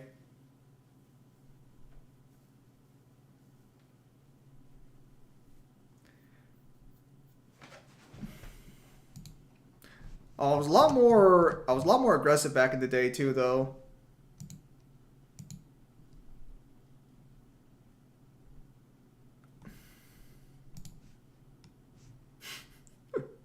You can actually find that discussion still on YouTube. It's on a separate channel though. I might clip it. I might clip the actual conversation I had with these, or I might just like bring the whole stream over just like so people can see like when we first met. I'm trying to find the video I met Kyle in, cause I think it was a Ratchet vs. Clank one. Cause I'm actually trying to remember like how I was when I first met Kyle. I might look for it tomorrow. But so yeah, no. Again, there are like explanations here for this stuff. I mean, you can point out there's a little bit of holes there, but you know, like there are arguments to be had. Again, if you don't think boss fights are valid for scaling, I think the developers programming it in and stuff. There's clearly an intended way to play the game, especially with the DMC fucking 5 Virgil fight. Like it literally throws you in with a non-devil armed Nero versus Virgil, gives you a full DT bar and everything. Changes the music when you DT. Like clearly there's an intended way to play the game there, you know, like I mean, yeah, you can cheese it, but I bet if I asked Itsuno how you're supposed to play that game, or that mission, he'd probably say you just fight Virgil normally. They clearly wanted you to experience the narrative there.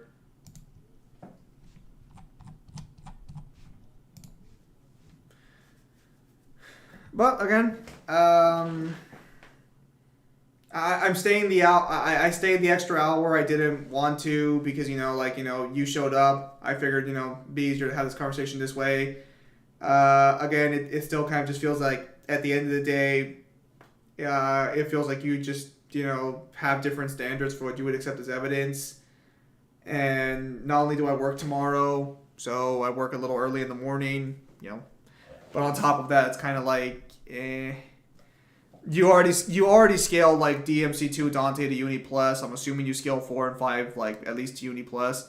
Nero was able to be dragged back by V, a human, when Dante called him a deadweight, even when Nero was actually trying to go back Dante so much. Is that canon? Nero was fucking bloodied and beaten. Nero was injured after that fight. Visions of V shows him get blasted by Urizen.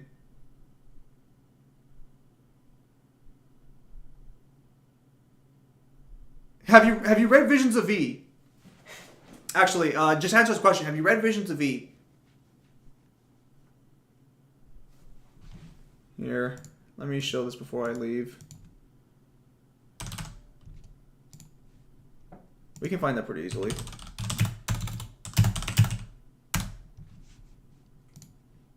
What chapter is it? 23, I think.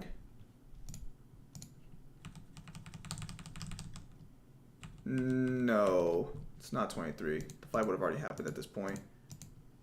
Let's go 14. Not 14 either. Alright, it's gonna be like 18, I think. 19?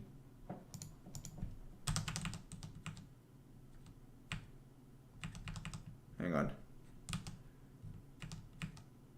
Okay, so here's Dante being beaten by Urizen. Here's Nero's fight against Urizen.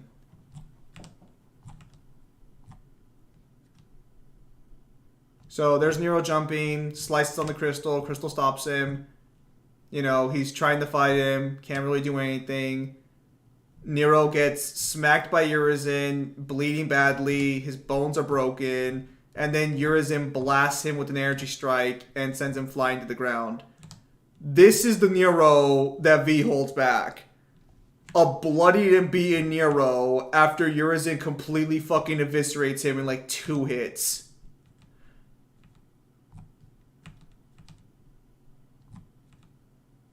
Oh, this is just the same chapter, just, yeah,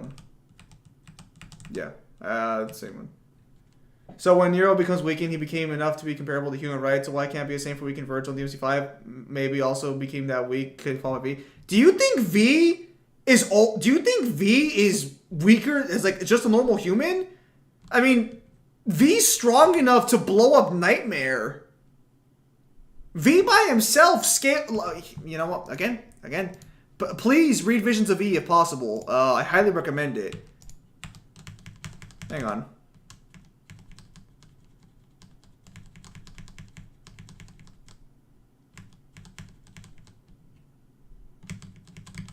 Hang on, let me show you.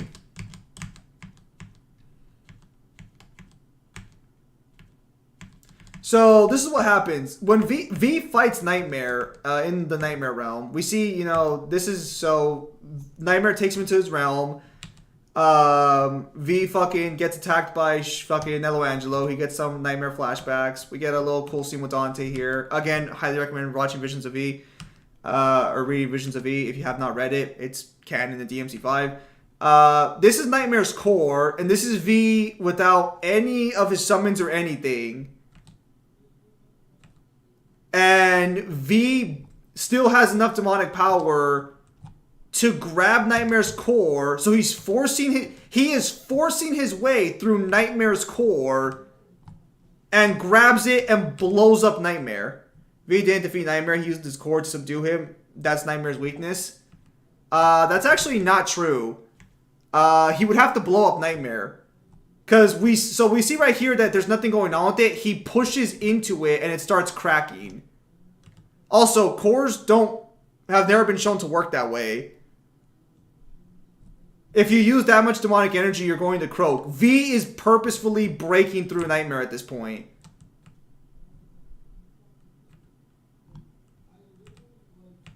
Also, the argument that his core is his weakness kind of gets debunked at this point because he's still able to form himself without the core. So he shouldn't be blown up by that. And it also confirms it's V's demonic power. He's not just grabbing the core. He blew up Nightmare at this point. This is V's power blowing it up. Like you even see when V grabs it, his eyes turn black because that's kind of like a DT thing. Like V has demonic power of his own. Even then, though, he can still, like, shove his fucking cane through, like, fucking Clyphod roots. It's kind of weird.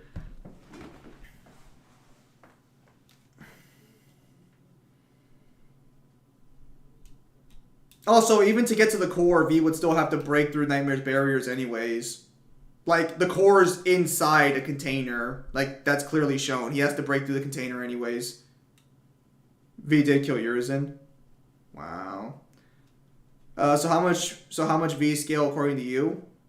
Oh, I scale V to Nightmare, but then again, he's kind of a bit like technically V scales to Nightmare. Yeah, I think V scaling Nightmare is fine. I mean, technically DMC5 enemies are really strong anyways, but yeah, I think V scales to Nightmare just fine. The only problem is that V can't fight for long on his own or with Nightmare. So even if he scales that high, it wouldn't really matter because his stamina is complete dog shit. So, like, if he actually uses his power, at least according to what we have from Visions of V, the fight would not last too long. If you can draw out a fight with V, you should be able to beat him, even if he scales that high. Yeah. Also, even then, V has to make contracts with the Nightmare, with, like, the things to grant each other power to survive. So, it's like, that was more of an execution, the Union. I think at the DMC5 official website say that Nightmare is a 9 invincible as far as I know, so V is also that level. Nightmare being 9 invincible, there are plenty of demons that are 9 invincible. Like, even in DMC2, you know the tanks in DMC2 are stated to be basically invincible? The thing that possesses them is supposed to make things invincible. Here, let me show you.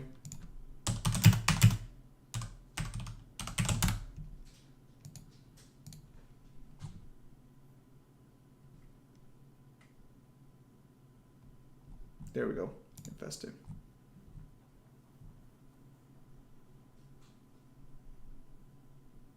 Okay.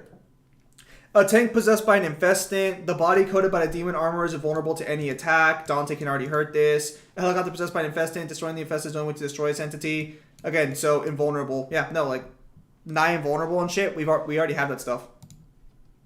DMC is like a very silly verse when it comes to like powers and abilities.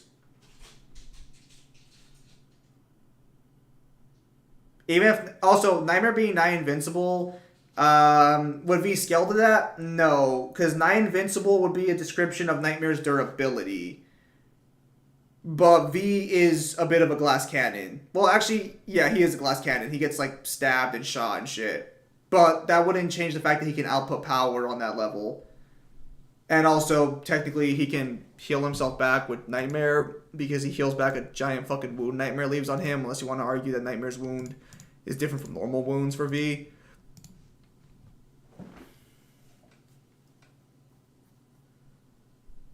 Yeah, no. Also, nigh invincible isn't really a level. It would be a description. It wouldn't be like something that scales unless we can confirm it scales otherwise. If I say like my skin is nigh invincible, like you wouldn't assume the person who calls me to fight would also have that nigh invincible skin. To be fair, powers technically if he wanted to and he wasn't dying, he could gain that. Nightmare is nigh invincible, but his core is not. Same case in DMC2 tank, I think. Those tank possessors can be killed, but you can't kill them. Again, V has to break through the shell in order to reach the core. Like the panels confirm, he has to break through something to get to the core. If V just grabbed the core directly and didn't have to break through or force his way through anything, I think you'd have a more solid argument. But we see he has to push down into something around the core. So the core is protected by something, and V has to break through it. And by breaking through it, he also releases enough demonic power to start blowing up Nightmare. Because the energy beams are happening before V gets the core. So the core hasn't been put into play yet. V blows it up directly with his raw demonic power. Or his embers anyway. Those tank possessors can be killed, but you can't kill those things when they have possessed like a tank. Again, but it says the armor is invulnerable and you can hurt the armor. Again, the point I'm trying to make here is that, like, at the end of the day, because I do have to leave at this point. I've stayed way longer than I wanted to. I've pushed a lot of things back. So, yeah, I personally scale V to Nightmare just fine. Definitely V doesn't scale durability-wise to Nightmare, but, you know, V can make up for that with evasion techniques and tactics and stuff. Also, V's pretty weak throughout Visions of V at the start, because I think he gets shot at the start, but, like, keep in mind as well that he's literally just supposed to be the human half, not even the demonic half, so, you know, it's a little weird. V would still be stronger by the time, like, fucking later on. He also gets surprised, too, a little too easily. Look, again, the evidence is there. If you don't agree with it, that's fine. Again, like, V has some demonic residue keeping him alive. Bill's demon. Again, like, could have been so much farther. Yeah. Yeah, no. If you think the gameplay is not valid, the lore should still support DMC5 Nero being way stronger because he fights stronger things. V can't even defeat normal demons without his familiars. He can only give the final blow, so him doing Nightmare can be just an average feat. Not exactly. It's never stated V can't kill demons on his own. I don't think it's ever stated that V cannot kill demons on his own. What's stated, or it's just the way he fights. Like, I don't think there's ever... Like, you understand that V killing demons in general is just because that's how he fights. Like, V is fragile. He is kind of weak at this point. That wouldn't change the fact that he has enough power to blow up Nightmare. V is V's for all intents and purposes, V for all intents and purposes is not very strong physically. So V can defeat normal demons. Like, by landing the final blow, you're acknowledging he can kill normal demons. If you want to say he can't fight normal demons effectively, that's fair, but that's because V's literally fucking dying every second. Like, V's not a simple character to talk about because there's so much more complications with V because of his condition. But again, that he would still have enough AP to scale Nightmare, and he literally can call Nightmare in the fight too. So it's like, I mean, he still has enough AP to blow up Nightmare. I mean, again, if you disagree, that's fine, but to me, that's more than enough. We have the feat in place, you know.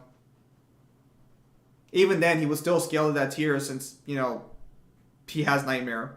He can just call Nightmare to blow you up. Like, I mean, technically, he still scales. V can kill normal demons, but only when them are damaged enough by him familiars, not because he can actually fight them. Are you saying this because of the game? Are you saying this because of the game or no? Is this gameplay you're referring to? Because if this is gameplay you're referring to, have you again? I'm pretty sure in Visions of V he can kill demons just after they get sliced by the shadows once, and he just stabs them, and that's it. If you're referring to the gameplay mechanic, hang on. Vis-a-vis shows him wipe out around 200 and Puzza's alone in a few seconds to 1. Oh, that's true, actually. Hang on a minute. I think that's right. You know what? It's really late at this point. Go read Visions of V. Yeah, he literally summons a bunch of swords and stabs through Impuzas, if I remember correctly, or a bunch of canes. It's really late where I'm at. I have to get going. If you want to continue this conversation, feel free to catch me on another stream. We're usually here Tuesdays and Wednesdays. United States time frame. Maybe I'll be on tomorrow if you want to stop by tomorrow. We'll see what happens, but it's getting really late where I'm at, and I do have to take off at this point. I've stayed way longer than I ever normally do on a stream anyways. So please read Visions of V if you haven't. Definitely give some more insight there. And for everyone who showed up, thank you guys for your time as always. Have a nice day. I'll see you guys on the next streamer video. Take care, everybody.